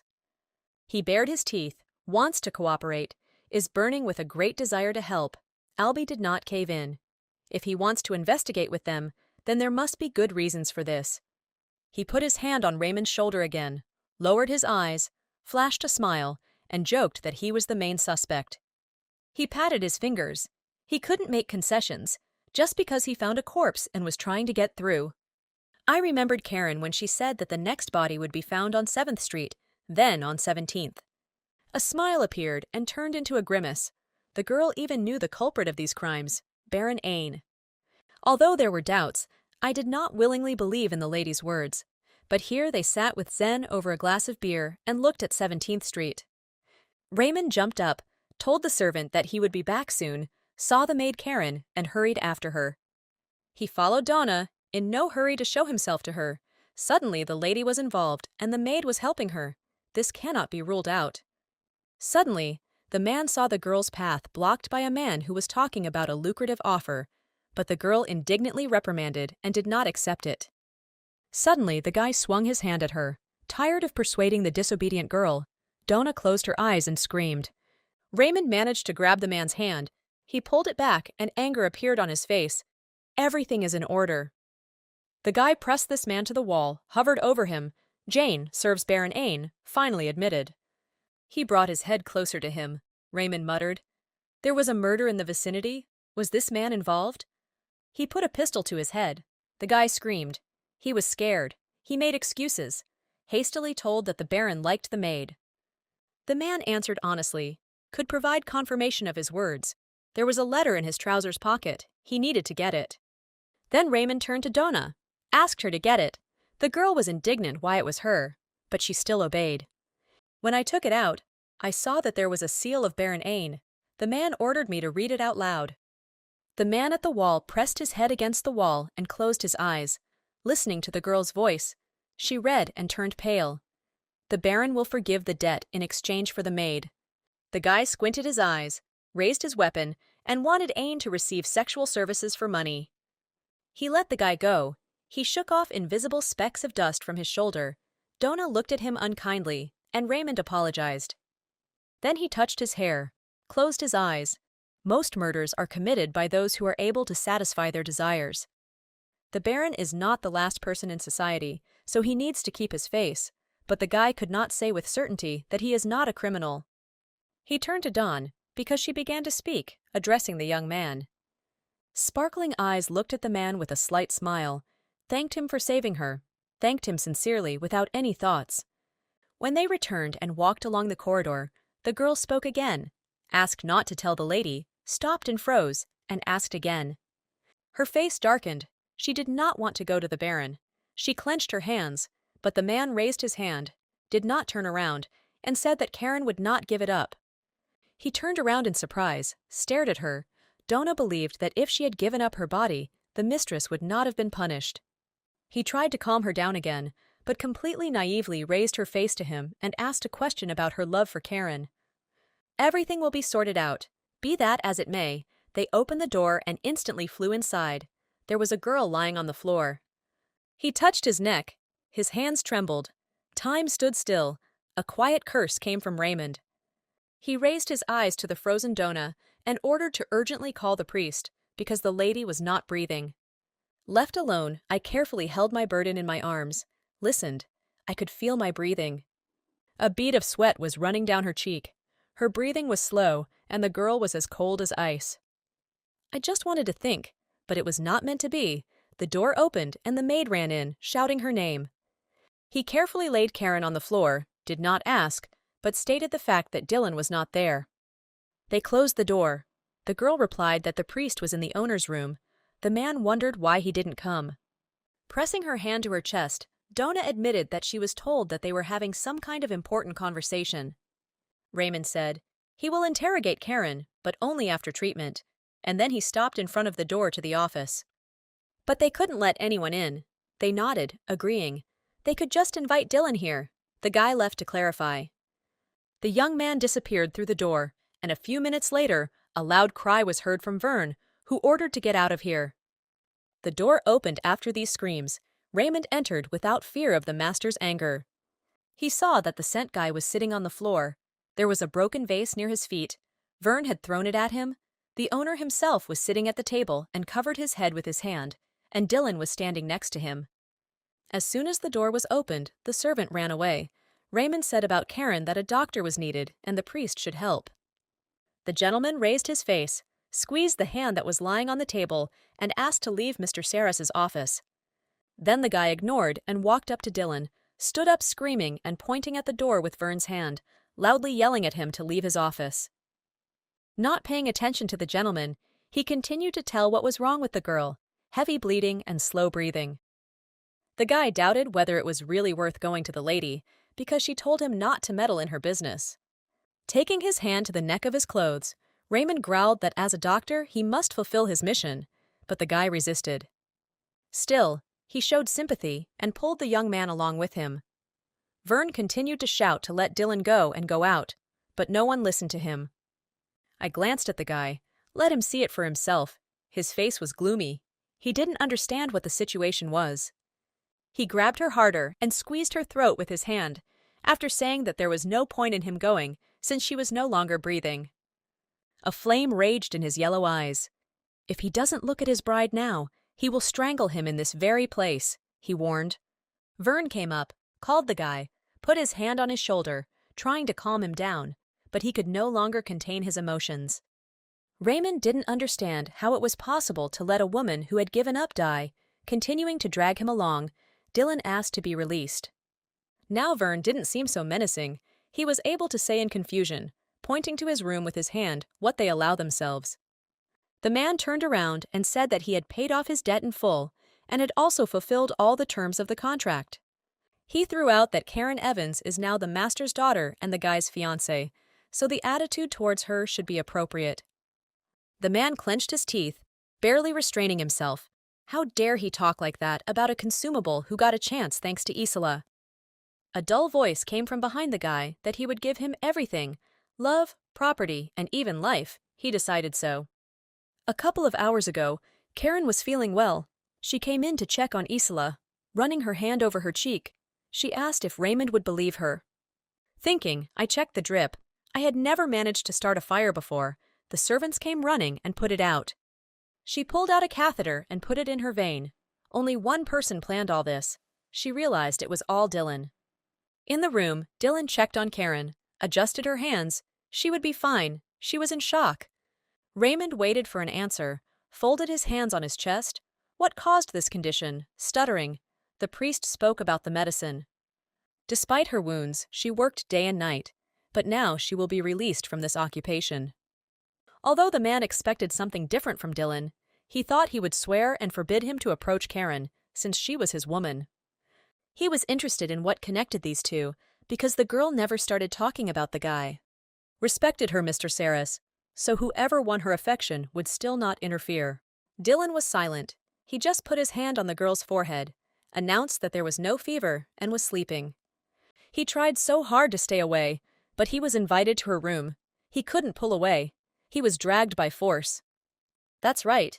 After she put in an IV, her eyes became blurred and she fell. I heard Dylan's voice, who asked me to open my eyes already. It's already possible, because it's getting better. She turned away and didn't look at the guy. She knows perfectly well why she fainted. How will everything turn out if Mr. Verna finds out that the priest is putting Isola to sleep? He looked at the girl. He turned away, looked around. He grinned. What awaited him next year? His face darkened. Karen wondered why the man so naively believed that she was really going back in time. She got up in bed, pointed her finger at Isola, didn't understand why she should be put to sleep. The guy tried to justify himself. He wanted to kill her. She lowered her leg, trying to get up, nodded, because the lady saw her and her father. She believes that it was because of her, and therefore, as soon as she wakes up, she will give her up. Dylan squeezed his hands on the girl's shoulders, asking her to leave this woman alone because he had eliminated her. She left the stage, Karen realized that the priest was protecting her in such a strange way. The hands on her shoulders clenched tighter. He'll just look after her from the side.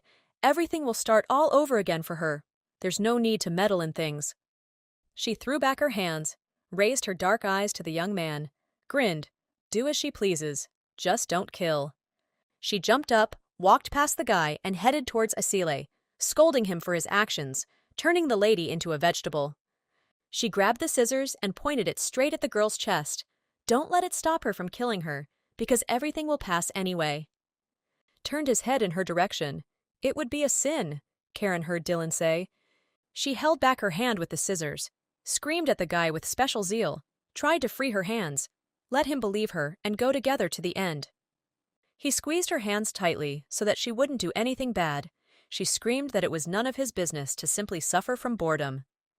He grabbed her hand, hearing her angry cry about death, how she wanted Dylan to die, and demanded. She grabbed it, turned around, raised her burning gaze to the priest. What he knew, screamed loudly to tell him.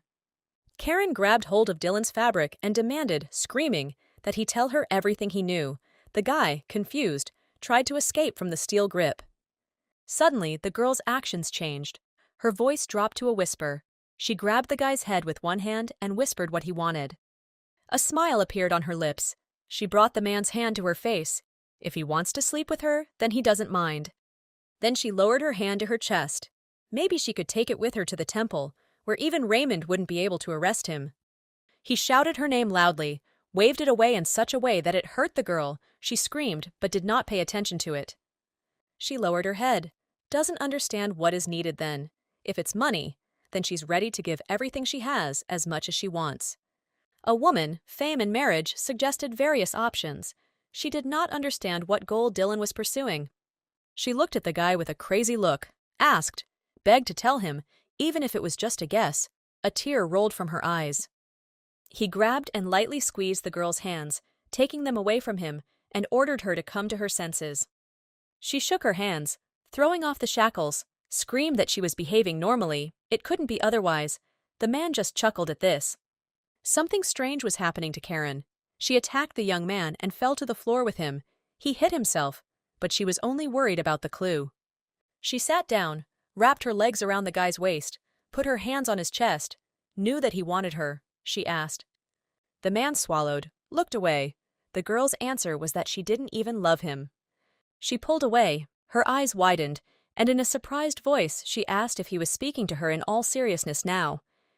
But her face immediately changed. An evil grin appeared. I'm sure that right now in this life, he and Raymond are important to her. She bent down, bringing her face closer, hissed, thinking that the guy was smarter, but he turned out to be a real fool. Tears rolled down her cheeks and dripped onto Dylan. She asked him to help her just die and was ready to fulfill any wish. An eternal young maiden with red hair and violet eyes. This was Karen Hale, his personal god. She will always be young and beautiful, but she will soon go crazy, the man understood, lying prone on the floor. He stopped the girl's actions, raised her eyes in confusion, didn't know why. He wanted to. Apparently he had failed. He stood up and whispered angrily, straightening his clothes. She doesn't love anyone, that's the problem. She was enveloped in anger. I wiped away my tears with my hand. I never loved Karen until now, was the guy's answer. Evil turned to Dylan that he generally understands, will not understand, and what he had to go through during all this time.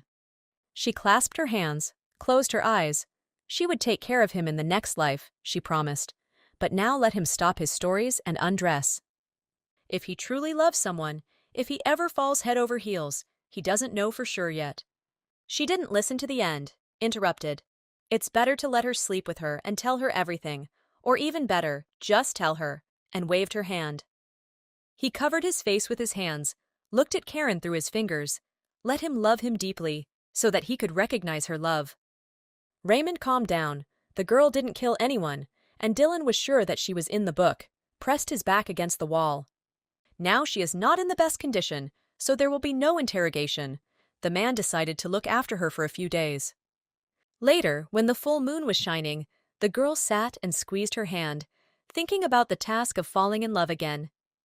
Doubts gripped her, whether she would be able to experience this feeling again. Even Raymond approached her strictly according to the plot. Suddenly, the lonely unity was interrupted by a figure in the window who was trying to open the door. Wearing a white shirt with slightly unbuttoned buttons, He appeared in front of the girl and offered to talk. Without moving, Karen sat on the bed in a nightgown, not very well-mannered to enter the bedroom to the prudent lady, scolding. I asked about my well-being and my back, and she answered in a friendly manner, better than yesterday. She raised her shining violet eyes, smiled a sweet smile, and thanked him for bringing Dylan to her. She waited until the guy sat down, looked straight, and asked her question about his love for her. Her eyes widened. She exhaled at her craziness. She rolled her eyes. This was the answer she expected. She lowered her head, and immediately there was a loud laugh. A guy jumped up in fear and was about to rush towards her, but he slowed down when he heard laughter. He covered him with a blanket, sat down next to him, asked Karen to answer about his love for her, and turned around in anticipation. Having become serious, she needs to hear these words. It's so difficult. Her lips pursed, her face offended. Straightening his back, he turned to her and said these words evenly. As Karen wanted, she knew that this was not real. If the confession had been true, the girl would have been able to get to the bottom of the truth, but the young man did not know the torment and looked at her. Raising her hand, she clarified whether the man could confess to Dylan, was surprised, and called him a cruel woman.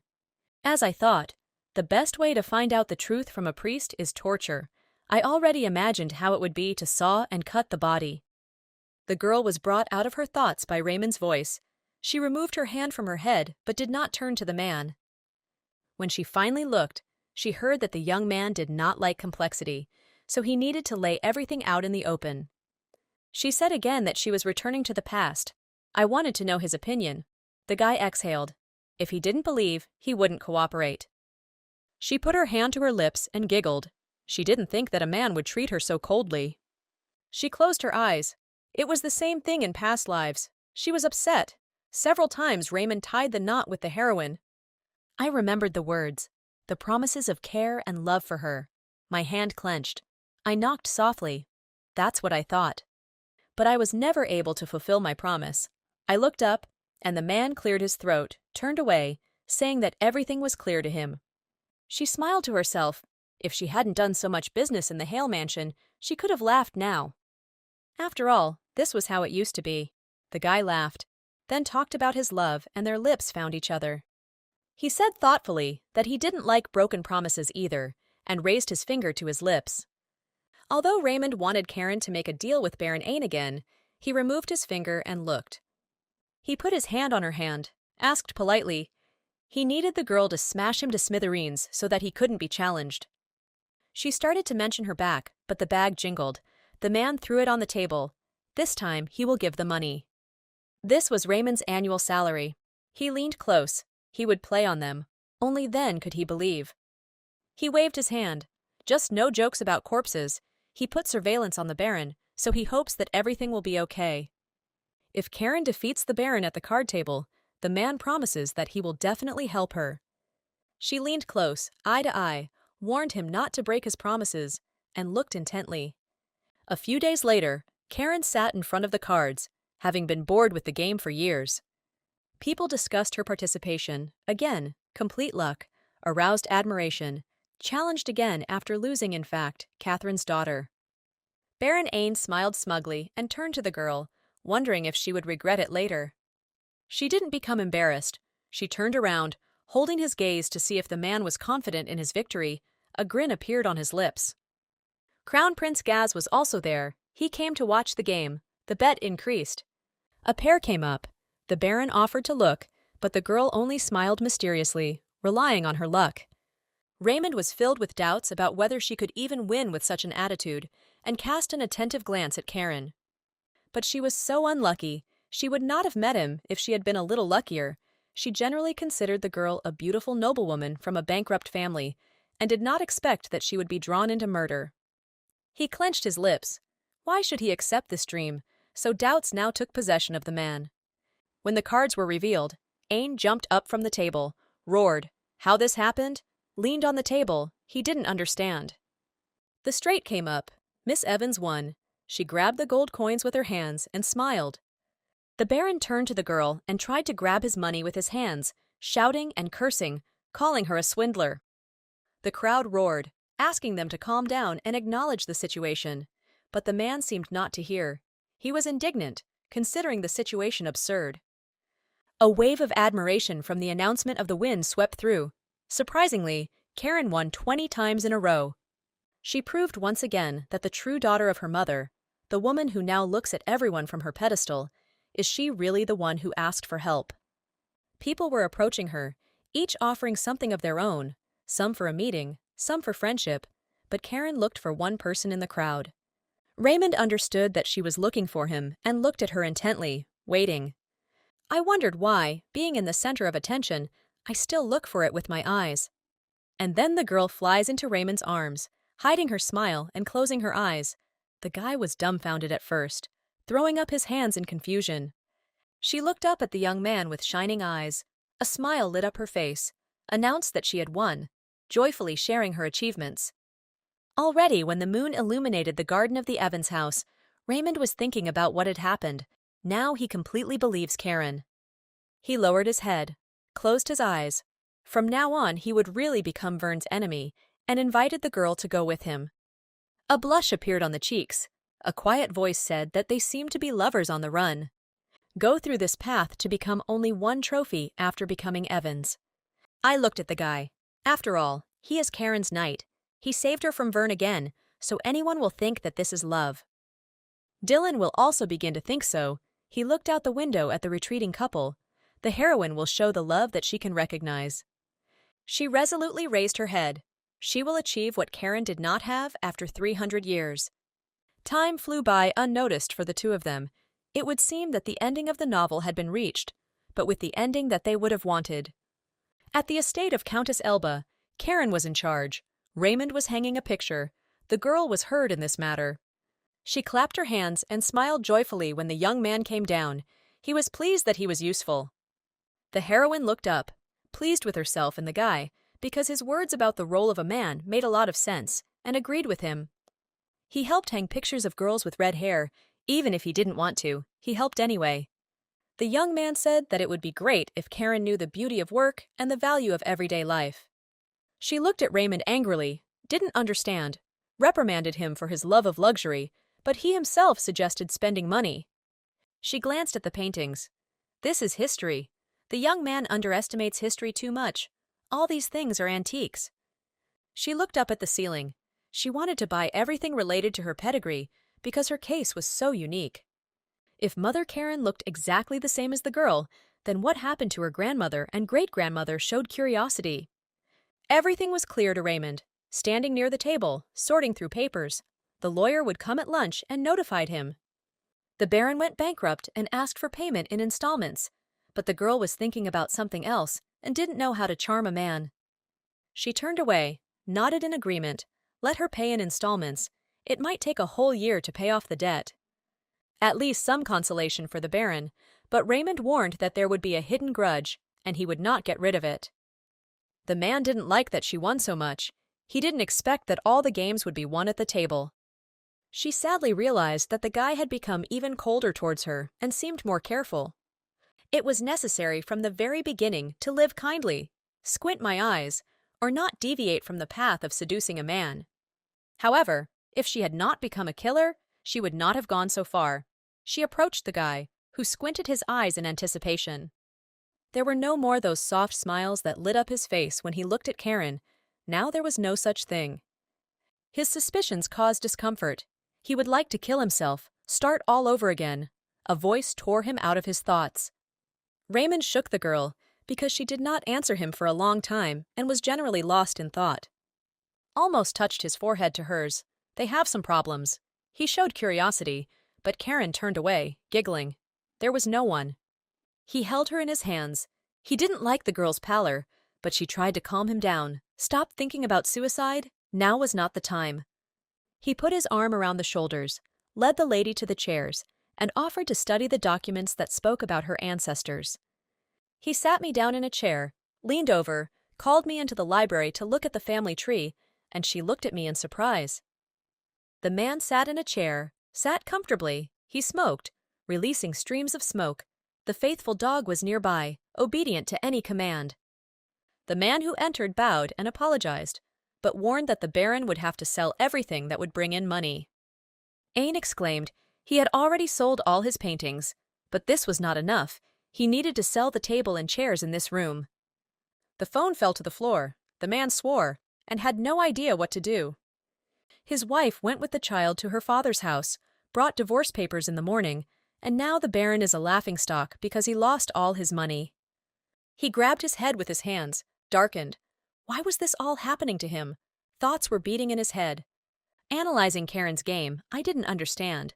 Apparently some technique was to blame because no one told her. He stood up, covered his face with his hand, and leaned helplessly on the chest of drawers. This was not the first time he had seen such a game. Catherine and her grandmother Clara behaved in the same way, playing skillfully, winning large sums. Anger bubbled up in him as hard as he could. He hit the chest of drawers with his fist, swore he would have killed them all, and spoke unflatteringly about women.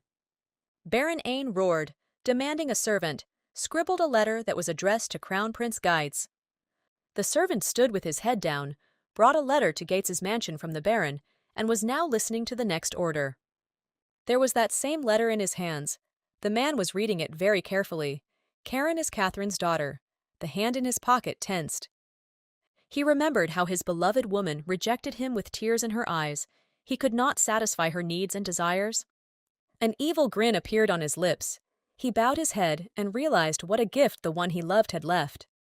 A week later, we visited a huge room with books, the library of the royal family. The girl was sitting on the stairs, throwing books and deftly hitting Raymond. They were all history books. She ran her hand along the spines of the book. All this was empty chatter, water, not a word about women and their abilities. Because of the war, many books were burned, but there were many records about the great-grandmother of Archduchess Charles. The man touched the mountain of books. He heard that all the women in Karen's line were amazingly beautiful. She put her hand under her chin, smiled. Nevertheless, she is the most beautiful of all, and looked at the guy. She looked thoughtfully.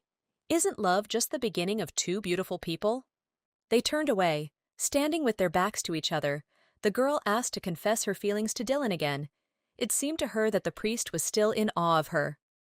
Everyone was confident in Raymond's sincere feelings. Lady Elba pumped her fist and talked about the benefits of youth. Karen called out to him. He covered his laugh with his hand and quickly removed his hand, as if he hadn't done it. The girl scolded him.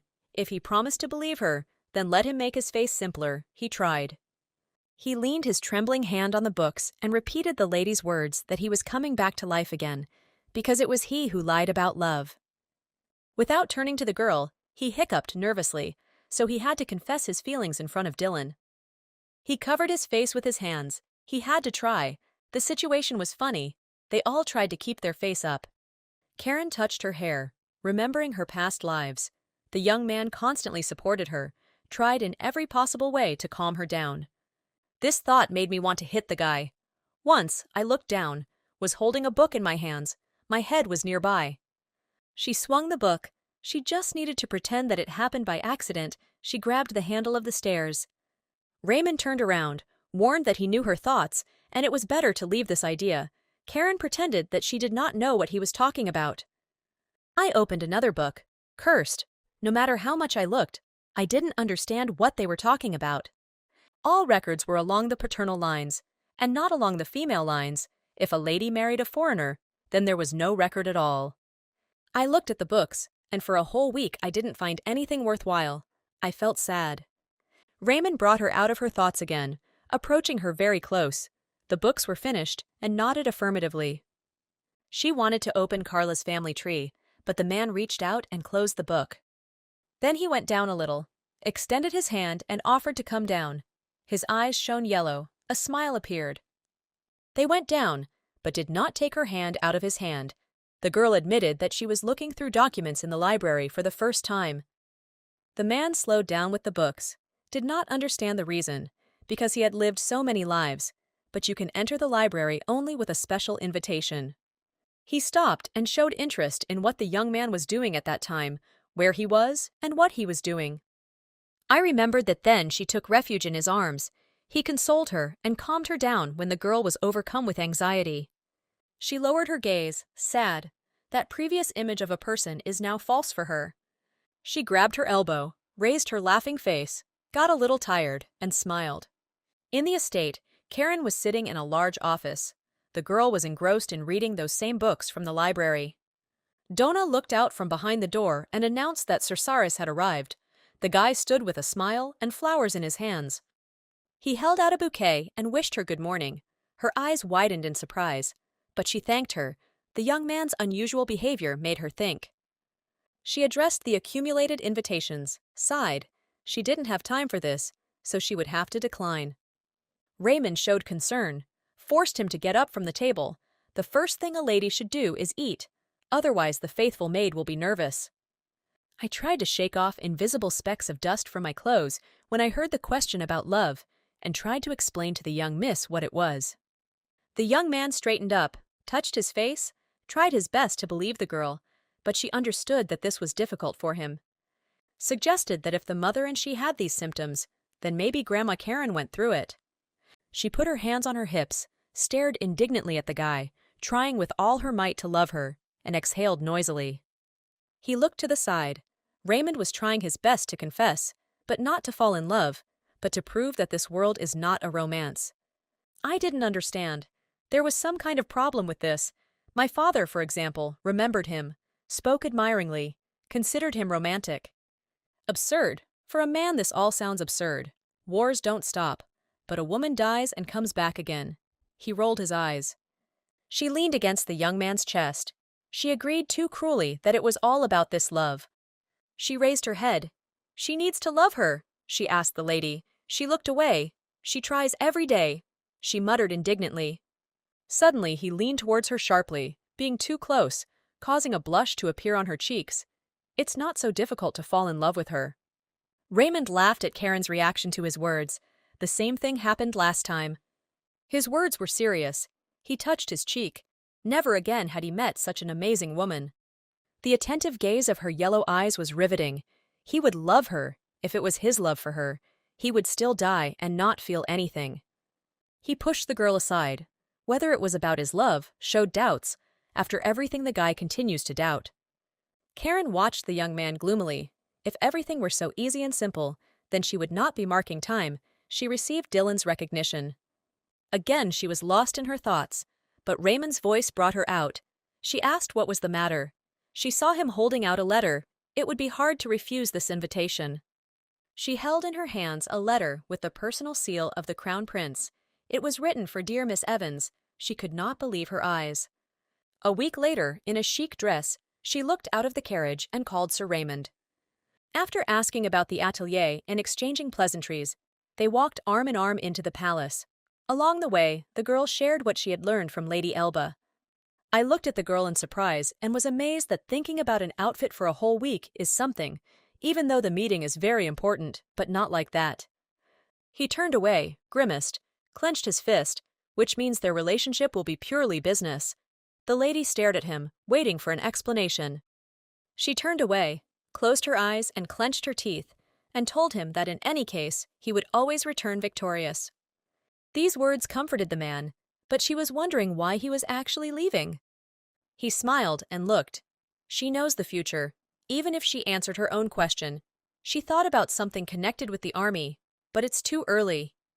The young man expected Karen to say something he didn't know, pulled his hand away and frowned. She folded her arms over her chest. Now they are testing weapons with a silencer. That's why they called the guy. He will return in 3 weeks. He asked for some more details, but Karen turned away from him. From that moment on, she would not utter a word again. Violet eyes looked with a challenge. He could have gone to a meeting with her, but that was not the case. It would be difficult to get there. Raymond justified himself by saying that the invitation had been sent to her personally, and held out the letter to let her share her thoughts. I read the letter. Apparently Prince Gaze will also be present there. The girl was interested in this man. I saw him a couple of times, but he is not the kind of person who would like to show the lady of his heart. This information was not enough. I wanted more. He looked with a question, but Karen easily assumed that the mother was the prince's former lover, so the interest was understandable. It wasn't about her. It was about Raymond. He hates him, the man admitted, forcing the girl to look at him. He grinned to himself. To be honest, Guise was the kind of person who would gladly embrace the daughter of his first love. The man didn't like all this, because all the events would happen exactly when he needed to be away for work. I was worried about Karen, because the only people left with her would be Vern, who hates her, and Lady Elba, who considers the girl a beautiful accessory. If she dies, there will be no one to protect her. He turned to the lady and warned, becoming serious, that his pension would be paid to her, but lowering her head, turning dark, Karen began her speech. She touched her cheek with her hand, driving away with this gesture all the man's fears that he would not die, she said. Raymond again showed doubts, but she shouted at him, unable to restrain herself, let him believe at least a little. He closed his eyes, kissing the girl's hand. She laughed. Don't worry, she'll come back safe and sound. Standing near the mirror, looking at herself from all sides, it seemed that she had gained weight. She gritted her teeth, lowered her head. The most important thing was her beauty, and had recently paid little attention to herself. After all, if not for her beauty, Lady Elba and Raymond would not have become close to her. She understood that this was her weapon. Donna supported, expressed that the lady was always beautiful. There was not a drop of envy in this girl. Karen liked this most of all. She ran up, saying that the lady looked exactly like the lady she had seen briefly, became interested, and turned around as soon as she heard the words about her mother. Without hesitation, the girl said that Catherine often came to the village and helped the poor. She was one of those who was more beautiful from the inside. Madame's money helped many get rid of debts, and Karen thought that Mother managed to break out of this circle. It remained a mystery why the woman, kind to everyone, did not give advice to her daughter and lowered her head. The sadness suddenly changed to a smile. She turned around and thanked Donna for remembering her mother with warmth. The maid ran up to the girl, took her hands with tears in her eyes, wished her a long and happy life, and shook her hands. Her face darkened. If only everything were so simple, if only there were answers to her questions. Happiness seemed so close. She looked at herself in the mirror and was about to see Raymond off on the road, just as they were going out together. Donna was worried about the man and asked Karen about him, but she couldn't answer. It was strange. The girl turned around and wanted to know how she lived here, as a servant. Donna assured that she liked everything here and there was no inconvenience. The lady thought that it would be more likely that the girl would tell everything. This ended the conversation. Karen went to the door. It was time to leave. Otherwise Raymond would leave without them. The maid folded her hands on her chest. Her face darkened, and did not talk about her difficulties. A smile lit up the lady's beautiful face. If Mother did not contact this person, then she would not be able to give a clear answer. Until now, nothing like this has happened, and it will continue to do so. But the man realized that he was calming himself down, but out loud he said something completely different. He gave instructions, helping the girl get into the carriage, so that she would not be left alone with the prince. He was worried. Let her always remain in the circle of young ladies. Karen got into the carriage, remaining calm, and warned that he should take care of himself first. But the will had been drawn up and given to the lawyer, so the man was sure that if something happened, everything would be fine. She looked arrogantly, but there was no smile. Sir Raymond will not die, she repeated, not for the first time. It would be great if this turns out to be true. The main character was born to love the heroine. The lady's words seemed like baby talk to him, because if they had been in the book, so many trials would not have arisen. He grinned when he saw how Karen's face became angry, because he didn't believe her. She kept repeating about 3 days and she'll be home. I couldn't touch the heroine because she screamed about going to bed at 6 o'clock and not touching anything with her hands. Violet eyes sparkled with laughter. Little devils danced. Instead of hugs, she stroked her head and extended her hand in a black glove. In agreement, he put his head under his arm, not to mention that he also styled his hair for an hour. He grabbed the fingers with his hand. Knows nothing about men. Probably for 100 years this is just her illusion. We said goodbye, holding each other's hands, asking to take care of ourselves. I would like to believe the girl, but I can't allow it. I remembered Dylan, who could easily be a killer. He and Karen could be at the same time. In every movement and words of the priest, he looked for a hidden meaning. Raymond entered the train compartment, heard that they didn't expect to see him here. He had to spend time with his fiancée, and brushed aside these words. It takes him about 6 hours to drive. He can simulate the route, as he always does. Being a soldier, His only thought should be how to successfully complete the mission. Yellow eyes flashed. He pointed his finger at the red dot, raised his head, addressing the man. There was no information about the number of locals. The sitting man did not have any information about that area, and doubts took hold of Raymond. And so the two men bent over the plan, considering their actions, how to get through without getting caught by a large number of people. The guy leaned back tiredly on the sofa. His friend suggested drawing the map again. And this second man handed the weapon to the gentleman. Karen's words about a pistol with a silencer immediately came to mind. A little boy, Prince Louis, 10 years old, screamed at the sight of the girl, saying that she was such a bride.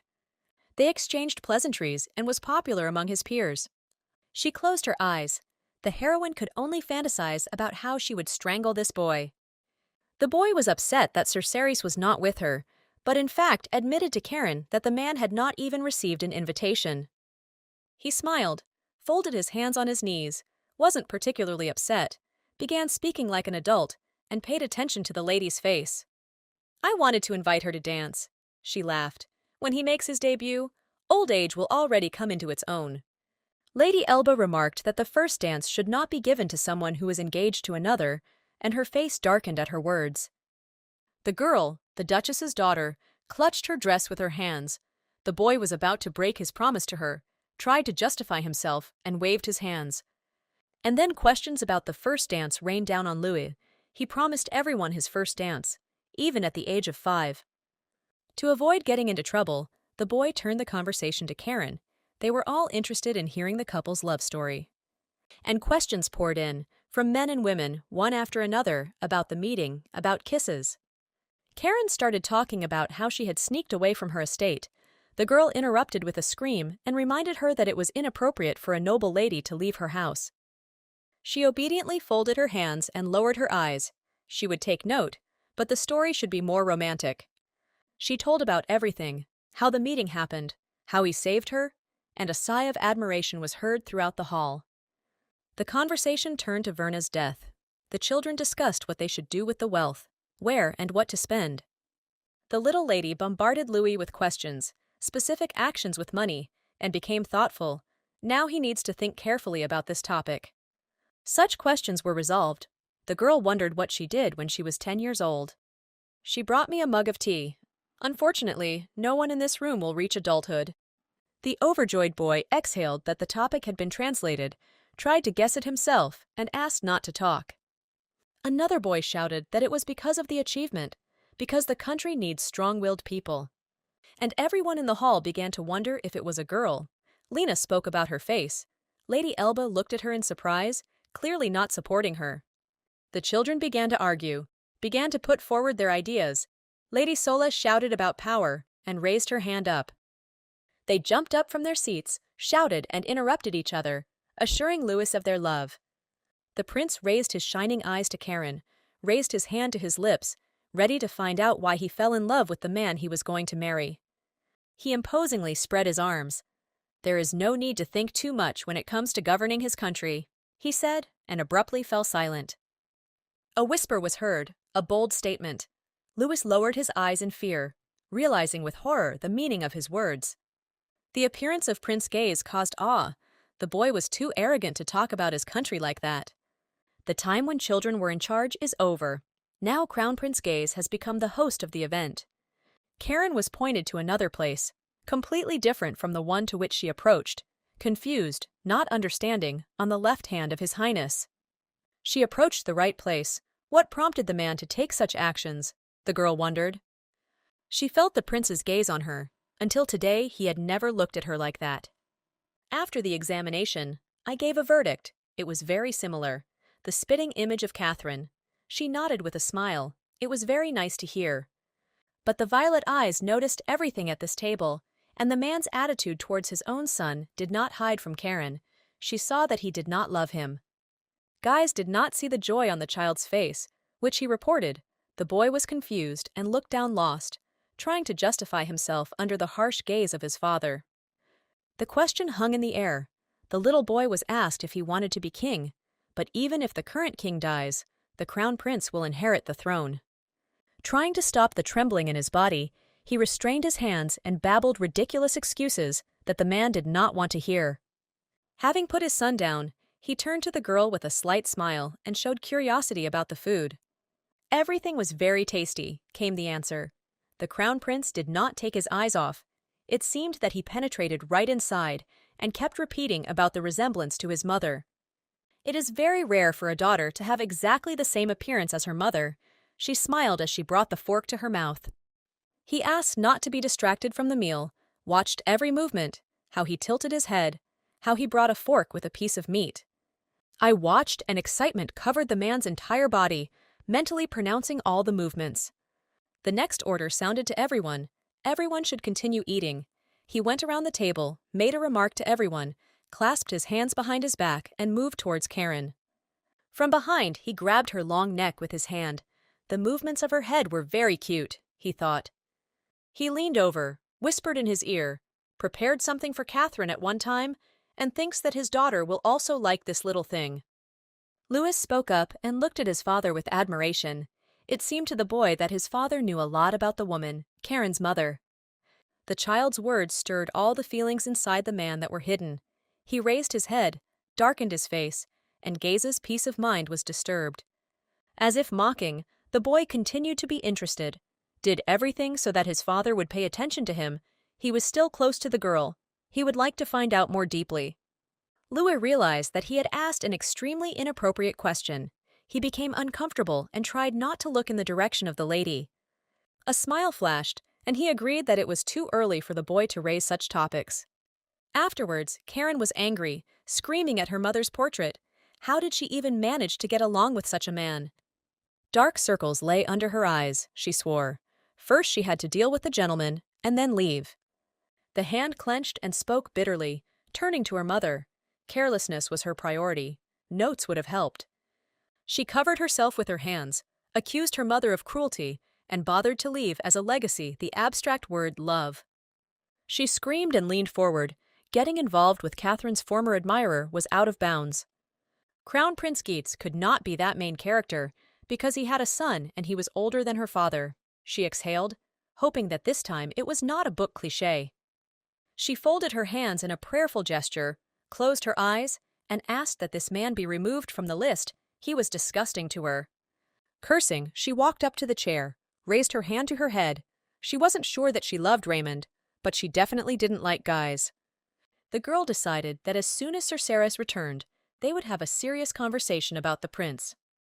But, as always, time plays a cruel joke, and now Karen has a letter from the crown prince in her hands. Reading it, she exhales long. They want to see her. At this time, Raymond attacked the guy, wounded him with a knife, and said indignantly that he asked him to take him along paths where there were no people. As a result, immediately from the exit from the tunnel they met people. Now a man was crawling away from him, trying to escape. He grabbed the fallen guy's scruff of the neck with his hand and raised his voice when he heard some sound.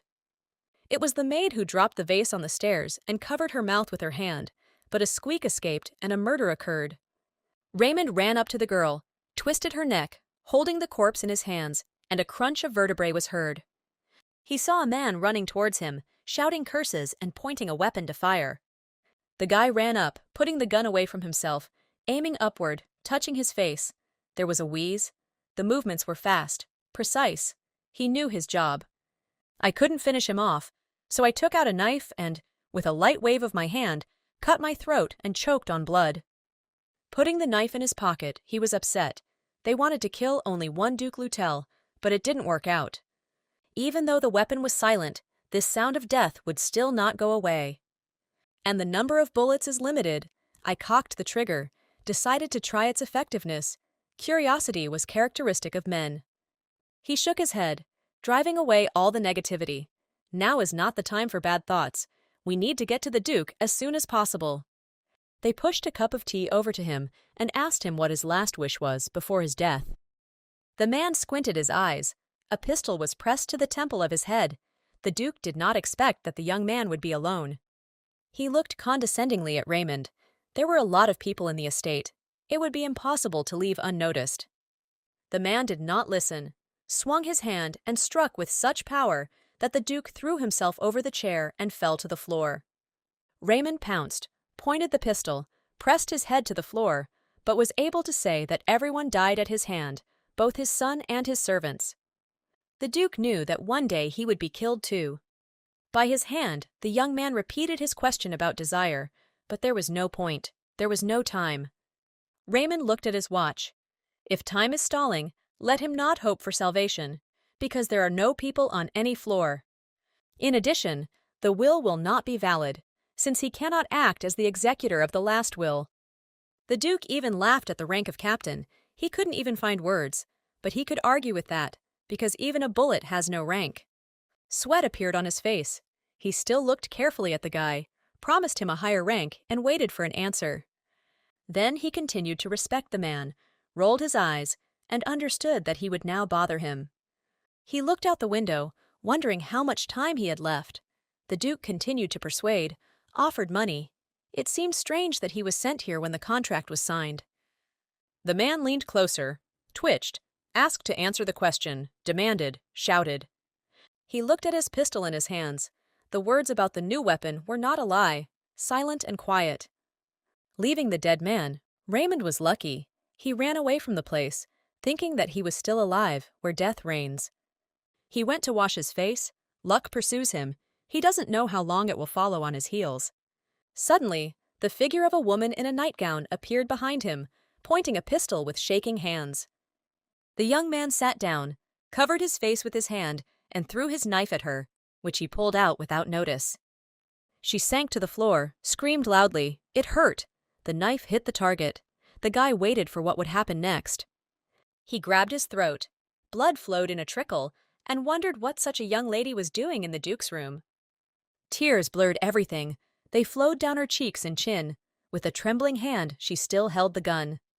I touched it and remembered that I had to keep the cartridges with me, save them until I met the spies. Therefore, he decisively rushed forward, pouncing on the girl, pressed her to the floor, and a scream was heard. He looked carefully, noticing every detail, cursed, and narrowed his yellow eyes. The girl screamed, looked at him in fear, asked him to kill her. She looked young too, about 14 years old. I also noticed a blood-red necklace on the girl's fragile neck, which was not appropriate for her age. There was one more detail that spoke of something tragic. This was a torn shirt. The Duke tried to fix this. I looked at the gun. There was only one bullet. It was cheap, but it would be good for suicide, the young man decided. Raymond, holding his head, went into the room where the murdered man lay and swore. He fell to his knees, covered his face with his hand, and cried out that he had killed all his offspring and subordinates. He won't believe that he spent the last minutes of his life in the arms of a call woman who was also too young. Raymond knew what the punishment was for disobeying orders. If he refused to carry out the order, he would face death or expulsion in disgrace. In general, if the man had failed, then another would have followed him, and another one after him. Only Raymond could have killed more people, and he was sent first. His partner was surprised. The old man was already dead, had lived for a long time, came closer to the guy, touched the corpse. Cheyenne laughed, turning his head to the young man, and announced that there would be beef for dinner. He exclaimed in shock that this old man also had enough strength for a prostitute when he saw the girl in his arms. I put the girl to bed. She was too pretty, and that's why the man wanted to take care of her. I also noticed this strange thing. Even though the child was at the very bottom, the body seems well-groomed and clean. Having denied that this child is a woman of easy virtue, Cheyenne drawled in surprise. If he is a granddaughter, then we need to put an end to all his offspring. I didn't understand the Duke's motives. What guided him when he said that there was a prostitute there? He hoped for sympathy. Raymond was known in society as a gentleman, but still he would not spare the girl. He remembered the words about honor. He left. More pleasant things awaited him. He didn't need to think. He tried to drive away all thoughts from himself. He covered his face with his hand, a dangerous symptom. He remembered Karen's words and actions. Now all the man's thoughts were connected with her. Returning on the same train, Cheyenne decided to have a snack and offered it to Raymond, who refused, citing lack of appetite. But the partner decided to joke, seductively raised the fork with food. The meat was oozing juice, and joked about the food. He exhaled noisily, was worried, asked about the young man in love. His friend laughed and appreciated the joke. The young master was too busy with work, so much so that he could not even be distracted by food, and even received a slight scolding from Shion. He began to write with a pen, taking notes about weapons. He survived not because of their effectiveness, but because he was faster. A bottle of ink fell and flooded the entire report. The man was very upset about this. Shion watched his friend in surprise, but he calmed him down. He would clean everything up himself. There were no servants there. He was somehow confused and lost. It wasn't the ink. Shion was holding his mouth. Blood was flowing from there. He looked at his hands in confusion. He didn't believe what was happening. There was an open box on the table. There was a beautiful necklace in it. Tomorrow at 7 in the evening, she would need to appear at the palace. The crown prince hoped that he would wear those outfits and the necklace too, but the gift caused awkwardness because it did not suit Karen.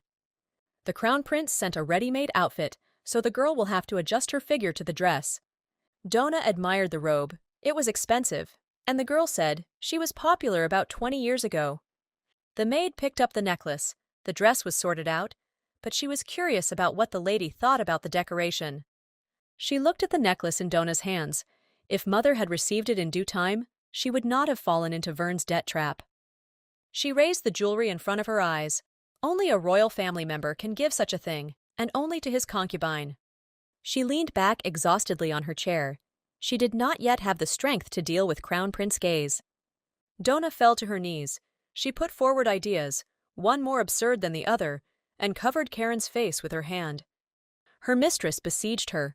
No matter what kind of person she was, no matter what wealth she had, Mother did not choose him. This is the most important thing. Guise was a minor character who could not give an answer. She raised her hand to her mouth thoughtfully, but for some reason the girl felt anxious. She raised her hands and bent over, let out a scream. If only she could retire, let no one touch her. Donna was surprised at the impulse. She twisted her head, as if brushing aside thoughts, asked the maid if there was news from Raymond, and received a negative answer. And now Karen stood in the palace in a red dress. The invitation was accepted, and she was here. The prince was happy. Guise extended his hand to the girl, noticed that the outfit suited her very well, and remembered that all the outfits suited her mother too. He touched the lady's fingers with his hand, gave a lot of things, but on the wedding day she returned everything and left. The prince looked at Karen from top to bottom, muttered a warning that she would not do the same. His face darkened in anticipation of an answer. He sat her down on the sofa in the room, touched her shoulder, felt a trembling.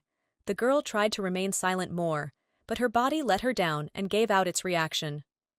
He touched a strand of her hair, ran her red hair through his fingers, and the heroine wondered whether it would be considered treason if she slept with the crown prince. When she touched the man's hand while cleaning, the girl experienced a disgusting feeling. She had never experienced anything like this in her many lives. She looked with wide eyes at the hand. He stood waiting for further actions. She understood that the matter was different. Fear was not the reason. Gaza pushed her away, screamed at the man leaning towards her. The reason for the hostility lay in the man. She raised her angry eyes. Wrinkles gathered near her eyes, in memory of her mother. You shouldn't do this. She tried to reach out to the man. There was no desire to eat the leftovers. But the crown prince didn't seem to hear the girl's pitiful attempts to fix something. He leaned closer and closer, almost lowering her onto the sofa. His hand clenched on Karen's side, and with his other hand he pressed his back as tightly as possible. He bit his shoulder. Sharp teeth touched the delicate skin. He fulfills Vern's request, scolds his bad daughter. Karen grabbed the man's shoulders. Hearing him and realizing that her adoptive father wanted to destroy them, tears appeared in her violet eyes. She closed her eyes, already thinking about what she would do if Raymond didn't return. Tears rolled down her chin. A hand in a black glove touched her cheek. She decided that she would die, and that would be the end of it. She still had little time left, she thought sadly. The heroine made another attempt to remind the prince about her mother, but he brushed her off with an angry voice, did not listen, and was absorbed in a much more important matter. Pushing him away, but at the same time remembering that in front of her was the highest nobility, she shouted that she loved Raymond, but the man advised her to forget about him and not remember. And then he lifted her so that her lips were next to his lips. He had a chance. He offered to kill the guy. He listed the options for murder, then asked the most important question. Based on this, he knew everything about his mother, because the girl was older than she actually was.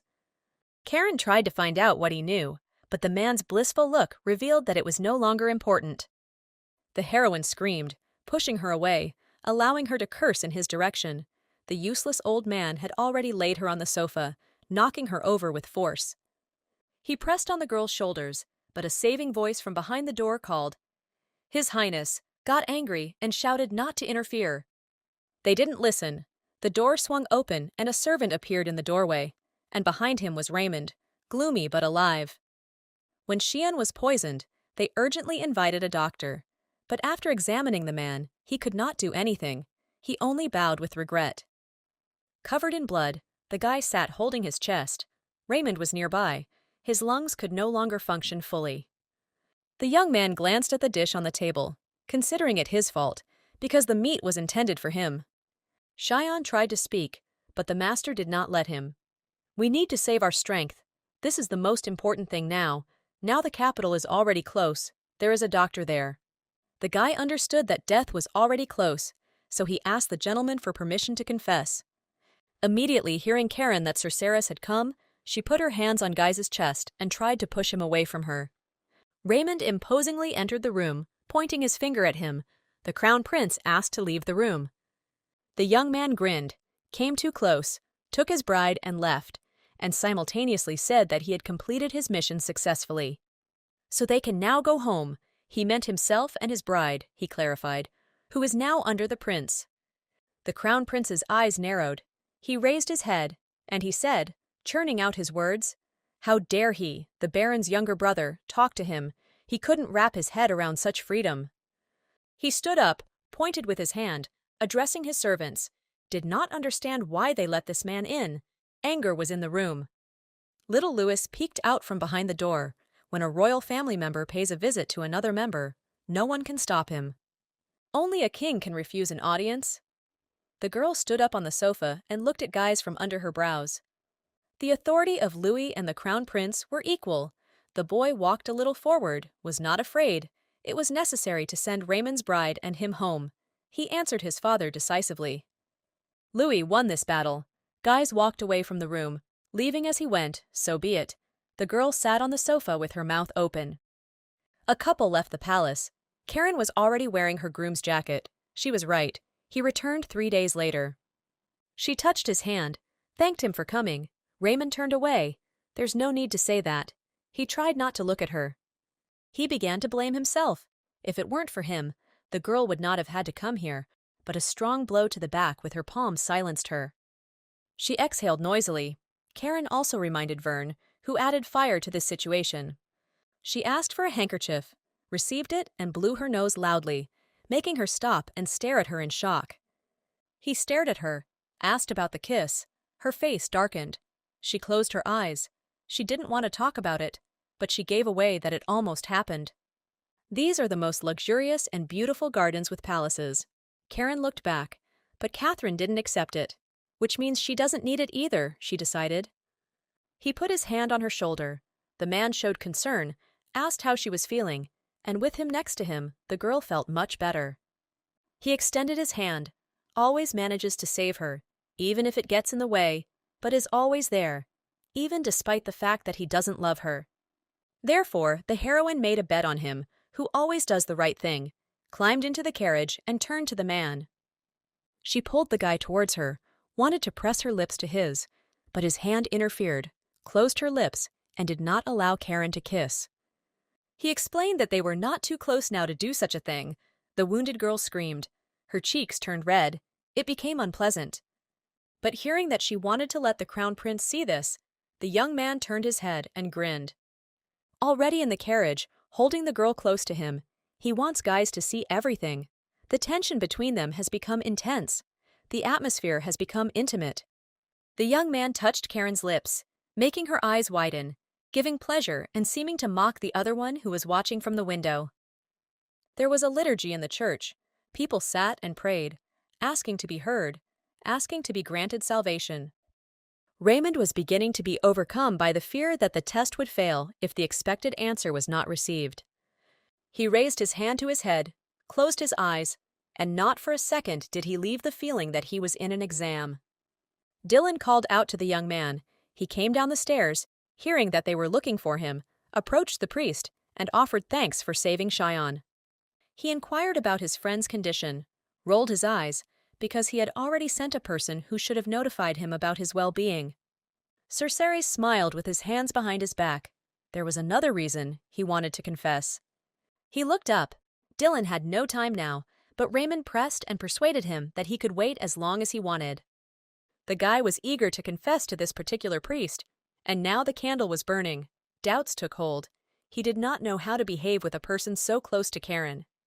I remembered everything connected with this and what was suspicious, looked through the bars at Dylan, and was going to check something. As soon as he began to talk about his sins, that he had committed murder, he did not consider it a sin for the one who made it his profession. His hands shook. He clasped them together when he heard that he was suspected of murder. His reaction was monitored. I remembered the fire. They helped Karen, hid the body, set the estate on fire, dumped everything on the priest, and I also remembered Isalu. He looked, turned his head, straightened up to see if Dylan would forgive his sins. He chose special, catchy words to achieve his goal. The priest shook his head.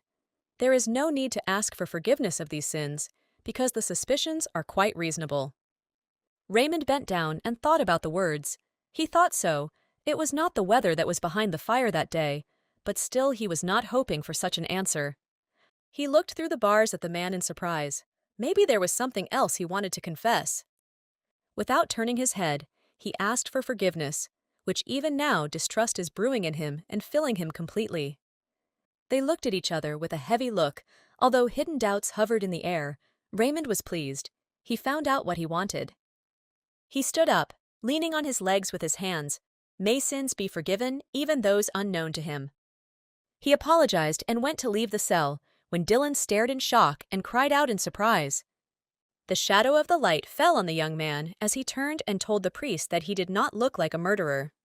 He jumped out of the confessional. The priest grabbed the man by the sleeve, stopping him. A misunderstanding arose. He did not understand why his help was needed. He squeezed his hand, forcing him to answer, but kept repeating his point. He wanted to repent of his sins, nothing more. There was no sin. Suspicions are not considered by them. Dylan stopped, his face darkened, looking from under his forehead. There is no need to doubt his abilities. He put his hand on the shoulder and called for silence.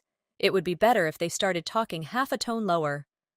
Raymond leaned over and whispered in his ear, "Don't worry about this personally, because Karen's sins will now become his." The young man's standards were very simple. Only appearance was important, but this was not always the case. The radiant boy was happy with his mother. Drowning in his mother's arms, he smiled, buried himself in the hem of his dress. They asked him about his plans. His father stroked his head with his hand. A happy family, joy and love reigned among this couple. The boy wanted one thing, to study more. Raymond was the complete opposite of his older brother, who flicked his nose.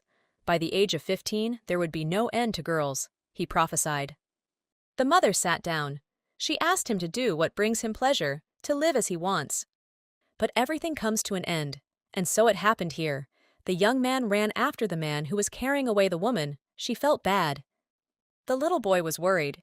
He was not allowed inside, but he insistently insisted that he was already an adult and ready for anything. In the church, a child was sitting on a bench, bowed his head and closed his eyes, clasped his hands and whispered a prayer. Good people are blessed and bad people are punished, but it so happened that mother and father passed away. Before they were put in the coffin, the boy wanted to say goodbye, but they would allow him to do so. Raymond was able to return only a month later after the funeral. He was never allowed to meet his parents. And when the little boy followed the servant inside the house, he noticed that the entire interior decoration had changed. He saw his older brother, who was stricken with illness. The right side of his face was covered with ulcers. The boy was not afraid. He rushed into his brother's arms, greeting him. Long time no see. Unfortunately, the elder remained distant. He pushed Raymond away and sent him to his room. He sat sadly at the table. As soon as his appearance changed, everyone began to treat him differently and avoided his company. While the man was worried about the girl who had left him, Raymond tried to think about business, considering this the right decision. The boy suggested ways to solve pressing problems. What would need to be done for this? But he heard evil from his brother and asked him to shut up and get out. The older brother became furious. He said offensive things to the little boy and grabbed a vase of flowers. The vase flew to the young man's feet and broke, but he was not afraid. He leaned forward, clarifying his words. The man approached the child, calling him names and telling him what he would do next, what steps to acquire wealth, and then run away. He grabbed the frightened boy by the scruff of the neck and accused him of the fact that it is easy to think when you are healthy and not sick. The elder brother had lost his temper before, but his angry outbursts were always stifled by his parents and calmed down. Now he has changed, and his parents have left the world. Jane's servant arrived at the castle, wanted to talk to the master. The boy saw him and shook his hand. He told him about the problems, calmed him down, sat down on his knees, took his hand. But there's no need to worry about it, the young master asked. The godfather sent letters addressed to Raymond, but his brother always tore it up, but they continued to arrive. He narrowed his eyes. Tears began to fall. The boy wondered what he should do. He didn't know, but soon everyone would know. Together with his mentor, the boy sat in the church, sending the sky tests to those they love, he reasoned. He lowered his yellow eyes. They stayed with their brother because they were sinful and evil, and their parents could not cope with the test. He lamented that if he had been buried with his parents, he would not have experienced such pain now. The mentor screamed, shook the boy by the shoulders so that he would not repeat this again. Terrible thoughts came to him. Raymond didn't know how to make peace with his brother, how to find common ground, but the man reminded him that he was sick now. This is not the time for sadness. The little boy grew up quickly, beyond his years, since they survived. This is needed for someone. As a family member, you just have to love your older brother. He entered the office and saw men talking to each other. A stranger approached and introduced himself. Vern Evans smiled, reminded where they could see each other. He looked at his hand, apologized. The boy hasn't been himself lately. The man laughed. He lied. Vern shook the boy. He really looked like the late Baron. I didn't like the appraising look directed at the young man. He waved it off, broke away, didn't understand what the man was doing. The older brother tried to scold the boy, but Vern interceded, saying that he was too young. The boy wanted to know what conversation was between him and his older brother, because it concerned him directly. The finger pointed to the door. The boy tried to resist, but his brother demanded leaving and obeyed. He galloped as hard as he could in the pouring rain after the carriage. He wanted to catch up.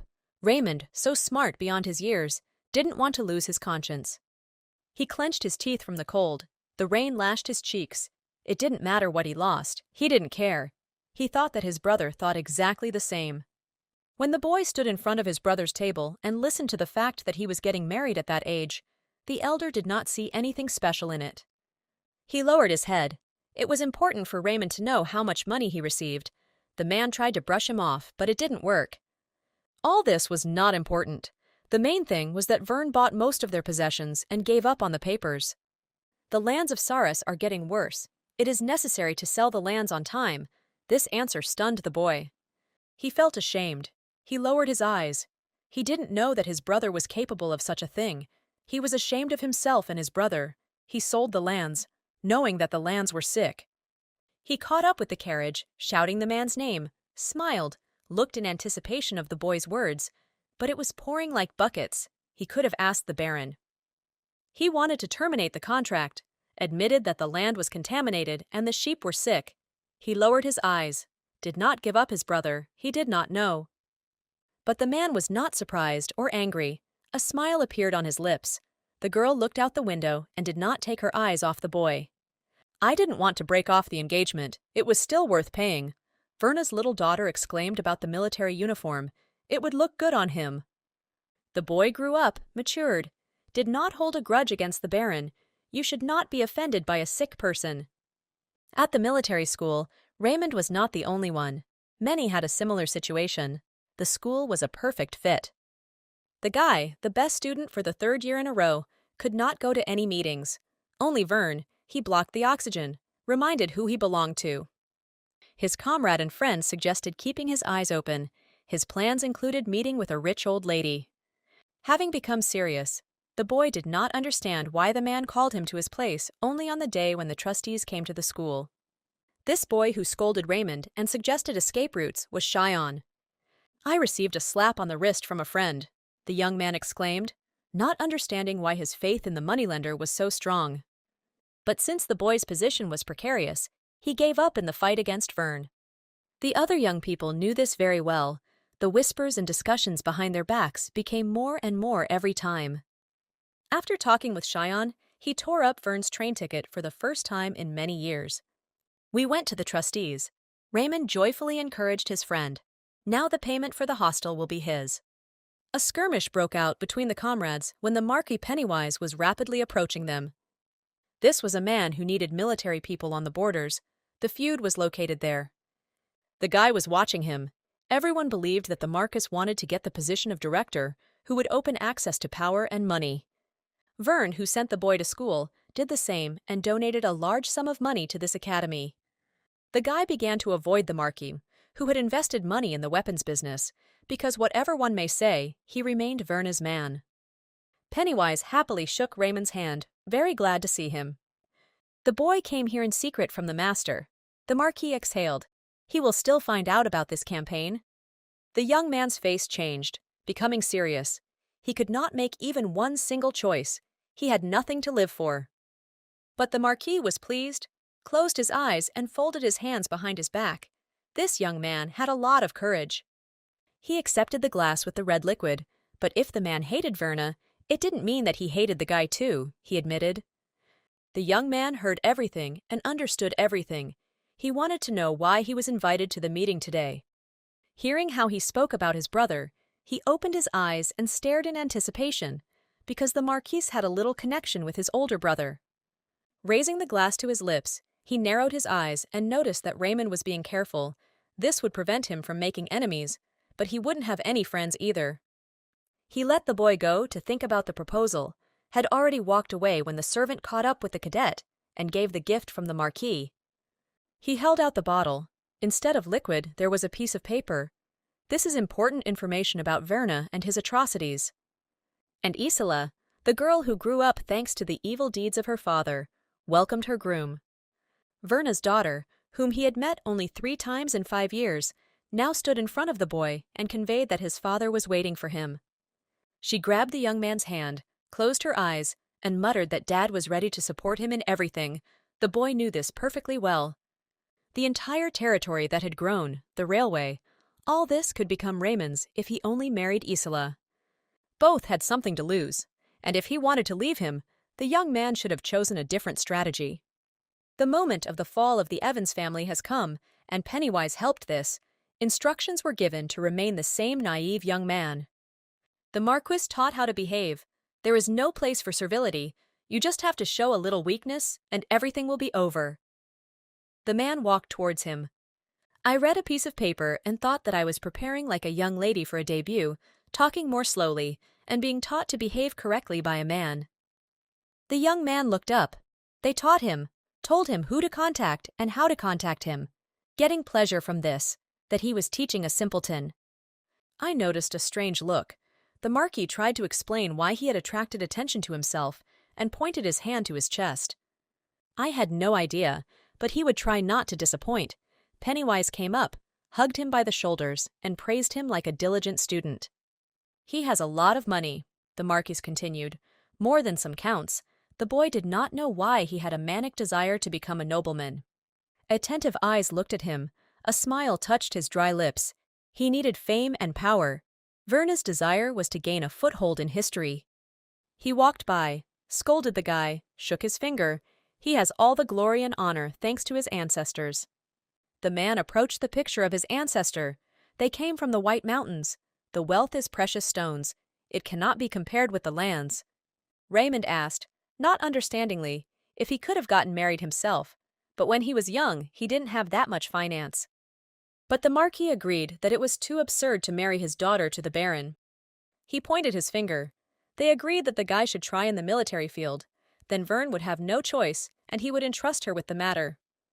Pennywise demanded to be the best, bowed his head, a smile flashed on his lips, gloating over the upcoming deeds. The way out is for him to become a hero, whom everyone applauds, for whom even children will go crazy. He waved his hand. And also take care of your pretty face, we remind you kindly. So the Marquis did not reveal his motives, but continued to live as he lived and received a medal for it. He also received an undeserved reward, the dislike of the royal family, at a reception with the highest nobility, and met a little boy. Vern watched him, got angry. The puppy was trying to bite and run away. Isola raised her eyes with tears, folded her hands. He looked at his daughter, said that it was time to walk down the aisle, and had already built a plan for revenge in his head. There needed to be compelling reasons to destroy this marriage. Raymond was not going to fulfill his promise to Vern's daughter, to anyone, but not to him. Then an incredibly beautiful woman appeared, who was not standing next to Isola. This girl was Karen. The man didn't really believe the heroine that it was all a book, but he also couldn't ignore the words. I remembered her face, which said that the guy was to blame for not finding his love and dying for a long time. Thoughts came to Raymond, maybe because he was playing a dishonest game, even though this lovely girl herself knocked. He wondered if he felt guilty for leaving her alone at a difficult moment in her life. Although maybe, he wondered, she was pretending to be crazy to hide her crimes. This is quite possible. Raymond could be proud of himself. One way or another, he went to meet the girl halfway, went to stockhouses for antiques, and visited libraries. After spending a lot of time with Karen, he admitted the obvious, that she was a charming madwoman. The crown prince wished him dead, reached out his hand to his head. Having received the letter, he realized how much time he spent with the woman. Leaving in the carriage, he carefully watched everyone with his yellow eyes, remembering that he had left an inheritance to the girl for her wonderful game. I wanted to complete the mission faster and return to the one with whom I spent carefree days, the man realized. He could have killed the girl if he had shown at least some cruelty, but she was always a victim, absolutely always. If Dylan really loves Karen, then Raymond will take advantage of this. The man looked gloomy, waiting for further words. The guy then asked directly about love for the girl. The priest squinted his eyes. The problem was that there was no love. He exhaled and tried to explain why he always saves her and helps her. The reason is that he is a doctor and a priest. Yellow eyes incessantly watched the guy, ready to take advantage of him, but the thought that he would be with Karen consumed jealousy. He read every emotion shown. Feelings splashed in the priest's eyes. He grabbed the young man's shoulders. He completely drooped. Raymond shook him, getting to the bottom of the truth. The man needed to hear from him that he would not kill Karen, and there was no place for hatred. Dylan raised his dark eyes to the character, confirmed the words spoken earlier that the girl had gone crazy. Raymond stood with a bouquet of white flowers behind his back and knocked on Karen's chambers. According to the rules of etiquette, if no one answers, then he should leave. But the guy hesitated. I couldn't cope with my childishness. I touched the door handle with my hand and pushed. Entering inside, I saw that Karen was serenely sleeping. Her face seemed to be something otherworldly. An ordinary woman could not look like that. He sat down and rested his hands on the bed, watching the sleeping woman. Various thoughts visited him. The majority of nobles and party members voted for Crown Prince Geza to abdicate. Prince Louis will become the next king, and next week Raymond will enter parliament. He put his chin on the bed, exhaled, and childishly said offendedly that it was time to wake up.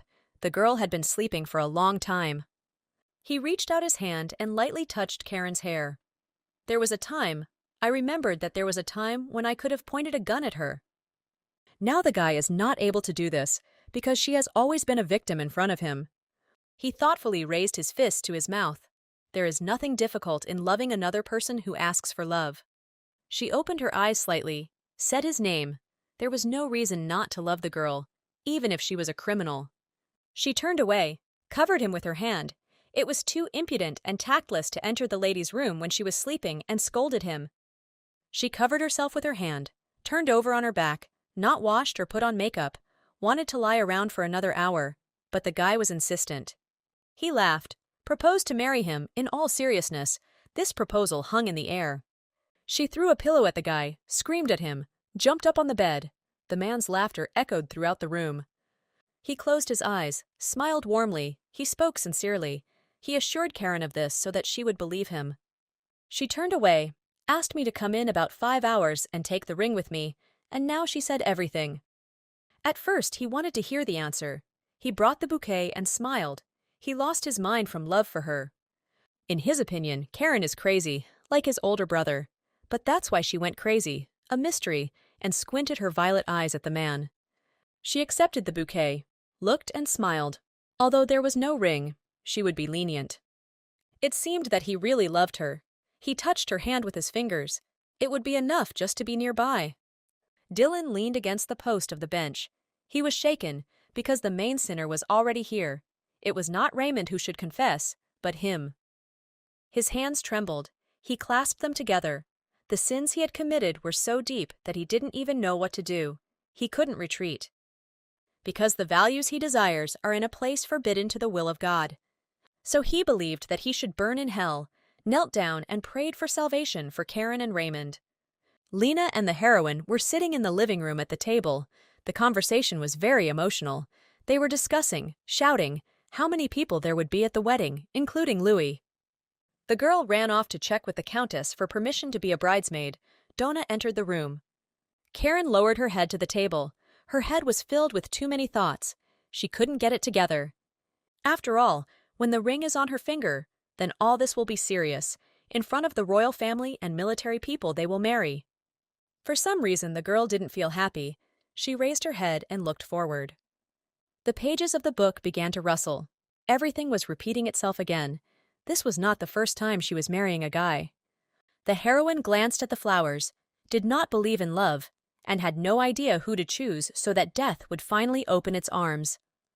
Donna carefully picked up the bouquet, intending to put the flowers in the water, and asked the lady what to do. She touched her forehead with her hand, closed her eyes. A strange feeling came over the character. She was getting married again. She looked at the vase already with flowers. How carefully the maid arranges the flowers. No one knows that this is not the first time she is getting married. I remembered the very first time when Raymond appeared with the same bouquet. Embarrassed, he confessed his feelings and proposed getting married. But no one remembers this moment except the girl. Doubts took possession of her, making her darken whether the man's love for her was sincere. The scarecrow was actually a sharp change in Raymond's attitude. Stood next to the flowers, it would be more logical to kill her. She covered her face with her hand and decided that it was better for Dylan to judge whether this love was real. She sat down on the bed, folded her hands in her lap, wondered when everything went wrong. The dream of becoming a serial killer remained a dream, and reassured herself that if everything went well, she would find death. She tilted her head a little forward. Doubts and guesses tormented her. Cerceri stirred her feelings, all because of him. With a trembling hand, she touched the bedspread on the bed, wondering if it could all end if she fell in love with a man, because she hadn't loved anyone for a long time. She received a message from the prince. The beginning was standard, that she would be missing and the guy's inheritance would still be hers. She got up and stared, finishing reading the message. The problem was that there was an order to come to him and warm the bed. She closed her eyes, was upset that Lady Elba would not be able to help her. The letter in her hands trembled. The invitation has been received. The girl does not dare refuse. We should never forget who the royal family is. Raymond was absent. The woman understood that she would endlessly call him into the army until she got what she wanted. A stalemate arose that this man was my mother's former lover. There was no desire to get involved with him. There are a lot of stories about how a beloved trusts herself to another for the sake of protection. They are told at every step, but happiness is not for them. Every thought of the girl led her to Dylan. Whether he would recognize such love, the opinion is important. She pursed her lips. A gloomy mood enveloped the girl. She did not want to die, so she took up the weapon. All this was disgusting, so Karen didn't want to decide, think, and guess anymore, and put a bold point in the letter. She had no more strength. She clutched the letter tightly and decided that if Dylan told him, then he would go. She called her maid, conveyed the message, asked her to give it to the priest, was very surprised, and asked Dawn again. She fell over onto the bed. Everything now irritated the girl, her attempts to love Raymond too. The flowers withered. The man did not come. Karen would have liked to discuss everything with him, but it didn't work out. And there was no answer from Dylan either. There was a knock on the door. I covered myself with a pillow so as not to hear. Time was almost running out. She pressed the pillow to her ears harder. The wedding would take place in 2 weeks, and then the next day she would die. She really didn't want to go. She didn't want to get involved with that person anymore. The man entered the room. He clenched his fists and demanded to carry out the order. The servant said that guys asked to bring her to him. Without turning around, the girl replied that she was not there, asking her to lie. She didn't like the guy's tone. She turned around sharply and directed all her anger at him, shouting what the prince was doing because she was getting married. He grabbed her hand, carried out the order. Guys wanted to talk to the girl. The strong grip intensified. The man was dragging a struggling Karen, who screamed at Donna to report it. Her face darkened sharply when the realization struck her that the maid had been gone for too long. They can't just take her away. The girl struggled and squirmed, screaming to the countess, someone should see what was happening. I tried to get through to the guy that this was not normal. I thought that such people work unofficially for the royal family. A decisive look. She looked straight at the person. Let him send her an official letter. If he wants to be his mistress, then let him treat her appropriately. For this, Karen was punished. He raised his hand and hit the girl. Her face fell back, and a bruise formed on her cheek. She fell to the floor, touched her cheek with a trembling hand, looked up and grinned. If she got hurt, would the guy be safe? He didn't care in what form the girl would appear before His Highness. The man continued emotionlessly. She tried to understand who could help her and remembered little Louis, who believed that offending a woman was evil. The boy entered the room. The servant fell to his knees. He was doing small errands. Geza bowed his head. The guy raised his head, curiosity aroused as to what the prince was doing here at such a late hour. The people standing next to Louis exhaled. The boy dared to interrogate the royal person. The girl was covered with a jacket. The boy leaned towards the servant. "It's late now. Nothing will happen if Lady Karen doesn't go to her father," the man shouted, asking for mercy on him. Louis smiled and calmly offered a choice of whom to listen to, deciding for yourself, maintaining truly royal calm. Karen was glad to see the boy. She leaned over and thanked him, nodding. Sir Raymond took care and sent a dove, turned to the heroine. While he is here, no one will dare to cross the threshold of the lady's bedroom. She sat down on the bed, exhausted, and noticed that the boy was copying the hairstyle and gestures of her fiancé. She wondered what he would be like when he grew up. He wouldn't see this. I wanted to ask Donna to bring tea, but I stopped short, listened. Not a sound was heard from the next room. It's been 3 days since I sent my maid to Dylan, but she still hasn't returned. The girl was sad about this. I went down to the kitchen. The girl was not there and did not bring a tray. The maids were worried. The lady was not eating at all. The heroine waved it off. She wasn't interested in food at all. She asked about Donna, but the girls couldn't help with anything. She folded her hands and listened to the assumptions of the kitchen elder. Maybe she ran away, typical of such young maidens. The eldest quickly agreed that it was necessary to inform the police, but only when His Highness left the estate. Karen turned around. She understood why it was worth doing this, because the royal person's comfortable stay here should be comfortable. Remembering the maid, such is the world that young girls disappear, and her maid was no different from others. She looked out the window sadly. This is the first time of the year when Donna is not around. Karen felt sad. Walking along the corridor, I wondered how a person could disappear. This had never happened before. I also wondered whether the disappearance of the maid would reveal what event. Entering the girl's room, she looked around. Her eyes were attracted by flowers and hydrangeas in a vase. I remembered that I was not in a good mood, so apparently the girl bought the flowers herself, although she could have asked the lady. She appreciated that the flowers were fresh, so she left the palace recently and reached into the chest of drawers, trying to find at least something. She fell onto Donna's bed. She didn't understand where the girl was. She exhaled noisily and disappeared. And then she jumped up. Something stuck in her butt. She screamed and scratched her butt. I lifted the mattress, trying to understand what was there. I saw a box. The heroine was very interested in this. She quickly opened it, hoping that it was not empty, opened it and exhaled, because her name was written. It was a congratulations on the wedding.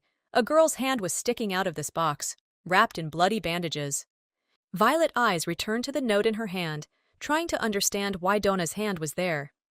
I thought about Vern, because before it was he who was her ardent pursuer, and also blazed with hatred towards her.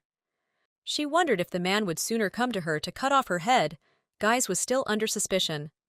She took the bloody flower in her hand. Maybe he originally had such a hobby.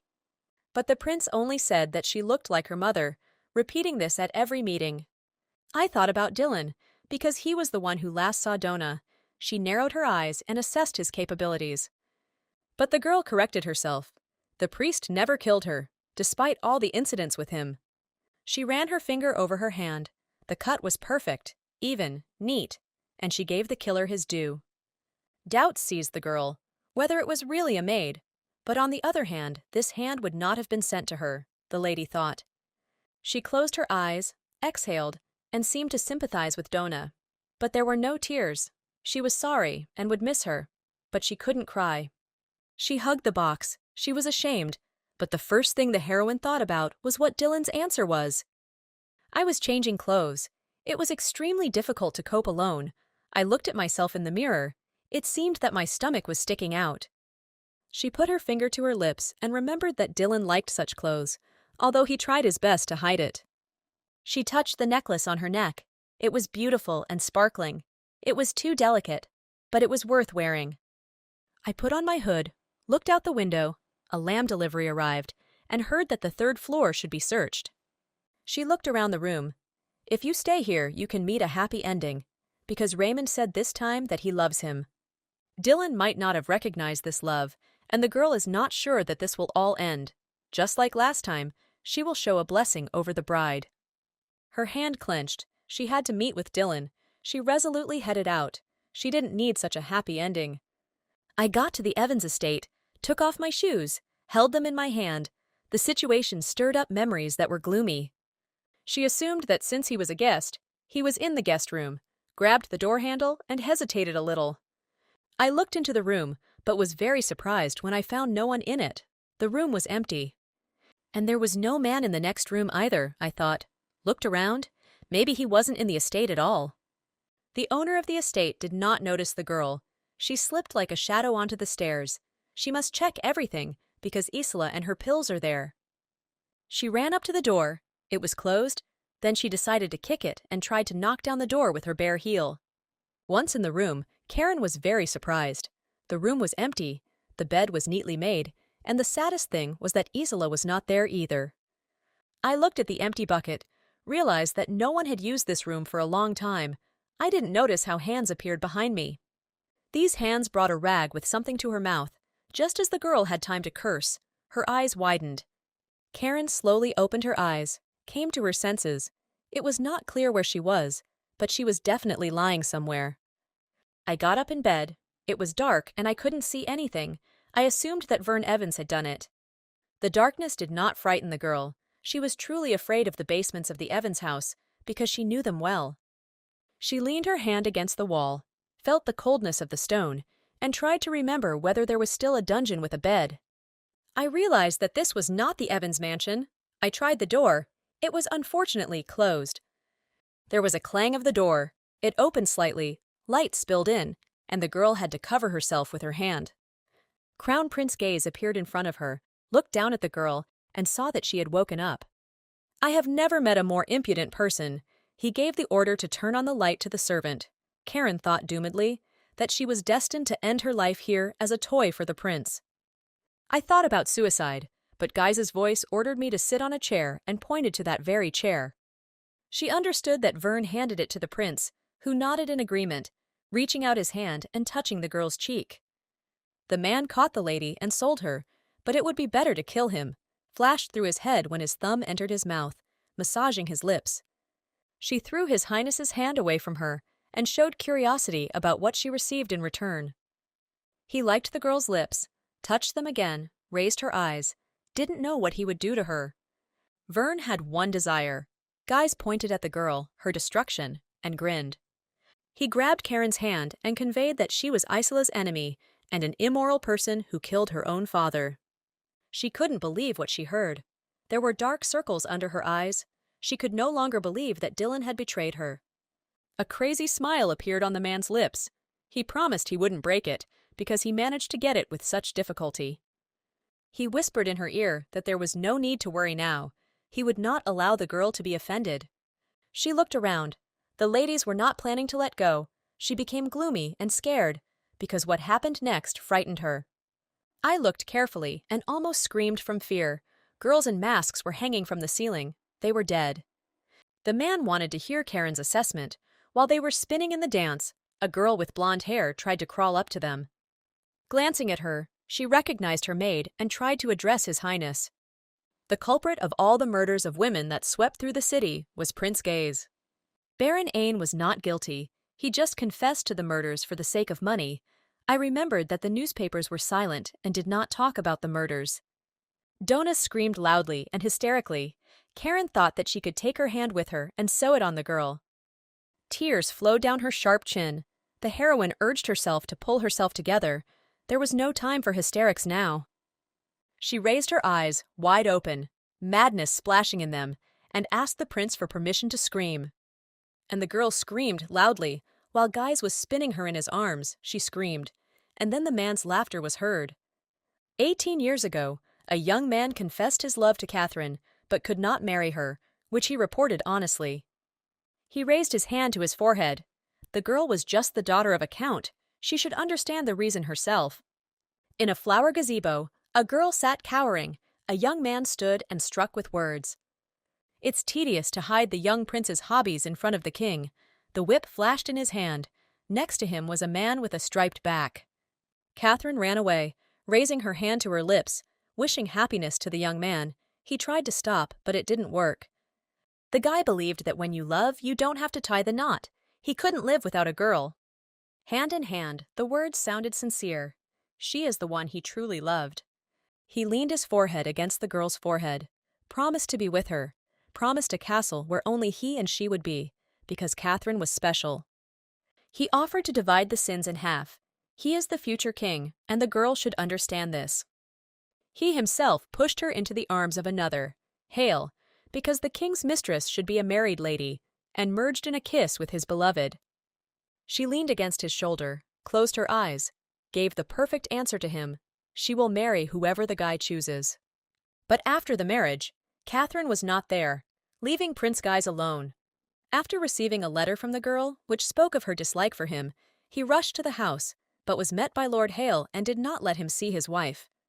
Full of rage, the young man shot the man in the leg, leaned over, whispered that he would kill him and take Catherine with him. She pierced the guy with her violet gaze, determined, ready to protect her husband. The girl was holding her round belly. This dealt a blow to the prince's pride. He never expected this. Geza asked to leave.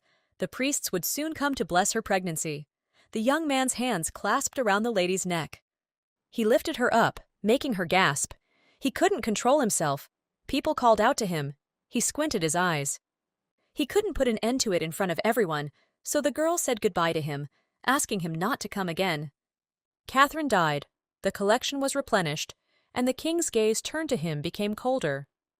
And the king's grandson, who was born in manhood, will take the throne?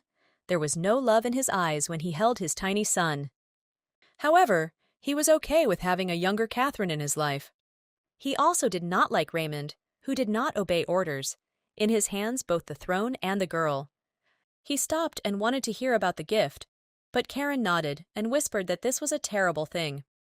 She complained that the hand was not clean. Apparently the prince wanted to add more effect. The prince did not like strong women. He was amused by the way the lady's body trembled, but in reality he was afraid. He pointed to Donna, who fell to the floor from loss of blood, also pretending to be strong, and laughed. He grabbed Karen's neck with his hand, asked if the maid had always been talkative, and told how he had deprived her of her arms and legs. He was upset and grimaced when he realized that the girl's owner had no interest. He didn't like that Guise was mocking the woman's body. He squatted down, raised Donna's face, and began to ask something. The man turned to Karen, spread his arms. The maid bit herself on the tongue. It was not his fault. He was interested to know what Dona thought about the lady, because she was selling information about her. The mistress whom the maid met was the most beautiful of all, and therefore she could not help but love. The hostess experienced a lot in her life, the pain of loss and adversity, but she had a knight who saved her. A good ending. They got married, defeated the villains. The maid began to receive more salary. No changes followed. The mistress remains the mistress, and the maid remains a maid. Dawn looked at everything sadly. When you get up, when you go to bed, what food you prefer, who you hate and love, Guys told everything to the nasty old prince. Having sold all this information, I thought there was nothing unusual about it. Dona looked at Karen with tears rolling down her eyes. Karen turned away, closed her eyes, believes that the girl wanted to survive. Emotions are meaningless here. There was no hatred for the maid. She only wanted one thing, that the prince would let go quickly. A smile lit up the man's gloomy face. He jumped up and approached the girl. She answered like a mother. The heroine then reminded that she was not Catherine. Guys remembered that the girl's mother had the same friend, Madame Dear, only she dared to discuss her, so a couple of nails were torn out. She remembered the maid. Her father also did not like the woman. She was too annoying, but she was the only one who rebelled about the girl. I didn't like the way Karen behaved, so I pressed her tightly to me, squeaked, and asked me to focus on the words. He held her tightly by the hair, but the girl did not lower her face. Tears appeared. She gritted her teeth, and the prince began to notice the difference between the women. But it didn't matter. The man who was obsessed with Catherine leaned towards the girl's shoulder. There was something that could help the girl. The crown prince walked away from her, said that the maid had bitten off her own tongue, and he did not allow her to die. He took out a dagger, handed it to Karen, and in surprise clarified that she should stab Dawn. I noticed that the blade was not sharp. The prince spread his hands and smiled. Isn't this help? But punishment is needed. I thought that I had achieved my goal of becoming a killer, stabbing the maid over and over again until she died. She raised her face full of tears, her lower lip trembling. She threw the object away and said loudly enough that she didn't want to do this. She looked at the man. The only one who could threaten her was Dylan, because he alone knew how a character could die. He spread his hands.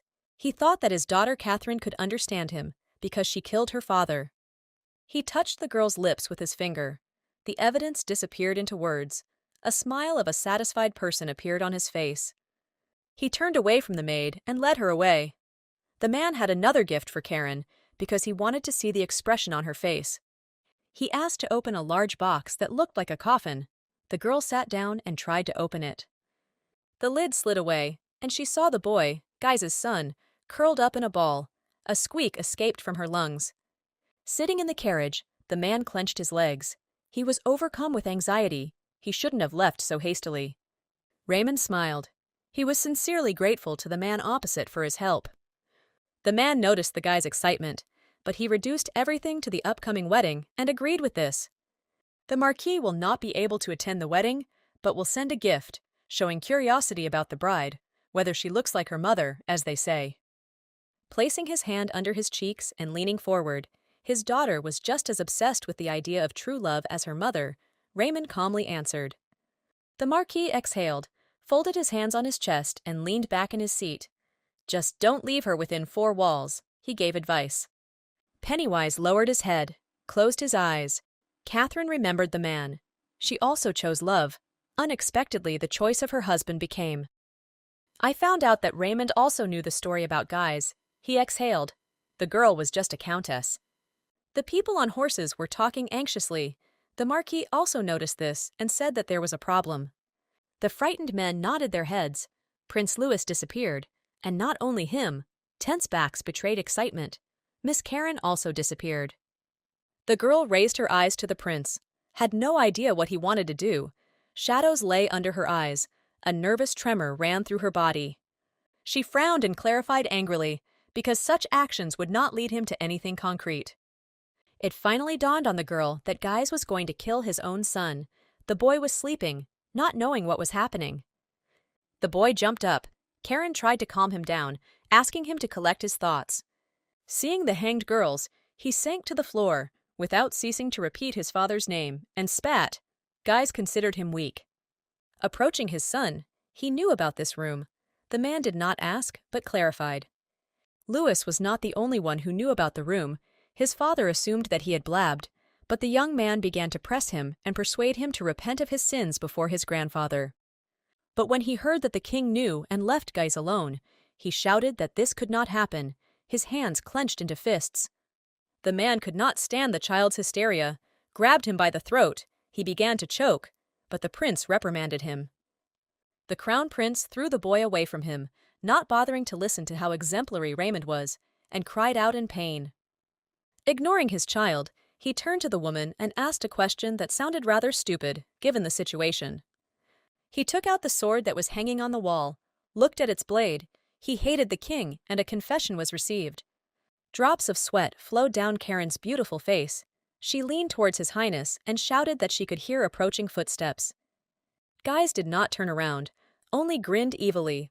The girl naively still believes in Raymond and their salvation. Little Lewis and Karen stared at the door expectantly, wondering who had come. But much to our chagrin, it was the prince's servant. He prepared water for the bath, as he was ordered to do.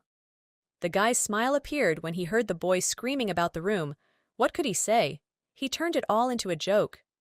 They will swim, but first they need to solve the problem, Guy said, and the sharp blade touched Lewis's neck. Without putting away the sword, he turned his head to the servant and gave the order not to open the room until morning came. The man was eager to go to the bathroom, but not for a bath. Karen understood the hints, but folded her arms over her chest, frowning at him.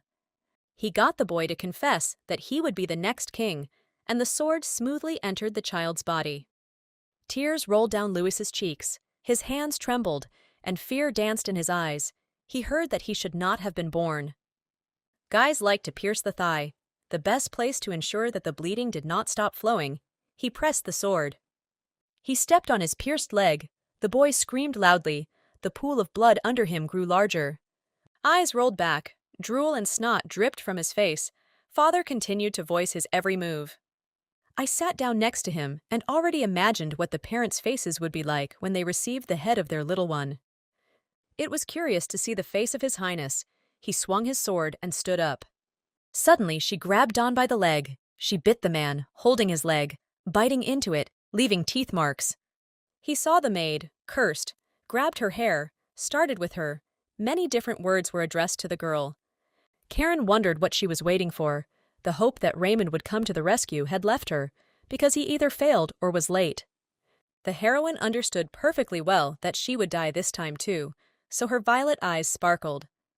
Therefore, she decided to approach Guys, who was too carried away by killing the girl, and pushed him away, extending her hand. When the prince fell, the heroine stepped on him with her foot, saying that everything was fine. Tightening the ribbon around his neck, she calmed him down and asked him not to move. A smile appeared on his lips. It became increasingly difficult for the man to breathe. Saliva dripped from his open mouth, and his hands began to tremble. He heard the voice he missed so much, Catherine's voice, calling and disturbing him, predicting the end of his life. Karen pressed her bare foot on the prince's back. His head dropped. There was no more resistance. The girl's hands trembled. The string from the beads remained, stained with blood, and lasted longer than her father. She admitted that she replaced the thread with fishing line in the necklace because she liked to strangle someone. Donna raised her head and listened without blinking. She touched her head. Poison is also a wonderful thing, but the prince would not drink tea from her hands. I looked at my hands, which hurt, and there would still be scars. Karen was not happy. She said, scolding the old man. He would have put away his greed, his squalor. Guys foamed at the mouth. He could no longer answer. She bent down to listen to see if the child was breathing. Listened to see if Louis's heart was beating. I couldn't hear his breathing. I sat down in my fluffy dress in the middle of the corpses and Donna. She got up. She could go crazy.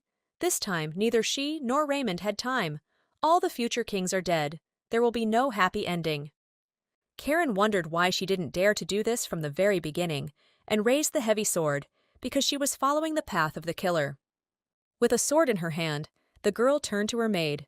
Everyone knew what end was in store for the people in this room. The girl cried. Tears streamed down her face. Her violet eyes did not sparkle. She wondered what she should have done. But in the end, there was no Raymond. It was his fault. The sword hovered over the maid. "There is no need to cry. Everything will pass soon. Karen will help," she promised. I approached guys again. At the end of my journey, they did something good. I stepped on my foot, and it served as an excellent rag. It was definitely the death penalty. But it's okay, the woman reassured herself. She could start all over again. The men in the office learned that Baron Ain had made some kind of deal with Prince Gaze. Pennywise folded his hands, looking pleased. If the truth is revealed, then our crown prince will not escape the answer. The high-ranking nobles and members of parliament decided to overthrow the prince before the truth was known.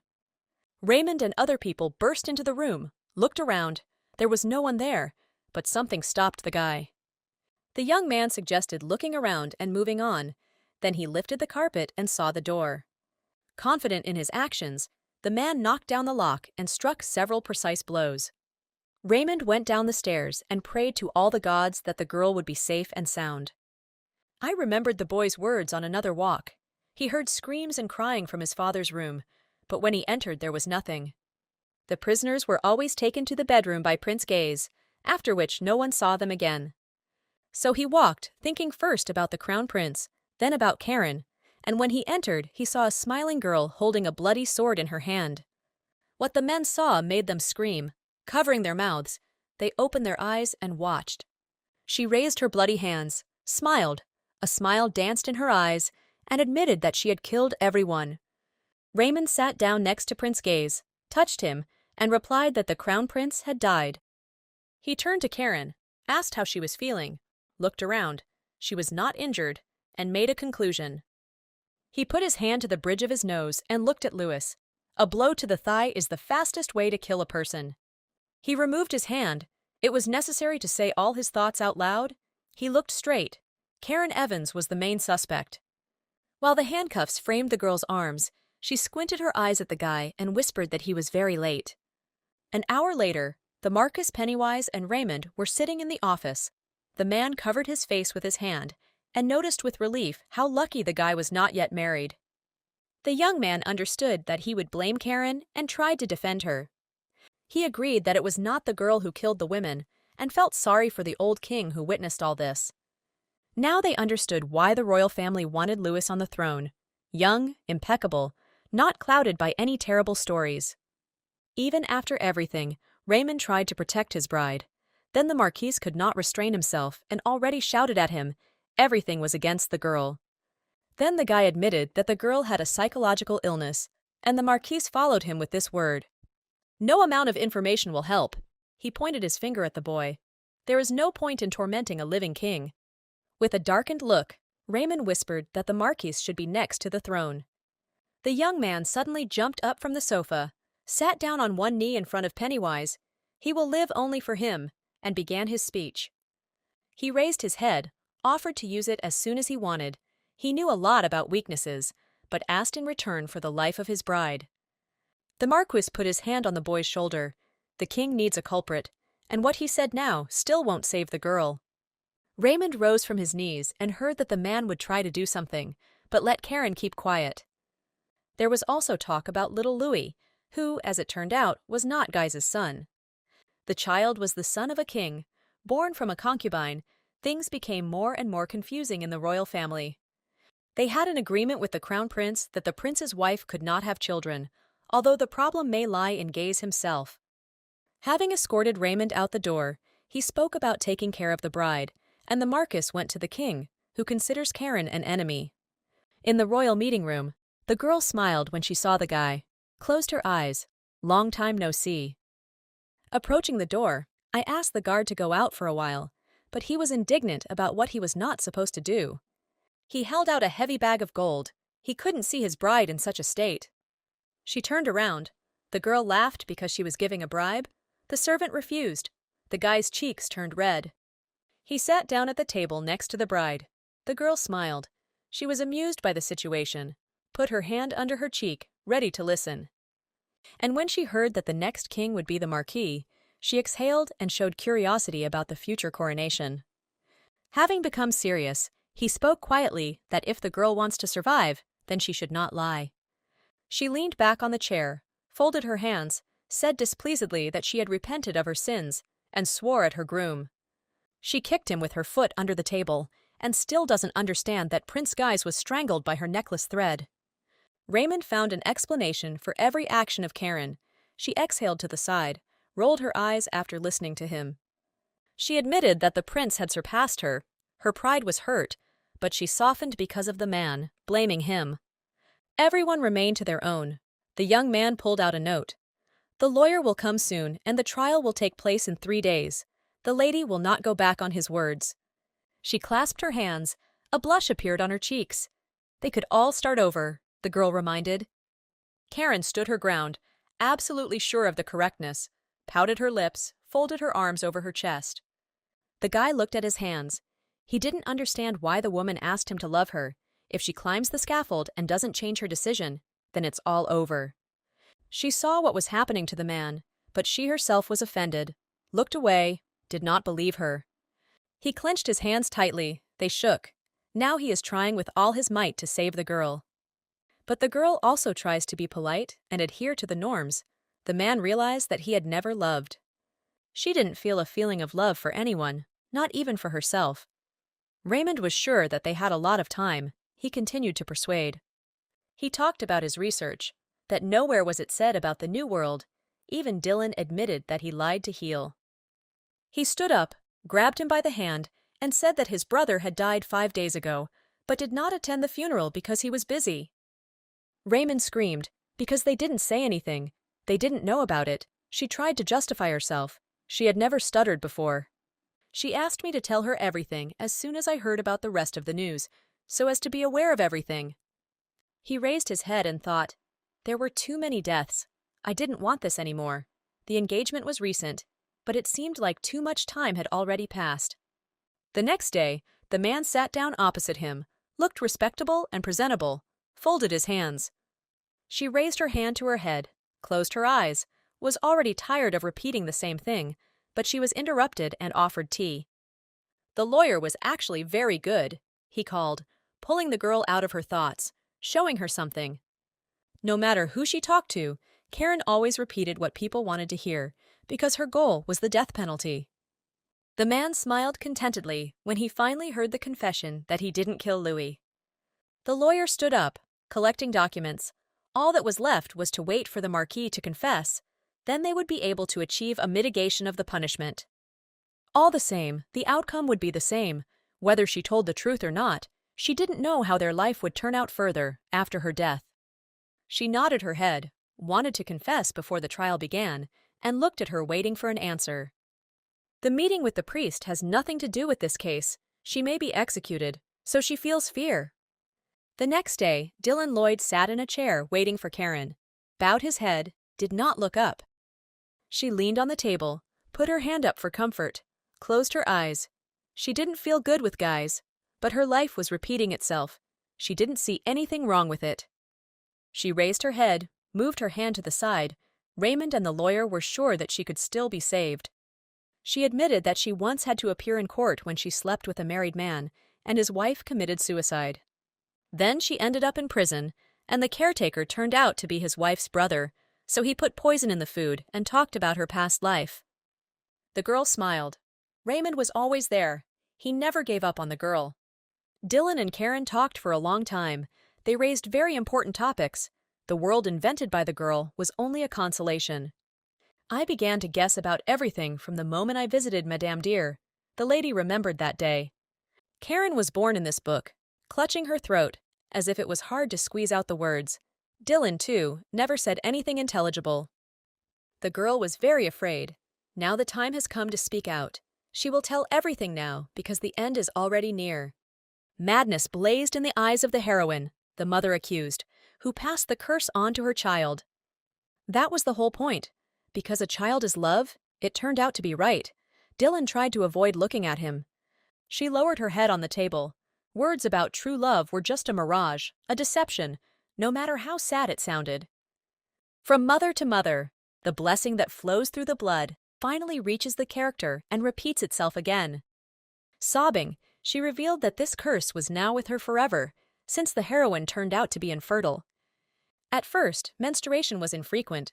Then I realized when the nights with endless men did not produce results. She raised her hand.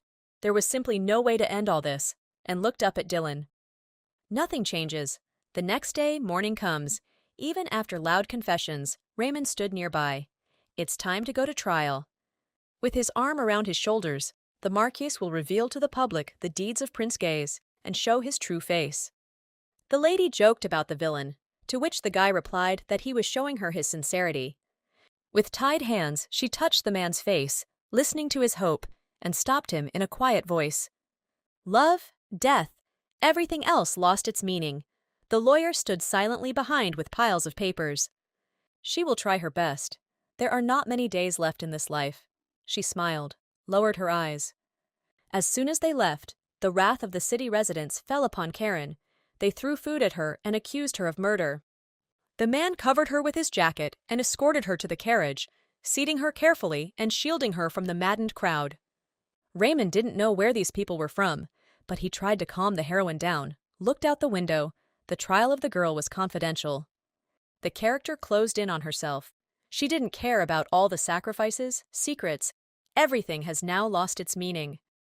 The once beautiful Karen Hale, now Evans, stood before the court, pale face, pursed lips, and shabby dress. Now she looked like a lady. The fabric hid it from people's view, but I could hear them whispering and discussing Cerceris and little Louis. She closed her eyes. How tired she was of everything. All that remained was sincerity and politeness for the sake of the man. The court considered, discussed, listened. Lady Elba spoke and told about Karen's necklace. Accusations were pouring in, and all the evidence was against the girl. The lawyer jumped up, mentioning Prince Guise. She listened with sad eyes and watched as the lawyer defended her. Raymond's actions paid off. She looked at Cerceris. He sat there and did not show his emotions. He understood. The girl knew this, that she would not be able to love him in full. Her hands clenched. There was no love, but she simply had to adhere to the canons of politeness. She grabbed the lock. It was a burden on her shoulders. The last witnesses arrived. Names were added at the last moment. Fate laughed at the girl, just as shoes clicked on stone when Isola walked. When Verna's daughter woke up, her father was delighted and hugged her tightly, thanking all the gods who helped this miracle. 7 months have passed since the girl was unconscious. Only now she came back after the tragedy at the Hale mansion.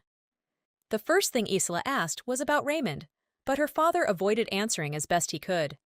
The girl's mother told in detail what this man did, that he became engaged to Vern's adopted daughter. The man shouted at his daughter to stop thinking about that guy. If only he had known that Isola would wake up, he would not have organized the engagement of those two. It was a useless step. She squeezed the bedspread with force. The fabric crackled. She needed to know who that woman was. Hearing the name Karen, she burst into tears, opened her mouth, but only breathed out her name, shocked by such an event. After a minute of silence, Isola began to destroy everything around her, screaming, cursing, and could not calm down. Vern's eyes became larger as soon as he heard that Karen tried to kill his daughter. He froze in shock, not believing. It was then that, as the girl's adoptive father, he offered her to Guise. Dylan was also involved in this. But the priest was not needed after Isola woke up, so after listening to him with a smile, he learned that Raymond had come to him. I laughed when I read the note from Dylan. You can't afford to fail. And now Isola had a chance to take revenge. Swearing an oath about the truthfulness of her words, she was pale and sad. She pointed a white-gloved finger at the girl, accused her, and told her what happened 7 months ago. 2 days passed before the girl came to her senses, spoke with her head down, her whole posture indicating restraint and decency. The lawyer did his job very well and questioned Isola's words because he pointed out the time she was unconscious. The prosecutor is ready to provide all the doctor's certificates that Miss Evans is healthy and sane. The lawyer became gloomy, remembered the situation where Isola was engaged to Cerceris, and doubts crept in among those present. The man harassed the girl. She was confused. Then Vern Evans came forward and showed evidence. He pushed the document, which said that Karen was not crazy. They had fabricated everything and rejoiced at his victory. Sir Evans added with an angry look that Raymond paid the priest Dylan to make the diagnosis and confirm it in the bank. Dylan Lloyd was also called to testify, raised his hand, and swore that his words would be true. Indeed, the priest said that in fact the man paid to make Karen appear unstable. The judge slammed his gavel, and that was the end of it for Karen Evans. Dylan Lloyd swore to God the girl would be executed. Mr. Evans praised the priest, spread his arms, did his best, and was happy. I shook his hand.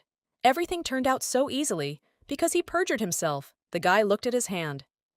They had an agreement, recalled it, how the girl's legal father could ask for a specific place for execution. And he will be the last to be called as the priest, so that he too can share the hour of vengeance with Vern. Isla approached, raised her hand to her head. Doubts gripped her as to whether she had seen everything correctly. I didn't remember how the fire started, or how Karen killed her father, because she only saw them together in the office. But in fact, the girl hit her. Even the scar remained. She remembered this more than ever. But was she really telling the truth? Of course, Isla wanted to kill Karen, take Raymond away, destroy her. But she didn't want to see the end with her own eyes. Vern tried to reassure and drive away all his daughter's fears. She did everything right. When it comes to the affairs of his loved ones, he is ready to personally check the enemy's corpse. The girl remembered that she saw a man. Her father assumed that it was Raymond, who was escorting Karen, who was being led by guards. Isla was confident in the guy's kindness. She would never refuse kindness or do something like that. The lady suggested that Dylan could have done this, squeezed his hands on her neck, then put her to sleep and then woke her up. The man asked in surprise, as if this couldn't happen. No one could manipulate him. Vern decided that for the last time he would show himself that he could, because his daughter had woken up, and now he didn't really need a priest. Raymond caught up with the girl, shouted, asked to answer one question honestly. The guy changed dramatically, becoming obsessed with her. The question was about the girl's father. She killed him. They stopped, looked at each other. Everything was clear without words, but the guy needed to hear it. Finally, after an awkward silence, Karen turned around. It doesn't matter now. The death penalty has already been assigned and cannot be cancelled. She turned to him, closed her eyes and exhaled. What could he do if she didn't do it? Under the pressure of the young man, the girl gave up. Leaving, she still said that she did not kill her father and did not start the fire. Although what was said about her father was true, Nancy's death is in her hands, so Isla was partly right during the interrogation and summed it up. She wondered when she would die, whether Raymond would continue to live, and how his life would turn out. Unfortunately, a man will never understand her. If eternal life awaits her, repeating itself every time, then his life is only a moment. She killed them all, turned away and left without looking back, tossed them goodbye so that the young man could live his own life. Raymond did not retreat, called out to the girl again asked to look at him. He did not give money to Lloyd, so she is really crazy. He tried to hug and kiss Karen. He would take her, but she pushed her away and said, "Death awaits ahead." Coming out of the carriage, the girl showed curiosity about what the death penalty would be, beheading or hanging. But she didn't hear an answer. She had to climb the stairs to the very top, and she turned around indignantly. As I climbed the steps, I saw walls covered in blood. Someone was rushing from side to side. Life was a pitiful sight.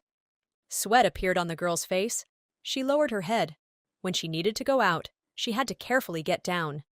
Having reached the very top, I saw the man who was partly to blame for the execution, and he was responsible.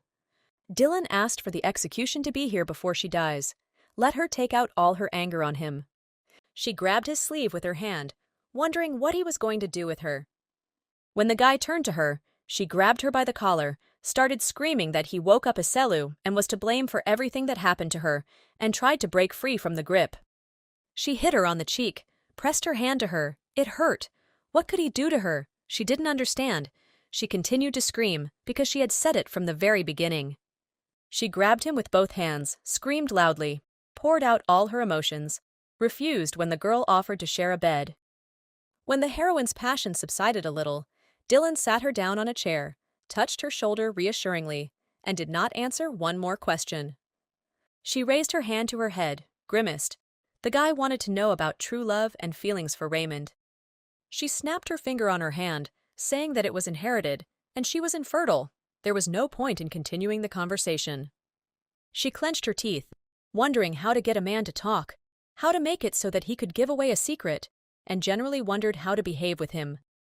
She made up her mind, clasped her hands, lowered her head, and confessed her feelings for Cerceres. Karen's acting was brilliant. She spoke about Raymond's sacrifices almost in tears, lowered her violet eyes. It was because of love that all this happened. Dylan got up and was about to leave. The girl grabbed his sleeve, stopping him and asking him to wait. She shouted to him that she loved him, the priest, that she realized her mistake. The lady's eyes were full of madness. All that was left was despair. She continued to look for hope where there seemed to be none. She clung to the chance of salvation. She looked back at the window and said that no one could cope with this except herself, because she lives forever. No one but her. She closed her eyes. No one could go through this with her. In the end, she would be left alone. This bet was impossible from the very beginning. The Marquis was not angry. He sat in the office. Raymond stood next to him. After all, he too had been deceived. He exhaled heavily. A lot has been done, not only because she is the bride, but also Catherine's daughter, and he remembers what friendship is. Pennywise's hand lay on his shoulder. The choice is terrible. He doesn't understand women at all, he said as a result. Raymond is going to kill everyone. If he dies, he will not leave a trace of connection with the Marquis. He closed his eyes and answered. The Marquis tried to persuade the young man not to make a mistake, but nothing and no one could dissuade him. In fact, he made a decision even before coming here. Raymond came to Pennywise to borrow some gunpowder. The guy laughed, surprised at this. The young man jumped out into the street, waving his hand on the cart. He served just like that. Let him consider that this is the payment for his work. Cheyenne muttered in this cart that he helped in any way he could. He didn't like this idea, especially since he wouldn't earn any glory. The young man stood and watched the fire burn. He could not believe what Karen had said earlier to live his life. The girl's confession does not count, because Vern went to various tricks, forced Dylan to perjure himself, and much more. I noticed that even though people's clothes were civilian, their movements were precise and dexterous, like soldiers. He continued his work without turning around, left Xena to leave. The guy tried to say something, but it didn't work. Raymond didn't try to persuade anyone to go together. He himself pieced together the reasons to go there. Dylan picked up the sleepy girl. It's time for them, stretching, and asked if it was possible to execute her while she was sleeping. He squeezed the letter in his hand. He himself would commit a crime against her, so he told Verna. The girl teased him. What would he expect then? She waved her hand, turned away from the priest. When he clarified about the bet, she also lost it and noticed in boredom. While Karen complained about the strength that had left her and she had committed so few murders, Dylan pulled off the blanket. Vern was walking here. It was time to die. She went to the window, saw the fire, and stopped. There was a loud knock on the door. The priest rushed to the door, forcing the boards. Karen watched in surprise, because he brought her here himself, but you need to look out the window, then everything will become clear. I opened the window, looked out. Everything was blazing. Everything was on fire. I wondered what was happening. She turned to the guy, screamed, saw that Sir Raymond had returned, and was dumbfounded by this situation. The girl grabbed the window frame, did not look away. This means that there is love and he loves her. She did not know the answer.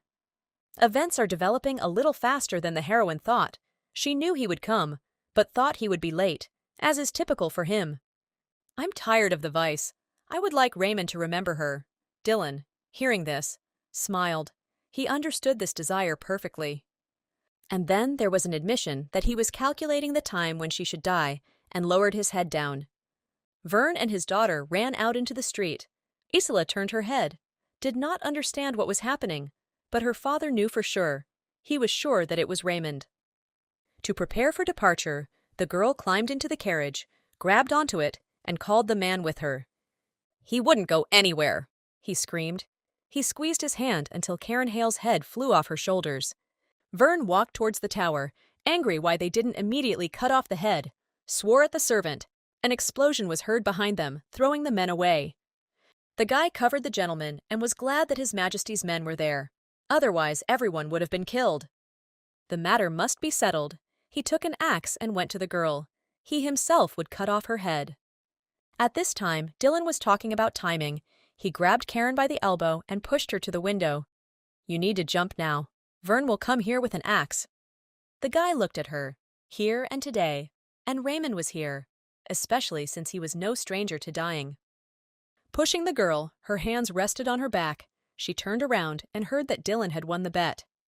She looked down. If she fell, her whole body would hurt until that day, holding on to the priest's shoulder. He removed his hand from his shoulder. "This time everything will be different," the young man promised. He was convincing. Raymond raised his head and saw Karen on the window, shouted, "Let him wait there a little," and made his way forward. I remembered that I gave him my word. Dylan asked about this word. The answer followed. "Try to survive." The young man fought to the end. The girl did not want these efforts to be in vain. She would wait a little. She would die anyway. She heard Dylan whisper that he would help her because she won the bet. He pushed and her hair flew up in a wave. The heroine caught her hood on the window sash, turned around and pointed her finger at the guy. She was interested in what he was doing. She grabbed hold of her hand and was supported by a man. She remembered being afraid to die since childhood. There is no need to be afraid anymore. If he drags her into the room, then death will come from Verna. He has already cut a hole into the room. "Stop falling already," I heard. Dylan smiled. Now he knew, although it didn't matter who. "This time she will die," so she let go of her hand and flew down. "She will eventually return. You just have to accept it." Raymond was trying to get to the girl when she flew past him. Their eyes met for a while. The beginning is the same. Gray sky, drizzling rain. A garden buried in mud where nothing grows. She bent over, her hair covering her face. This time she also failed, as in all other cases. No love, no sympathy. Everything was repeated, although there was one change, and that was that the girl died early. She needed to check something. She woke up a sleepy maid who was rubbing her eyes. It was still very early. She rushed into Nancy's arms, loudly shouting her name, and the woman offered to go into the room. She raised her face and said that she was going to erase her memories again. The maid was surprised. "First, we need to complete the job." She handed the pistol into her hands and demanded that she press it, pointing it at herself. This time, Karen decided to die by Nancy's hand. She had a smile on her face and pulled the trigger. So the 118th life ended, and the 119th began. Everything begins anew. Having become a killer, she learned a lot. Firstly, her name, and secondly, that she had been deceived for a long time, but this would not happen again. Karen read her mother's diary without stopping. She actively struggled with death, finally became pregnant. It was all over. Flipping through the pages, I read about Catherine's desires, about her hatred of Prince Guise, about the desire for his death.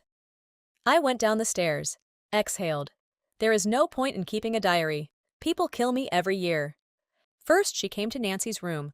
When the door opened, she pointed the gun at the maid. They had a lot to discuss.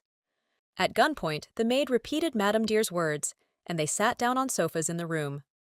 Nancy admitted that she made her believe in a fairy tale. They didn't focus on the child, but tried something else. She bit her lip. Only now she began to understand why her mother did such a thing. The mother had no choice. Hearing her child cry, she did not want something like that for her. It's hard to find a worse plan than the mother's, which is why she came up with the name Ideal Love. But the girl is barren, Nancy said, and she needs another way out. She wanted to get her memories back. The maid would have helped her, but she rolled her eyes. She didn't know if she could probably answer. All that was required was to remove the bonds and give even more money. The girl sniffed indignantly. Shamelessness has no equal. He will give her 10 gold pieces. The maid was surprised where the money came from, but she stole the keys from her father. She untied her hands. Nancy smiled and began to collect the girl's hair. She liked her in her own way. The maid mentioned the coin. Karen grabbed onto it and found out that as soon as she got a coin, the maid immediately informed Dylan.